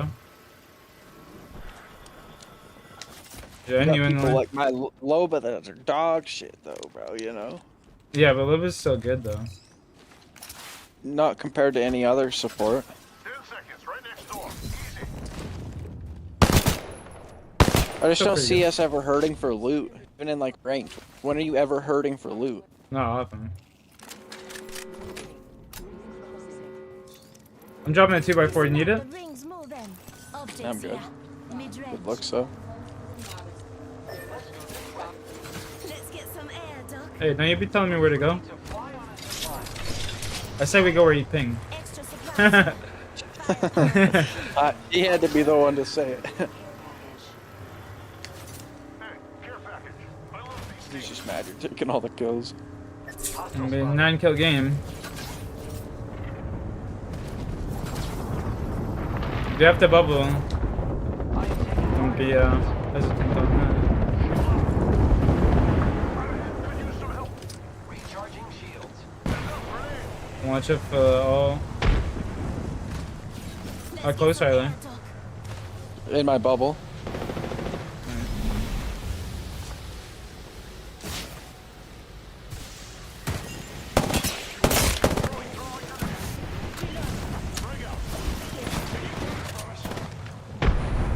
Naded him for 50. Alright, I'm gonna bubble up. Cracked one up top. Knocked one. Cracked. Dead. Last kid's back here. Yep, get him. It's cracked. It's one shot. Popping a fiend. Using my Phoenix kit. 1 sec. Shooting nukes, bud. Alternate with disruptors there, Jay. There you go.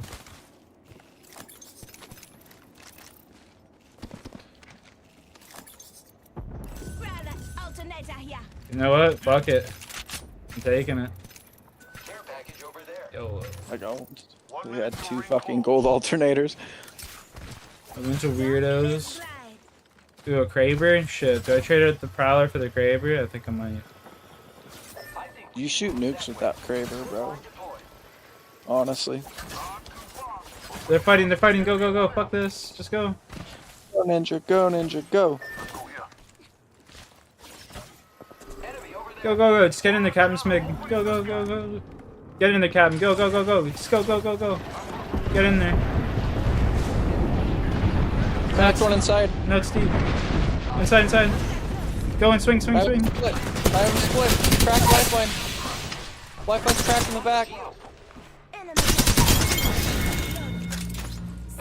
That was such a nasty Other team. window. It was nasty. Other team, pick this up this way. They're over here somewhere. They scared. Let's get some air. They fucking screwed.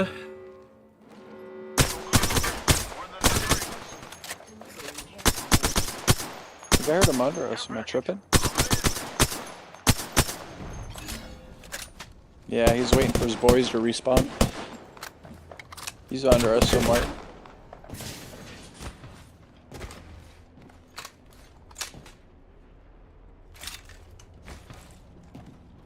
I don't know, dude. Res north. Is that right above where he'd be? I don't know. We'll just stay up here and win the game for free.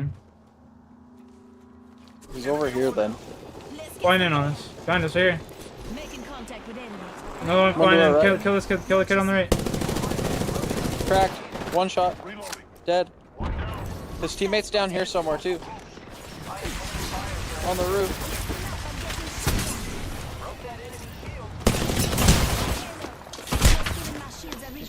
Ooh, on me. Down one. Down 2. It's all you. Woo! Trash. Noobs.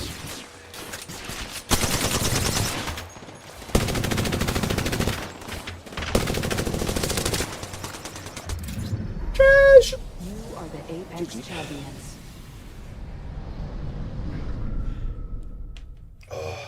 Can't go on a win, Jay.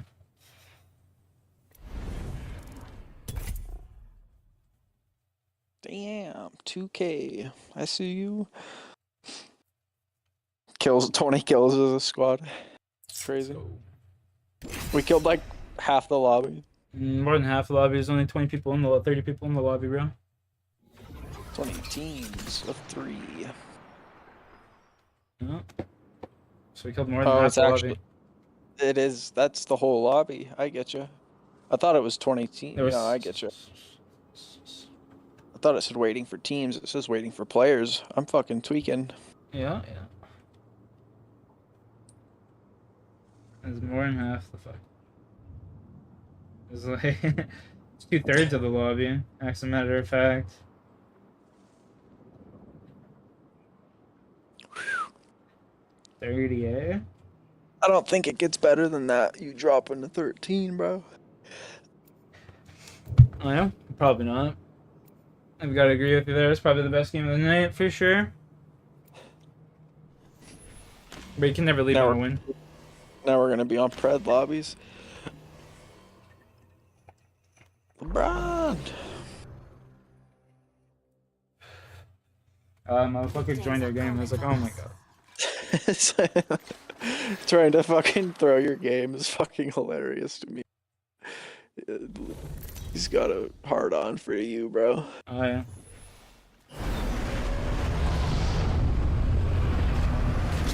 Oh my God, Canada! I'm your biggest fan.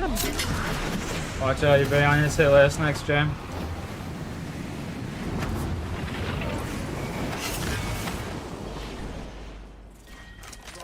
Just Josh knows the difference. Next ring spa.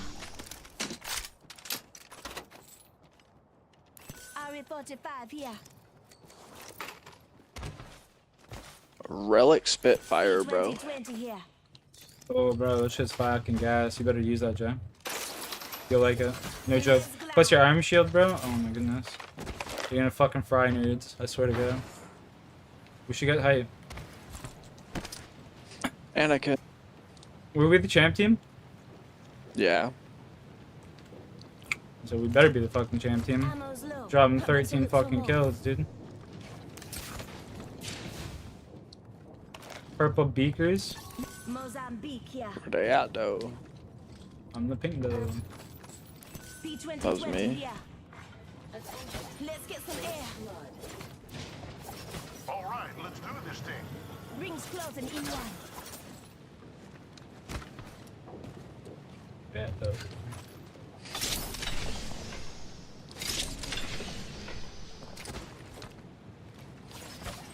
"45 seconds. Ring spa." Attention. Evo harvesters are online. Kill leader appointed. No kill leader. Heads up. Yeah, they Team do, that's spawned by us. 30 Oh, seconds they until are. ring charges at us.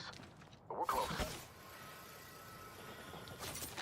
They probably went for this Eva though. I don't know if they're that smart. What kind of lobby are we in, you There's know? only 8 squads left. Yeah.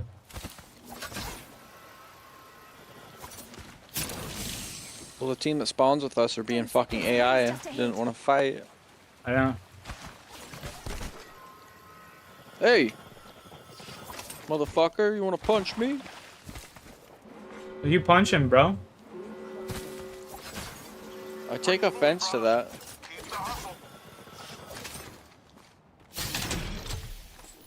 Who do you think you're punching, bud? We're famous. You really don't think this game's fixable? No. It's got 20 tick serve. Enemy spotted. 20 tick servers. Yeah, that's all you gotta say, really, huh? Eh? Pretty much. Attention. Delivering care And they're competing with games like COD that are on like the highest end servers and shit, you know? Not even. COD's not on high-end servers. Better than 20 tick. I don't lag at all on COD when I'm in your lobbies. I'm on like 30 frames and shit. What I should be on, you know what I mean? Fair. Not 30 frames, but like 30 ping or whatever you call it. Ping, Like yeah. right now, I'm sitting at 102. It's actually decent. I'm sitting at 55. That's pretty high for you, isn't it? No, that's usually what I'm sitting around.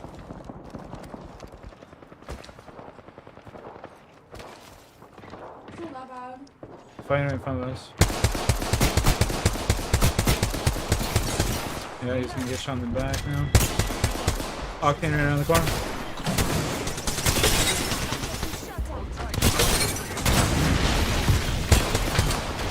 Bro, come on, Newcastle. What the fuck are you doing, homeboy? God damn, man. Just giving my shields a recharge. This guy's shooting, motherfucker, bro. You didn't need to all literally jump right to you. Taking fire. Weapons ready. You follow them now, right? Reinforcing my shield. They're landing on a roof. I'm done.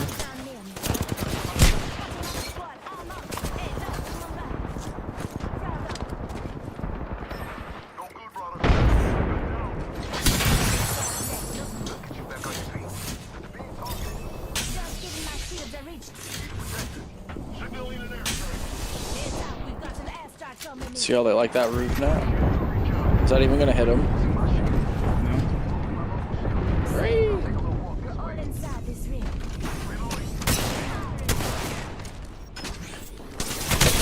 Woo. There's kid inside. Kid team inside. That's insane. Alright, well, GG. Back to the scapes it is for me. Have a good night, brother. You too, JPEX. What level are you in the battle pass? Our teammate goes hacks. This kid thinks they're hacked. I mean, they could be. I'd say. 16. 16? Oof, I'm 32, bro. Or 31. I'm working on 32. Damn, son. Did it count when you were getting all those challenges for the game mode? Yeah, probably giving me more XP and shit, you know? Yeah, facts. 45 days in this season. Oh yeah, you got way more than enough time. But the battle pass ends in 24 days. They do a half and half battle pass. Oh, really? Damn. So yeah, shit, you gotta grind then, dog. Gotta get on that grind. It's 40 max, 60s max. Sheesh. Get on. Yo, you have a good night, brother, man. You too, bro. Stay out of trouble. You too, bro. Always do. Peace, peace.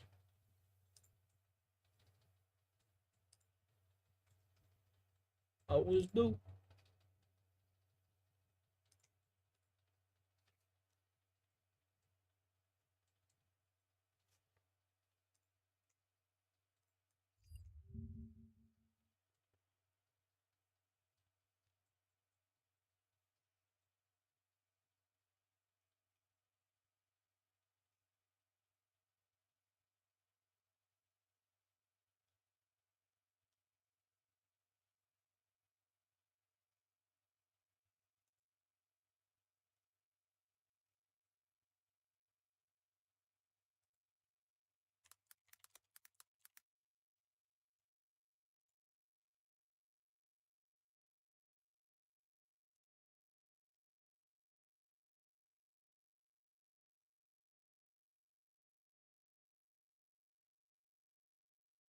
I was gonna give my channel strike, but I don't give a fuck. Or like a community copyright strike, but I don't give a fuck. I gotta watch this. This is hilarious.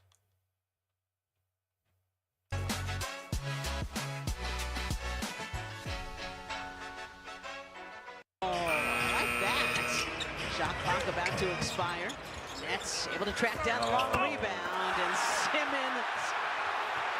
Simmons misses the bunny. KJ Martin fouled on the other end, and just gonna lay out here. See what the crowd does. It just might be the basket down this end. Let's take Watch it one again. more look.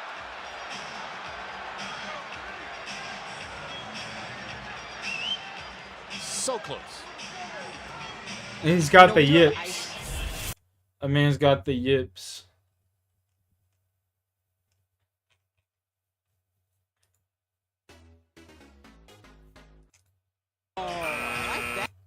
Come on outside.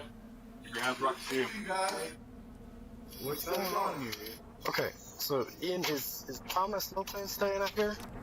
This is the father and son who own this ranch house in the New Mexico desert, miles from anywhere.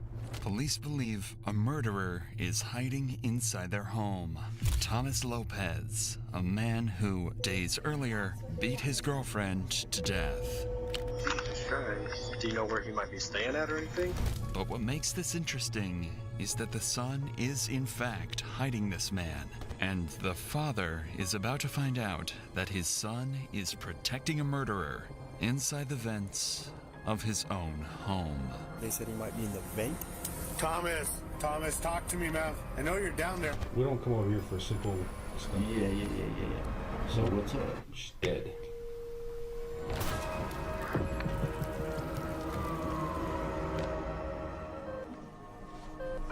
On the 24th of February, police were called to a hospital in New Mexico to investigate something horrifying. 26-year-old Sabrina Calderon had just been brought in, unconscious, covered in bruises, barely clinging onto life. So her name is Sabrina Calderon. Calderon? Is in such dehydration that her kidneys are failing. She is too sick for even us to take her. And who brought her in? I believe they said they thought it was her dad. What is that, would you say? Is that something from being hit? Probably. She's 26 years old. She should not be in this condition. Right. Sabrina is in such critical condition that the nurses are almost certain she won't survive. But what made the hospital so suspicious is that Sabrina's injuries were that of someone who had been viciously beaten, and the man who dropped her off left almost as quickly as he possibly could. The hospital called in police, but with no leads, the cops decided to use her emergency contact info and call up her dad to see if he could shed any light on what just happened. Can you hear me now, Mr. Calderon? Yes. Could you tell me what happened real quick? Why she has these injuries? Yes, Thomas Lopez, he got her from here, I guess at knife point. He took her over there, and... Where's over there? It's a ranch house. He had her locked up in the room, and he was just beating her. She said he was beating her every day. That was almost disturbingly simple. Apparently, a man had taken her at knife point from her dad's home and was beating her every day at a house out on a ranch somewhere in New Mexico. The cops find it extremely strange that he never contacted police, so there is some amount of suspicion to cast on him. Regardless, they ask him for some details about the guy that he claims did this to her, knowing that if this lead hits a dead end, they know who to suspect next. Where does he live at? He was just going from place to place. How did you get her? He ended up taking her to the hospital, and I thank God for that, and dropped off and took.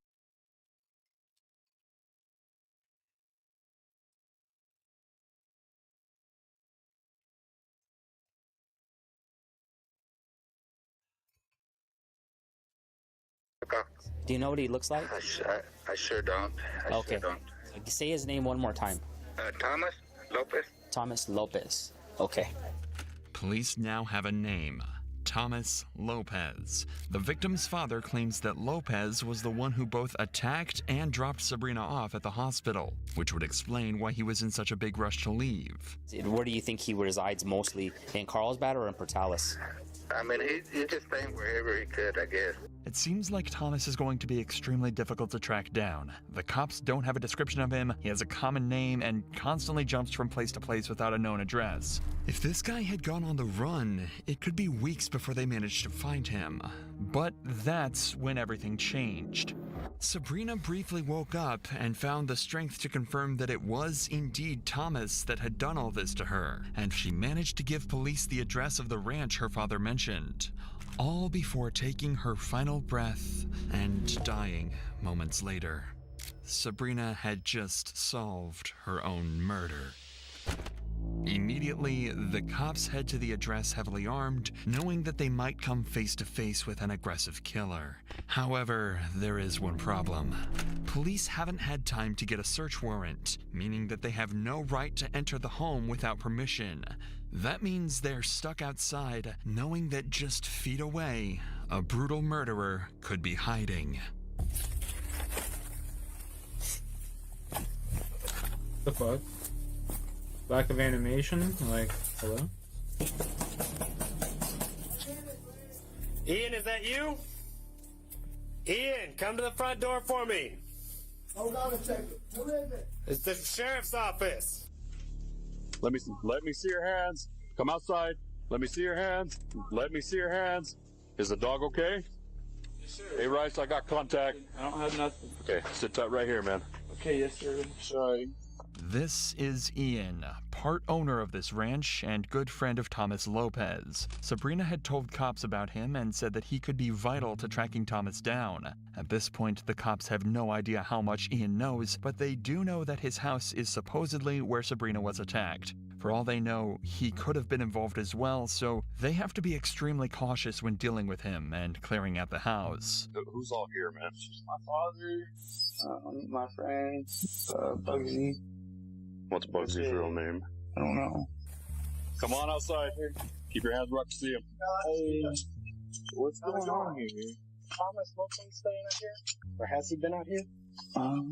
Been out here a few times. Yeah. I'd see. Is there anybody else inside? You said Bugsy. If I can go with you with the door, can you call her outside? Yeah. Okay. You want me to go get her?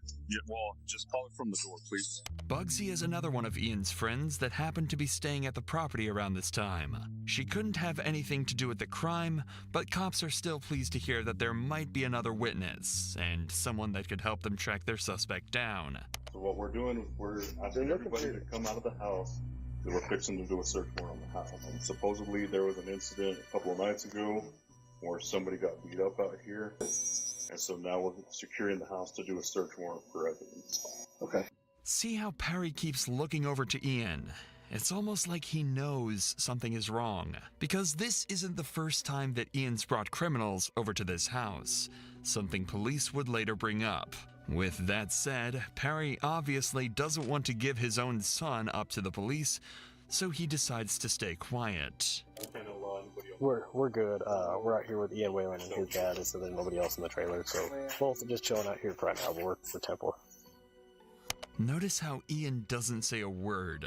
That's because he, just hours earlier, helped Thomas crawl into the vents inside his house to hide him from the cops. However, his father has absolutely no idea.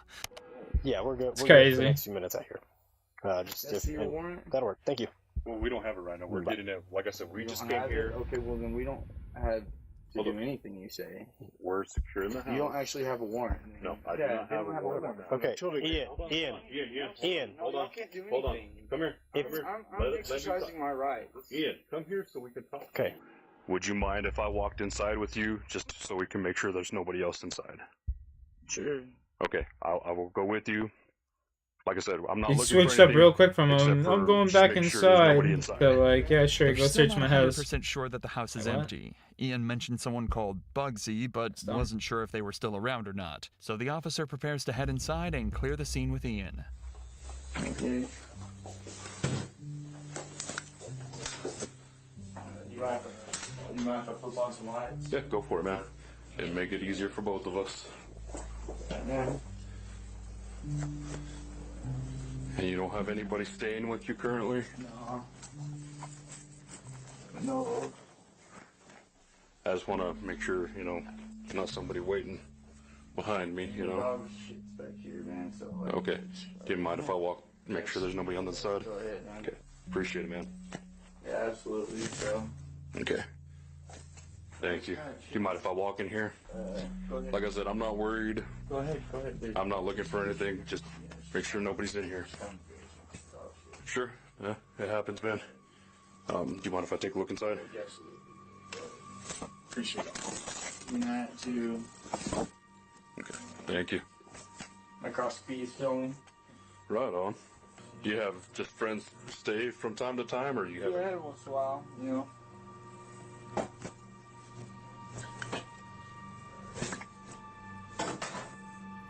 Hey. Hey. Alright, sorry, my bad. Hey, I'm right here. Okay, come back here. What? You under the covers. Let me see your hands. What's up? There's somebody under the blanket there. You under the covers. Let me see your hands. Let me see your hands. It's not a guy. But you see it's not a guy. Okay. Alright. Mind coming with us, ma'am? You're looking for a guy. Okay. No, she's fine. You're looking for a dude. We're not looking for her, but we do, ma'am, need to ask that you come outside with us. Clearly, Bugsy isn't the person they're looking for, but she would turn out to be extremely useful to the case down the line. She's been staying at the house recently, so the cops keep her around thinking she might have seen something Ian didn't. The officer then clears the rest of the house and finds it to be totally empty. In the meantime, the officer outside catches Perry up on everything that's been going on at the house lately and what they plan to do in the search. So you're referring to this Thomas girl, aren't you? Yes. Yeah. Thomas has gotten himself into some pretty heavy at this point, so. Yeah, but what I've seen of it, I don't care for the dude. Okay. Keep this between me and you. I'm here trying to make shit right, and I apologize for my son. You know what? Well, it happens. What's up? Okay. You're not a dude. Okay. Yeah, obviously not the guy we're looking for, so. Mr. Whalen? Yes. So they're fine where they are right now, but what it's sounding like is the investigators are wanting to do the entire property covered in the search warrant. So what does that mean? Well, meaning the car's gonna have to stay here. Okay. They're okay in there for now, but they are asking the entire property. Yes, Y'all sir. want to go through the barns? Yes, sir. That's what it's sounding like. We could probably go do that right now. Well, the well house is locked up and the barn's unlocked. Okay. But I could take y'all on a tour if you wanted to. Yeah, we're gonna wait for them to get the paperwork done, just so that I don't think, I'll be honest with you, I don't think Thomas is hiding in the shop or something like that. But on the off chance that he is, I don't want him to have the ability to talk to a lawyer and say, well, they illegally searched the barn. Even if we have permission at this point, we're just going to kind of stand by and do it by the books of the paperwork, okay? The thing is, Officer Rice was wrong thinking that Thomas wasn't hiding on the property. Had he gone looking for him on his own, things could have ended much, much worse for him. However, the day is coming to an end, and it's time for the officers to go over everything they've figured out so far. However, they can't risk Ian or Perry overhearing any of this. See if you can figure out why that might be, and we'll reveal it after this clip. She's been living here? Probably. Did you ask her? No, I haven't asked her explicitly. I would ask her. Because if she has been living here, she might have witnessed this. Sorry, I don't mean to be on edge, but you know. Yeah, especially after. Yeah. But, I guess the way to look at it, she died from that whole situation. Like those beatings. I see. I'm guessing there was some internal injuries. Okay. So it wasn't like we tracked her down. It's the way it seemed. Woke up, chillin', Bang. How you been, Trying dude? as hard as they can to conceal the exact details of the case from Ian and Perry. That's because detectives plan to interview them later, so the less information that gets put into their heads, the better. This is usually for two main reasons. If they're guilty of something, this stops them from changing their answers to hide evidence based on what they know. Or, if they're just a witness, it stops them from giving answers based on what they heard from the cops, rather than what they actually saw, protecting their credibility in court. Just chillin', It should be made clear that this isn't the first time that cops have been dispatched to Ian's house. What'd you get up to today? Multiple criminals had been arrested here before, though never Ian himself. He just seems to hang around with the wrong people. Let me tell Ian. Okay. Hey, listen, they're expanding the search to the whole property. We cannot take the car. Okay. What? So the thing is with it, Ian, is you guys, physically yourselves, are not being detained, okay? Other than, I guess, today, any other issues going on? No. Nothing? Okay. That's good, I guess. Fortunately, no. Yeah. Got a nice place out here. I'll be more selective about who comes out. Yeah. Yes, dude, honestly, when I lived out in the county, if I had friends over and they brought somebody I didn't know, I would straight up tell them back, guys, I'm cool with all y'all. So, but him, I don't know him. And if I don't know him, he doesn't need to be here. If you haven't noticed, the longer this goes on for, the more uncomfortable Ian seems to get.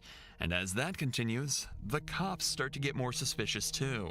After having multiple criminals caught and arrested on his property, you'd think he'd start to be more careful about who comes over. That's what made the cops suspicious here. If he's been hanging around so many criminals, he might feel obligated to cover up for them. That's the main thing on the officer's mind when he decides to bring Ian to the interview room, but they actually decide to wait before questioning him. They have a fairly large number of witnesses for the case, so they want to get as much information from the others first before talking to the riskiest of the group. Ideally, they'll get information that could help catch Ian in a lie and force him into telling the truth. So they start by questioning his father, Perry, the owner of the property. Too many people coming and going. I'm getting sick of it. So you were in your room, they had been there a couple of days. You heard her getting slapped. You knew she was getting slapped by the way she was sounding. You peeked out. Ian was telling her, hey, y'all need to calm and quit, or whatever he said. The girl outside, this Elizabeth chick, and some other guy gave the girl that was being slapped after she said, y'all need to help me. But that, apparently, this is two different women. See, I thought the girl that we got beat up was not this girl. I don't know. I'll stay back in my room. But you saw a woman getting beat. Oh, yeah. I'll join up in the heist. Yeah, but I didn't think it was her. She was already in Carlsbad, right? Is it time for She just barely got in Carlsbad, probably Friday. It seems that Perry absolutely heard Thomas attacking at least one woman, but wasn't able to confirm who it was. He backs up Ian's propensity to let anyone and everyone over to the house and tells the cops that it was bound to end up badly eventually. If Perry can identify the girl that he saw Thomas hitting though, it could be a massive help for the cops, as it would mean all the evidence lines up and they can begin their search for him immediately. Suppose we just got you got the faces mixed up? Because you don't seem sure, but you knew it was women. I thought there's two... There is Thomas did beat up another girl that he has warrants out for his arrest now too. That's why he's running. Yo, let's go smoke. Let's go golden. Contact with. See, I thought we was talking about another woman. I knew this chick. The picture you showed me. I knew her going to the ER But the chick that I heard through the wall saying, y'all gotta help me, was not her. Perry is saying that he had heard Thomas beating a girl up, but that it was a completely different girl to the one that they were looking for. So now, there was even more reason to catch him as soon as possible, as it seems like this wasn't an isolated incident at all. Maybe I'm confused. Because, okay, once she went to the ER, she never went back to the house, right? Okay. I'm thinking of another chick. Does that make sense? No. But we'll figure it out. I'm sorry, man. That's all right. This whole thing is just confusing for me. I need to be more involved, I know, with who comes and goes, but, you know, he thinks he's a grown-ass man now. And Ian's gonna have to start putting his foot down about who stays at the house. Plain and simple. Well, we need to get this man. Perry unfortunately didn't have much else to add, so now they turn their attention to Bugsy, their surprise witness who might just have the answers they're looking for. Okay, because you might have seen or heard something that happened out there at Ian's house a couple of days ago. Honestly, I just got there today to do some laundry, so I have. Well, Ian says you were out there a couple of days ago whenever this incident happened. Okay. Okay. Do you know Thomas, the guy that's always out there with Ian and all them guys? I mean, I've seen him a few times out there. Yeah. I mean, even if I was there, I didn't see none of that. Did you hear any of it? I didn't. At first glance, it seems like Bugsy might not be as much help as they anticipated. But things can change quite quickly when a witness is told just how serious the situation is. That's why the officer decides to let her in on what happened to Sabrina and see if that jogs her memory at all. The reason we're here is because there's a girl that was with Thomas. Today, she started having complications from what Thomas and Sabrina had an altercation over. Okay. She is now deceased.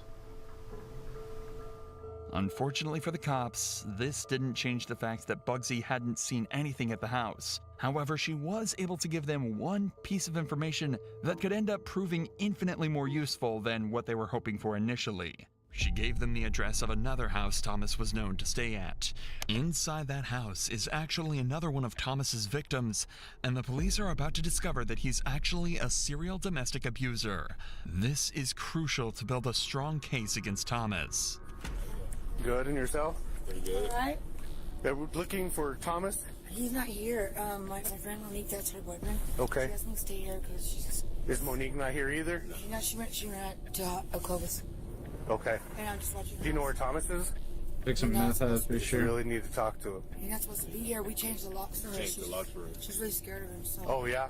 Yes, we changed the locks for her. Okay. She doesn't have a phone here. Was she battered a while back? Yes. Is that what... that? Do you mind if we just make sure he's not in the house? That's fine. Jamel. What's that? I'm her friend. But nobody else is in this house? Yeah. The only thing is that she called me, so she was scared of me. Uh-huh. My boyfriend changed out the locks for her. He took her phone. Oh, he took her phone? Yeah. When you're staying her, who are you talking about? Money. She hasn't been here all day. I came to stay here for her. But she still lives here? Yes. Okay. She hasn't had contact with him that you would know of? She pretty much had nothing to do with him? How long ago was their incident that happened? That was yesterday. But she called me and told me to come change out her locks because she's scared of me. It turns out this is the home of the other girl that Thomas had reportedly been beating, which, if anything, is worrying the cops even more. Since we know he's not limiting his violence to one girl, it would make sense if he's hiding out here waiting for this girl to come back home. The homeowner, however, is telling the cops that he's not here and she's not seen him for days. Is she working or where is she at? She just got a rehab. And so she went to Clovis with her daughter. Oh, I guess that's what I mean. It was about 7:30 yesterday. Does he have any friends over here that we know of? That he hangs out with? Family? Of him because she's my friend. Uh-huh. But I know she don't have nobody who terrorizes her. Do you think he still has her phone? Oh, he does. Get that number. He does have her phone. The officers continued to search every room in the house as well as the attic, but weren't able to find him anywhere. According to everyone they talked to, Thomas had gone off the grid and was nowhere to be seen. But there was still one person they hadn't talked to.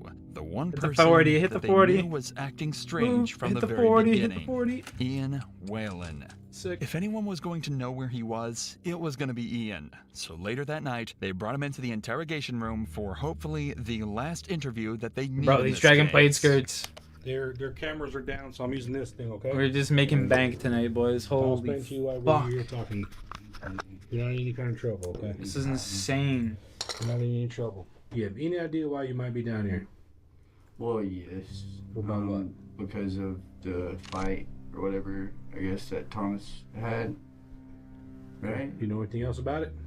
No. Remember, Ian hasn't been told any details of what actually happened yet. He doesn't know that Thomas killed Sabrina, or even that there was a physical exchange. But that's all about to change in just a few moments. Tom, let's talk about Thomas Lopez. When's the last time you seen him? It's been about like a day or so. A day or so? What about his girlfriend Sabrina? About a day or so. Okay. What happened between Sabrina and Thomas? I just like heard an altercation. I didn't like see anything. I just heard them screaming at each other enough to where it alarmed me. Were they inside your house when they did that? Yeah. When they were screaming? Mm. Okay. Was there anything physical going on, or just screaming? Did you see anything physical? Did you hear anything physical? Did you hear her yelling stop or him stop or anything? Mm. No? So whenever you heard screaming and stuff, where were they at? Like, I guess it would be like down towards the kitchen area. I don't know, I heard them yelling and whatnot, and I went out there and I was like, hey man, are y'all okay? And they're just like, yeah man, fine, you know. And what did she say? Nothing. It's clear Ian was around when the fight happened, but it seems like he didn't realize how bad things had actually gotten. Apparently Sabrina was actually crying when he went to talk to them, but he just figured it wasn't his business and went back to sleep in his room. Do you know what the fight was about? I don't, and honestly I've got so much stuff of my own crap, like... Okay, when's the last time you heard from Sabrina? I don't know Sabrina. Like, I'm not making this up. Like, But she was, that's Thomas's girlfriend or whoever. I don't even know that. Like, I just know that there was an altercation between. I don't even know if this Sabrina is, if this is who, like... Messed up teeth? I'm assuming that's who it was. So that day that whenever we went out there, was it the same chick? As the officer mentioned earlier, Ian has a habit of letting people that he barely knows stay at his house. But it turns out this is a recipe for disaster. Since people know he likely won't get involved in their business, they see this property as an area out in the middle of nowhere where they can do whatever they want with no eyes on them at all. Initially, this only resulted in smaller crimes, robbery or drug possession. But this time, it turned into something much more serious. Fucking and trap Ian house, is man. now about to find out exactly what happened. Do you know why I'm here? We had a kid's house like this in Remember I school told you we last go time to. We don't come over here for simple stuff. Yeah. Okay. I remember you told me that. So what's up? She's dead. You're f***ing me. What happened? Do you know? Well, from what she told us before she died was that she was getting her ass beat by Thomas over at your house in the barn with the golf club. Died? And so whenever you heard him arguing, when he was saying he was getting pretty rough with her, what did you see him do? Like just slapping her. Slapping her? Well, I'm just trying to figure out what happened. And first of all, I'm telling you, if he was in your house, you didn't even know, so we can get him. From the very beginning, cops figured he knew a little more than he was letting on. Now he knows exactly what happened, how serious it was, and what the consequences will be if he doesn't give up everything he knows. Not only will he be implicated in the crime, but if Thomas is on the property and he ends up harming an officer, that will be his fault. The question is that enough for him to turn in his friend? When's the last time you seen Thomas? When even? Okay. Is he at your house? I don't know. Where does he hide in your house whenever the cops are trying to get him? Where would he go hide inside? We're over there. Okay, the house is secure. We're gonna search warrant for it. Where would he be hiding? If he's in your house, where would he be at? You don't want that problem at your house. No. Like, I didn't know. Have you seen Thomas? Dead. Have you seen Thomas today? Tell me the truth, man. Yeah, I mean... Where was he at when you seen him? In the house. Okay. Was he there when the cops got there just a while ago? Ian, can we take the... give us a... Can we take that? This is Ian's ultimatum. Ian had been put in a scary position. He knew what the right thing to do was, but he was also terrified of this footage getting out. Amongst the people he hung around, he didn't want to be seen as someone untrustworthy, so he asked for the camera to be turned off and told the detectives the truth. Ian admitted that Thomas was at his house. In fact, he was hiding in the vents. Apparently, that's where he was the whole time. Now the cops knew exactly where he was, but getting to him would be no easy task. To arrest him, they'd have to try everything they could to make contact with him, or else get into the cramped vents with a known killer. Right. I mean, he knows we're here. Yeah, I assume he knows we're gonna come back. I guess. I don't know. In the interview, they said. Yo, what's up, Eric? Yeah, that's what they're claiming. That's what Ian is claiming, is that he might be. So if he's in a vent, the only one large enough for an adult that I know of is when you go in. There's a hallway that goes all the way back. Now, so there'll be a blanket in the hallway right now that covers it. As we go in, still clear all the little areas that we go past. I don't want to get fixated and have him come in behind us. Yeah, if you hit that vent, the only downside is you'll have 2 rooms to clear in the hallway before the vent. So the last door is literally next to it. Sick word. That's We'll shit, man. Anybody see something weird. Several cops made it to the scene a few minutes earlier Oh, and shit. have managed to locate the vents they Feel think better? he's hiding inside of. Thomas, this is the Roosevelt County Sheriff's Office. Come outside.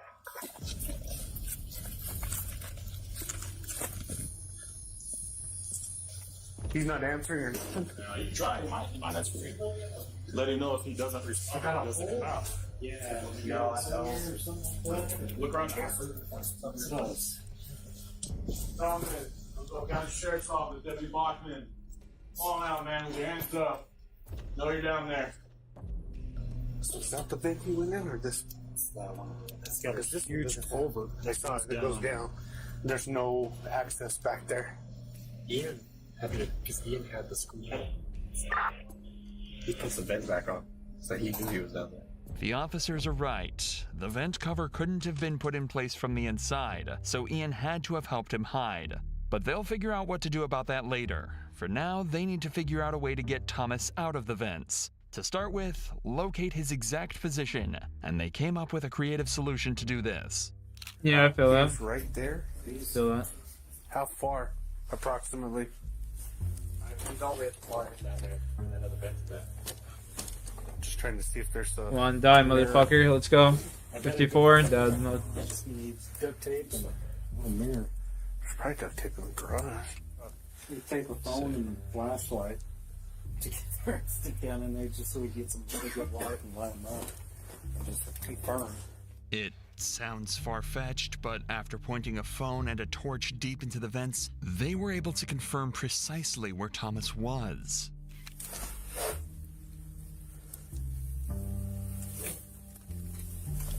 See what it looks like. You can see the back of his neck, the jacket. The problem was, he still wasn't responding, and they certainly didn't want to get in the vents with him. So while another group of officers checked the outside to ensure he couldn't escape, the cops tried desperately to reach out to him. But quickly, they started to get concerned about something else entirely. Thomas, if you can hear me, man, answer. I know you're down there. We saw you in the pictures. Answer me. Just let me know you're okay, man. Are you okay down there? Here, no, that's not that your door. But you would think that he'd shuffle a little bit. I haven't heard him. Well, it looks like he moved since. Yeah, but like no noise, nothing. Oh. Señor López, estoy aquí usted con la oficina de sheriff. Usted abajo de arreste. Necesita levántese ahorita. Thomas had been down there for hours now, possibly even days. The cops know he's there, but Ring of they haven't Wealth? seen Nah, his man. face I'm using the Archer's ring. Archer's ring imbued. or any movement whatsoever. They're fearing the worst, but they still can't risk going down there with him. That's when one of the officers gets a genius idea. You're going to want to push him back this way because he's going to have to come out this way. So if you introduce gas, you want to introduce it on that. Okay. If you have a fogger or you pepper spray, Yeah. I would introduce it down there. You want to do the same thing with a video? It may make them uncomfortable enough to put them out. That's going to make you cough. Yeah. Turn now, it looks like he's facing us. Yeah, like gas him down his, there. His head's up here for sure. Because he went in deeper. Yeah, because you don't want him to crawl, so I would. Like on just before they kill him? Nah. Yeah. Just from that side. They're planning to shoot Archer's pepper ringing spray buttes into way both better. ends of the vents, forcing him out. If he was to stay inside, he'd end up choking and writhing in the pain the gas caused. But it turns out, this plan was so smart and terrifying to Thomas that they wouldn't even have to put this into action. Hey, come on out, man. Dude, come on out. What did I do? Come out, we'll talk. I'm a little scared, sir. No, there's nothing to be scared about. Come on out. Yes, sir. I've been beat up by the cops before, sir. I understand, but nobody's going to hurt you. I just need you to come out slow. Oh, I fucked Yeah, up. we'll get you something to eat. Go. We'll get you some to eat.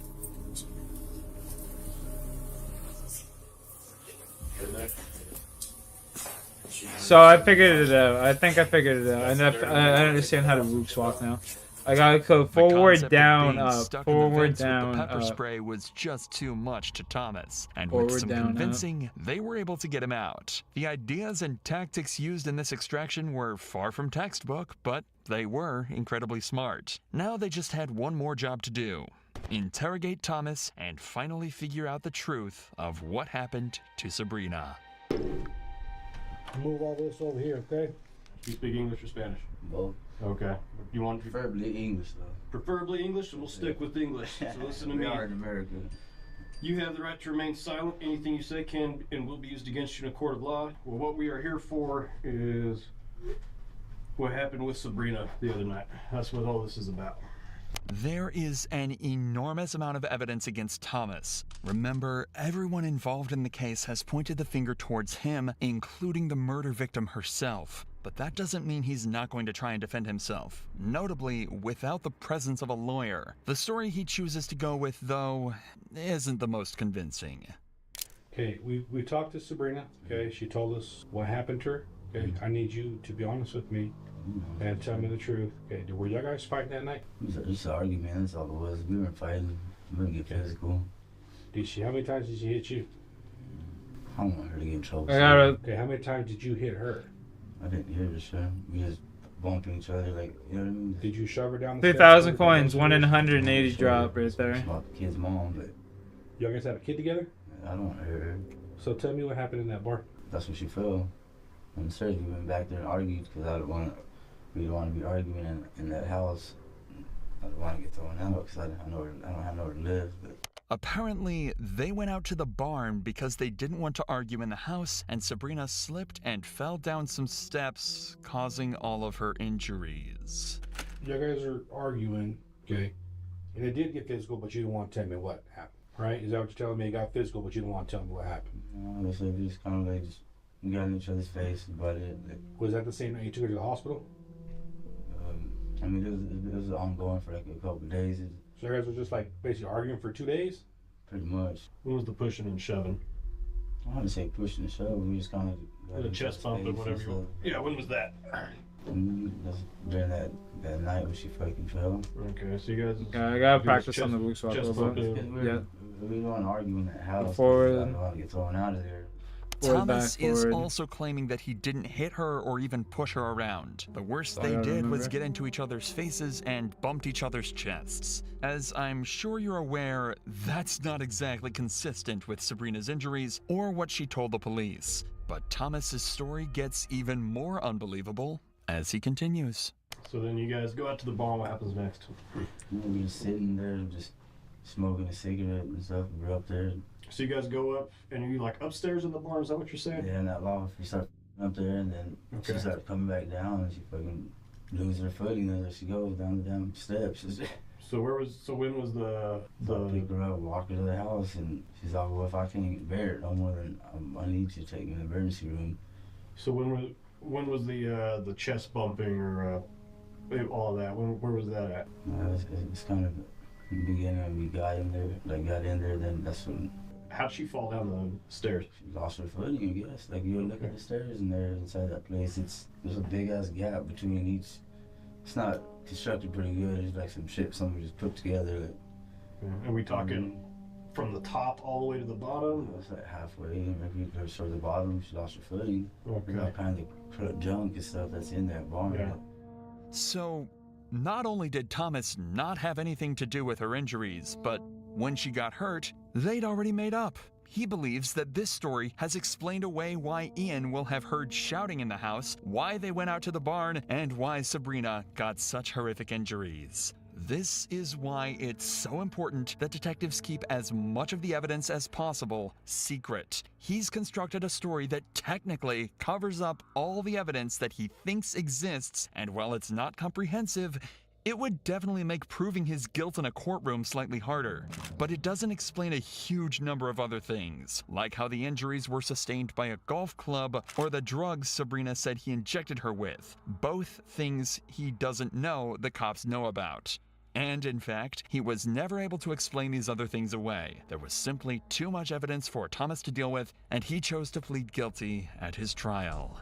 Nurses from the hospital told the jury that Thomas had initially told them she'd fallen down the stairs too, but Sabrina immediately refuted this claim when she woke up. She said he'd hit her multiple times with his bare fists, struck her multiple times full force with a golf club, and had her tied up to a chair in the barn for a large amount of time while this all happened. Even worse, she said this had been going on for around a month, and for the entire time, she felt as though she had been held captive. Obviously, there wasn't much Thomas could do against this defense, and he was convicted of murder, kidnapping, and resisting an officer. He was sentenced to 18 years behind bars. If you're interested in watching our Damn, that's crazy.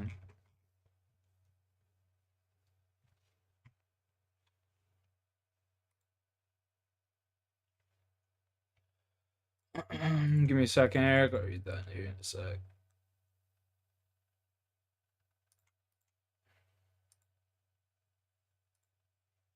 It opens higher chance to drop. You should bring one higher chance on the drop rate.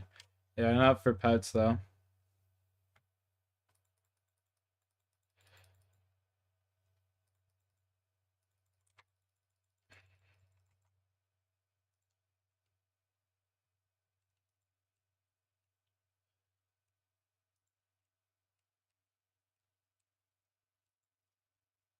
Just everything, like, not for pets.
No, son of a bitch, bro. I fucking clicked on the exit by accident.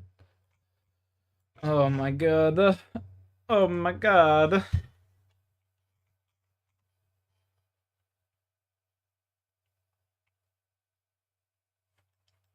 Free.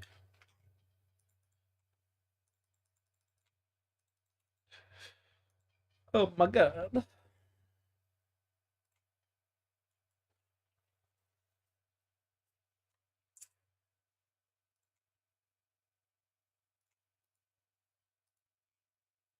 Unbelievable.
Should I crack that to go right to the GE?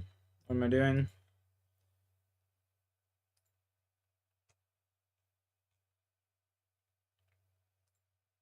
Listen, you could pay for a streaming app and a music app, or just get YouTube Premium.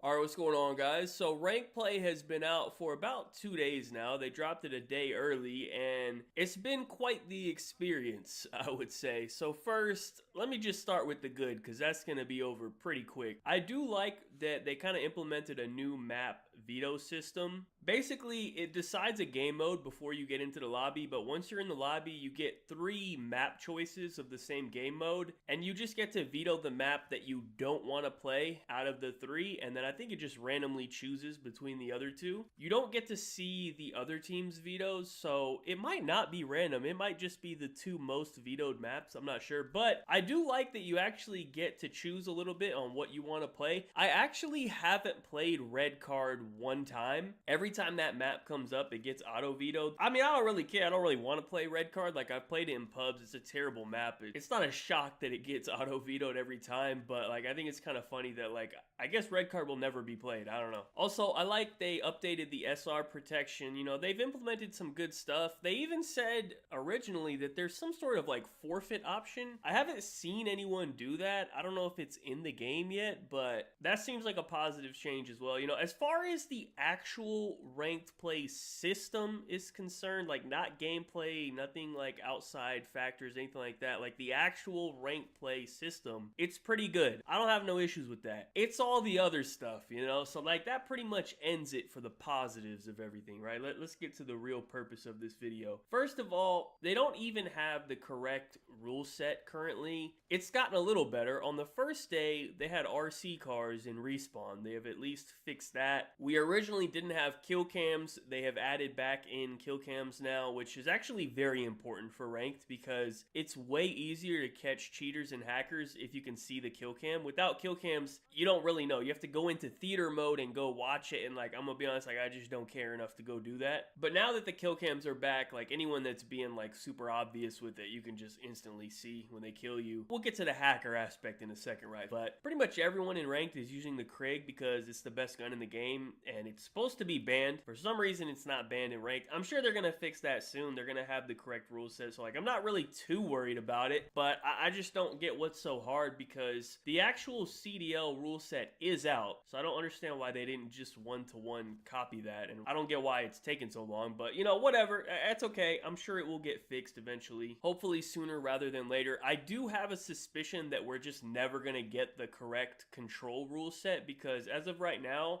there's only 2 maps in the CDL for control. Just the way that the map veto system works, you're supposed to have 3 maps in ranked play, and we just don't have 3 maps technically. So I think they're just going to add in extra control maps to ranked that we're going to play that aren't technically supposed to be Almost in a there. 20 Until at millimeter least, like, cast Hacienda that. comes in, like maybe we'll get Hacienda control, but at least until like other maps come in that can get added to CDL, then we'll have like the correct rule set for ranked maybe, but I don't know. I just think like ranked should be the exact same rule set as the CDL. Like I don't know if I'm a crazy person for thinking that it should be exactly how the pros play it. Like that's kind of the whole point of ranked. Maybe that's just me, but like that's not the biggest problem right now. That will get fixed. The biggest problem with Black Ops 6 ranked play right now is the hackers. I'm actually gonna play a clip of this guy who's like spinning in circles, aimbotting. I don't even know what's going on. I haven't ran into anyone this blatant personally. I have in the past, like I did last year quite a bit, but this year,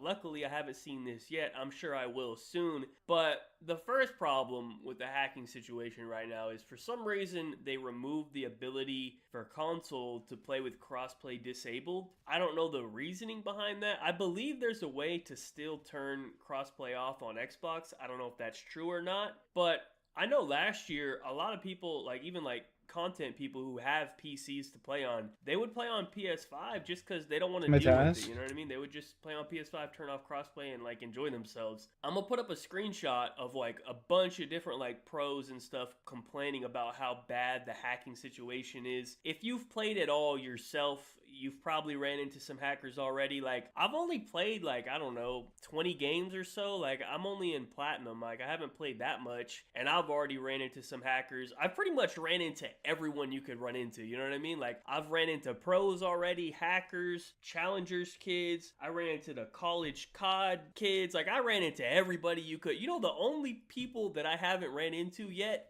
is like actual bronze, silver, and gold and platinum level players, because they did bring back the hidden MMR system from last year. I don't get why that's a thing. Like ranked is the MMR. Like there doesn't need to be an additional level of skill based on top of the rank based matchmaking. Like it just doesn't make sense to me, but whatever. Like I played Dashy in like my 5th game ever in like silver. Like I don't even know the rotations yet. I'm playing pros. Like it just doesn't make sense. I'm gonna test it out on stream this weekend to confirm, but I'm like 99.99% sure there is a hidden MMR. But that's not like a crazy big issue. You know, it's only annoying to do with Let's that open in up the some very caskets, beginning fuck it. when it first comes out, because like I'm playing pros in silver. Like it doesn't make sense. That's not how the game should work. But as the game goes on and more people just already are advanced to the higher ranks, then the lower ranks are actually the people that belong there. But the real issue, as I was saying, is the hackers, right? And the higher rank you are, the worse it is, right? And I can actually speak on that from experience, right? So basically, the last 2 years of ranked, I pretty much just solo queue to Iridescent every year. I just think it's more fun that way. Like, I'm not grinding for top 250. I'm not interested in playing that much. I mean, I could just sit in a really good 4-stack and get in like, I don't know, a week, but what's the point of that? So I like to play solo, and even though sometimes it can get very annoying, I enjoy the process of getting there. Like last year, you know, I even did a whole live comm Road to Iridescent series on my second channel, you know, a little throwback to the Road to Masters from back in the day. You know, I was planning on doing it again this year. We'll see. I think I'm still going to do it depending on how it goes. I don't know. You know, I get it regardless of the game or whatever. Like, we're going to have hackers in every single game. We're going to have hackers in rank playing Call of Duty. Like, I get it. But this year is way worse than normal. Like, it's at an unacceptable level right now. Like, usually the way it works is like the first 1 to 2 seasons of rank play, there will be hackers, but not like an insane amount. Like, you can get some legit games. Like, you can have a good time. And then the later on in the year we get, more of the legit players kind of drop off. They don't feel like grinding anymore. Then more of the hackers take over. It just like the ratio of hackers to like real players, it starts to become more hackers, right? It's very weird to have this many hackers when ranked first comes Typical out. clue, I don't know yeah, what's yeah. causing it. I mean, I have a few ideas. Number one, the game is on Game Pass, so it's super cheap for them to just buy the game, and even if they get banned, they don't care because they can just buy the game again very cheap and just keep hacking, right? So it's super easy. Also, I think the fact that rank came out so early this year compared to normal, like I don't know when we got it last year, but I think we got it in like February or March or something. And by that time, like people have already kind of moved on, I feel, from COD. Like they don't really care as much. But, you know, it's only November. Like, COD is still, like, the big thing right now. You know what I mean? It just came out. Everyone's super excited about it. So I feel like there's more hackers who are more interested in hacking on it because the game is so fresh, right? Honestly, I don't know the exact reason for it.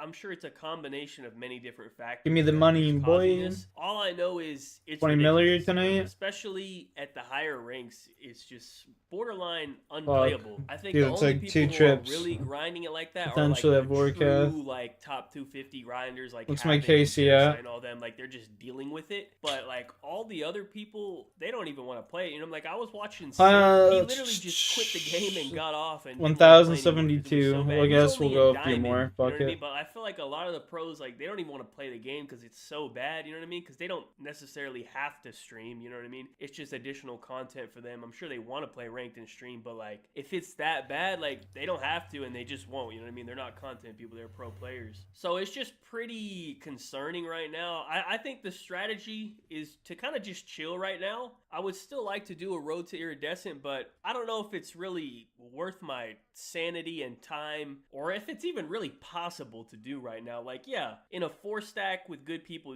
it's not that crazy to do it right now, but like solo queue road to iridescent right now, I don't think it's worth my time to put myself through that currently. So I'm gonna just chill right now. You know what I mean? This is a strategy, right? Let all the hackers get their grind in, let them all get up to iridescent and top 250 because you know that's what they're going for. You know what I mean? They want to see their name on the leaderboard and get a cool emblem, I guess. I don't really know, but let them all hack their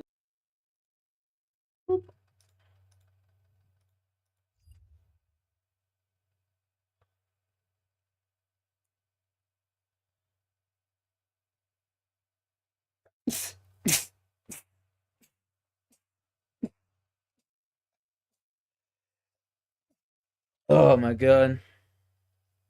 Was my food stacked like that? What do you mean? Like this?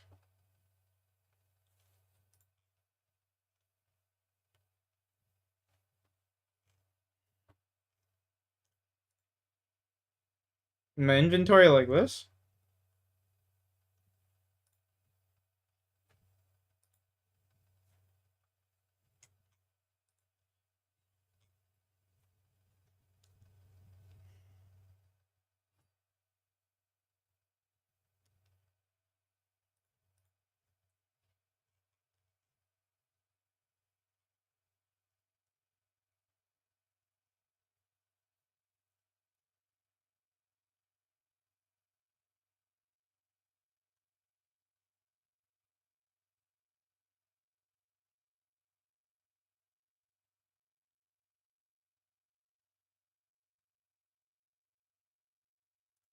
In my bank.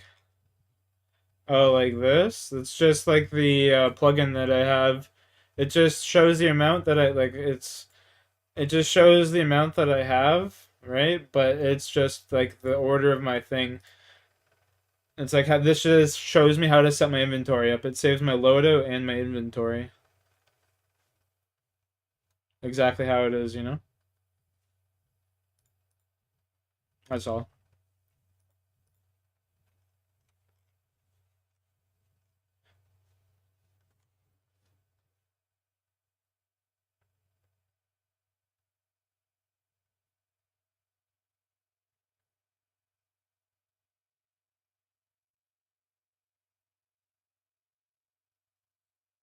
Yeah, bud.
200K, 1.2K.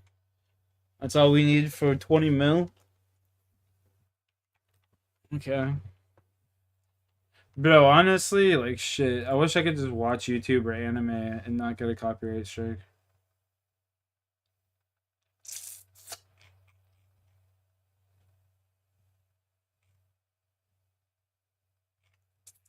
It'd be so much better.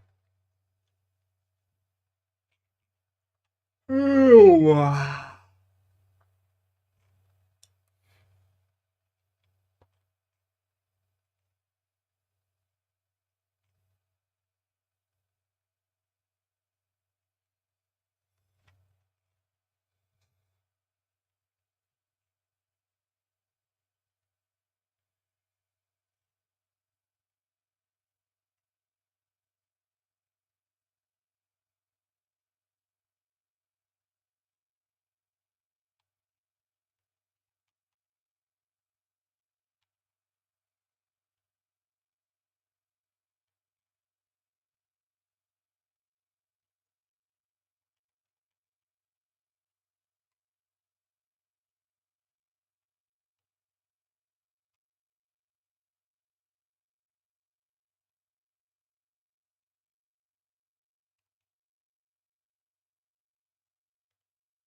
Just not.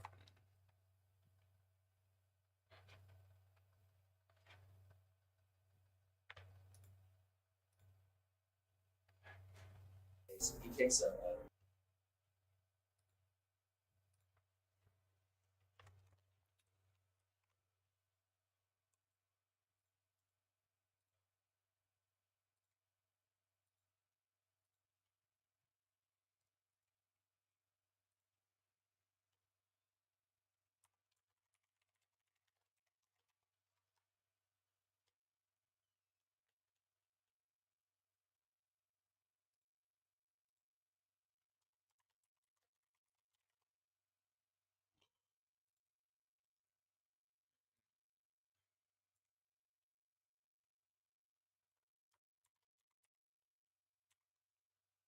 like a tub, a bluish tub, and then he starts picking up rocks. You're picking up rocks. You're throwing rocks at me. Okay, and I started putting my head down like that. And he picks up another pile and he threw it at me, and I just went like that. And then that's whenever I went ahead and I. 911. What is the address of the emergency? It's at the Safeway gas station on Main Street. Some kids just shot a guy. Yeah, I'll be right back, boys.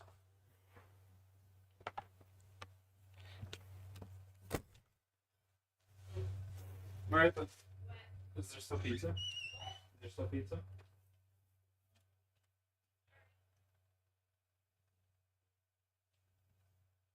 Oh, good.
mean, in a sincere way, though.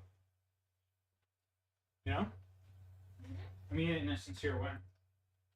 Yeah. I don't mean it to bully her. I'm being serious. No, I think. I mean it sincerely, not like bullying anyone. Yeah. I mean, she's actually got a brain deficiency or something. Yeah, I don't think it's that. Is what I'm saying. Socialized or something. Yes, and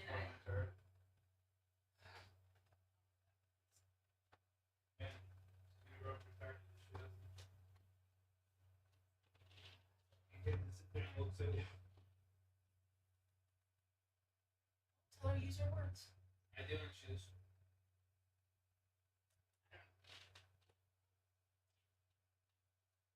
Fuck, they say like, holy shit. It's gonna be brain dead, you know? She'll sit there and meow at you before she talks. Oh, she's only playing around. Yeah, yeah. Good night, I love you. I love you.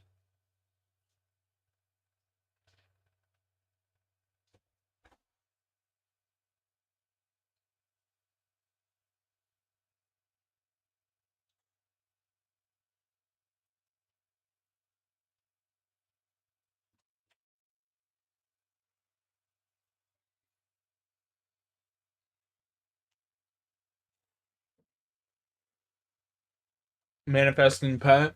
You and me both. Okay. What's the phone number? I have it on video. The Farmington PD responded to a call about a shooting at a Safeway gas station in Farmington, New Mexico. After the police apprehended the suspect, he was found armed with an airtight self-defense claim and surveillance backing his every move. Little did anyone know, though, that a brave witness will have video footage painting a totally different picture. Farmington is a relatively small town in New Mexico with a higher than usual crime rate, almost 48.7% higher than the national average.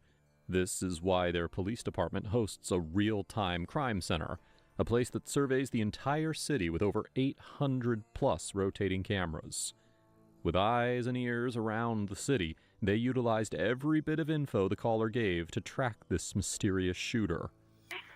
They're getting into a blue Ford Ranger pickup in the Safeway parking lot. Okay. I don't know the license plate number. They ran to it. Headed towards where? They're headed towards Home Depot. Okay. Let me know if you lose sight of it. Are you able to go to the man that was shot? Hold on. Let me know where the truck went. I think he's dead, dude. I think the guy's dead. Let me know if you're able to go to him. We're going to get him some help. I'm walking back. I'm walking back right now. Armed with this information, officers on duty were dispatched to the Safeway gas station, which was on 30th and Main.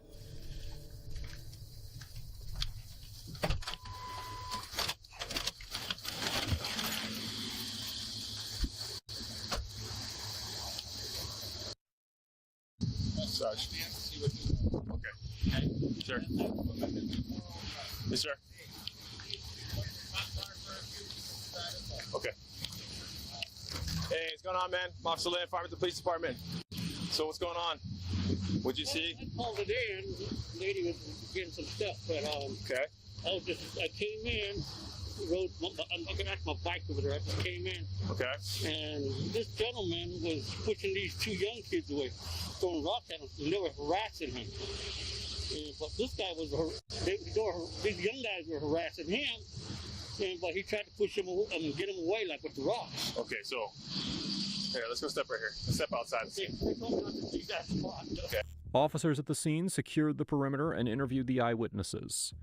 Unfortunately, by the time they arrived, paramedics were no longer needed as the victim had already passed away. He was identified as 43-year-old Brandon York. 43? He was shot 4 times in his upper back area, 2 on his left leg, and 1 on each arm.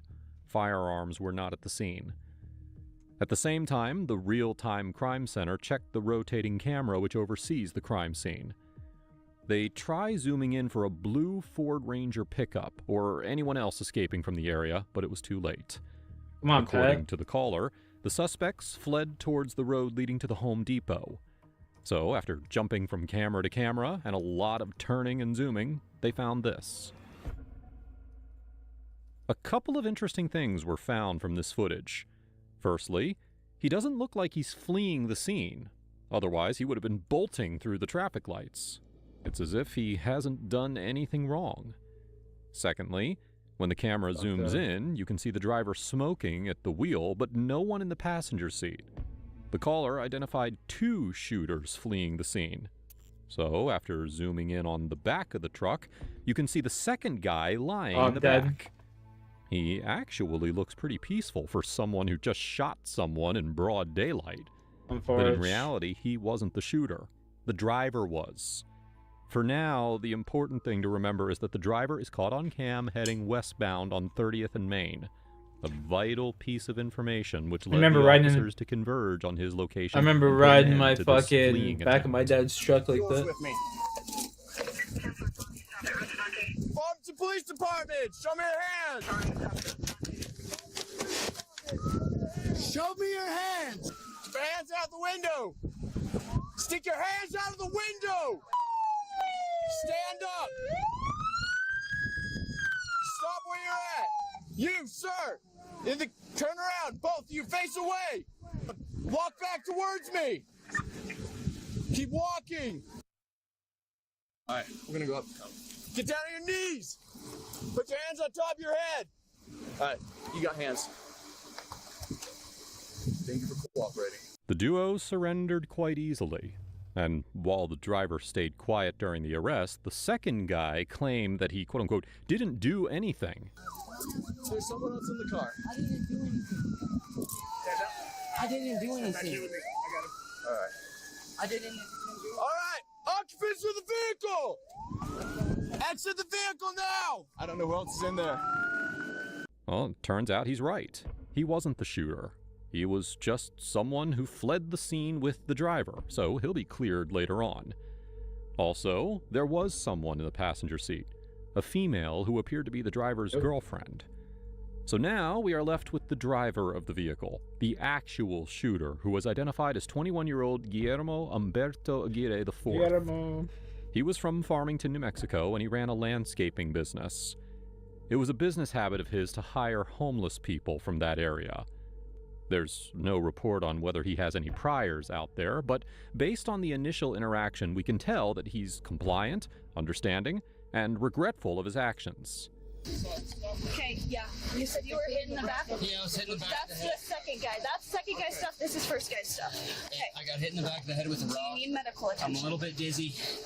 I acted in self-defense. I should not have used my firearm, but he was crazy, and I was trying to help homeless people. Okay. And You don't have to talk to me right now. You understand that, right? Yeah, I'm probably gonna be life in prison now, huh? Hey, take a deep breath. I'm gonna take your glasses for you, okay? I was trying to work on being part of Farmington PD. I was just trying to help the homeless. This guy starts throwing rocks at me, hits me in the back of the head. Can I look at the back of your head? Yeah. I should not have used my firearm. I felt threatened. It's probably the lawyer's thing now. Where's my wife at? She's in this car? Okay. She had nothing to do with it. Hey, listen. This is a felony stop based off of what we had. We had to do what we had to do, okay? So, and your name is Guillermo Humberto? Aguirre the fourth, yes, sir. Okay. And your last name is Aguirre? Aguirre, yes, okay. Sir. Let's see. I'm sorry, I stink a little bit. I haven't showered in about a good 2-3 days. So that's fine. I'm trying to help homeless people, and I shouldn't even have my firearm on. But I acted in self-defense. I had to. Well, that's what I want to talk to you about. You mentioned a girlfriend. Was she present? She was not. She was going into Smith's. There's some people that live behind Smith's, or so it is Smith's, Albertsons. Where's that? The area in which I was in, that's Smith's, right? Safeway? Safeway. That's Safeway. Okay, I get mixed up with Smith's and Safeway. There's some people that live in that back lot over there, and my whole thing is I was trying to get a landscaping deal started, and what I was doing is I was going around town trying to find homeless people that may want to help me with that. Okay. So initially, yeah, landscaping. So I got some people involved. They were all smoking dope and shooting up. They were doing all kinds of drugs, and I just figured, I need to remove myself from the situation. In doing so, with me having to remove myself from the situation, one of the guys got up and started calling me a pussy, throwing rocks, and then he kicked over a lady that I know very well. Her name, we call her Mom. He kicked over her thing. Then he started picking up rocks and throwing it at me, and first of all, I should have been holding my gun like that instead of like that, because that makes it look very bad. But I just told him, you need to leave now, you know, because he started, and the whole thing is I wasn't trying to hold him up. I wasn't trying to freak him out. I was just trying to get him to stop, but he was high on drugs, so he kept picking up rocks and throwing them at me. So as soon as that rock hit me in the back of the head, okay, I felt fear for my life. I felt fear for my life, and that was an instant when I tried to go for his kneecaps to get him to go down, and I was going to call dispatch. But then what ended up happening is I shot him, and then he got up, and then he started saying he has a gun, and then he started reaching for something, and that was in the instant where I just unloaded on him. And I would have never done anything like that. Let's kind of slow down. I know you're giving a whole lot of information, which is what I definitely need. Okay, you need me to go slower. Yeah, so what's your girlfriend's name? My girlfriend name is Mackenzie. My girlfriend's name is Mackenzie. Of course, so Mackenzie wasn't involved. She was inside of Safeway. She came out to the truck with Gatorade and Pepsi, which is I was going to take it to the homeless people in the back. Okay, so who was present? Okay, so Mackenzie Woodworth was not present. Okay. She had nothing to do with it. Not present. She was not present, no. Now, I told my wife that I was going to walk over there and I was going to try to round up some homeless people and see if they wanted to get some landscaping going. So she was unaware of this? Unaware of the whole thing. Okay. She came out, she texted me and said, and it's all in my phone if you guys want to go through that. Okay. She was unaware, and she basically texted me saying, I'm out in the truck and I'm waiting for you. Why is it not I went out like to the truck, we ran out to the truck, which the one thing is you know, trying to catch up to Nick. I was trying to tell him something. I don't know if he heard me, but I was trying to say we can't flee from the scene. Fleeing from the scene is probably the worst thing. So come on, let's go home. So of course, in my mind, a flight or fight response kicked in, and I felt like, okay, it's time to leave then. You know, but then again, we should have stayed at the scene as it was, and then we could have handled it there instead. And then, I mean, it probably would have made the case look a lot better than it's looking right now. Because fleeing from the scene is a bad idea, and I know that because I'm working on my GED to become part of Farmington PD. But I don't know how that's going to look now. As of now, he has taken full responsibility and full blame for the case. He hasn't pointed to either his girlfriend, Mackenzie, or his buddy Nick as the shooter. Not only that, he claims that the homeless person threw the rock at him first. No. Interestingly, this was something that even the eyewitnesses and I killed him too. True. What'd you see? I called it in. No, we traded. Okay. Alright, fuck RuneScape for now, man. I'm gonna go to bed. I'm tired as fuck.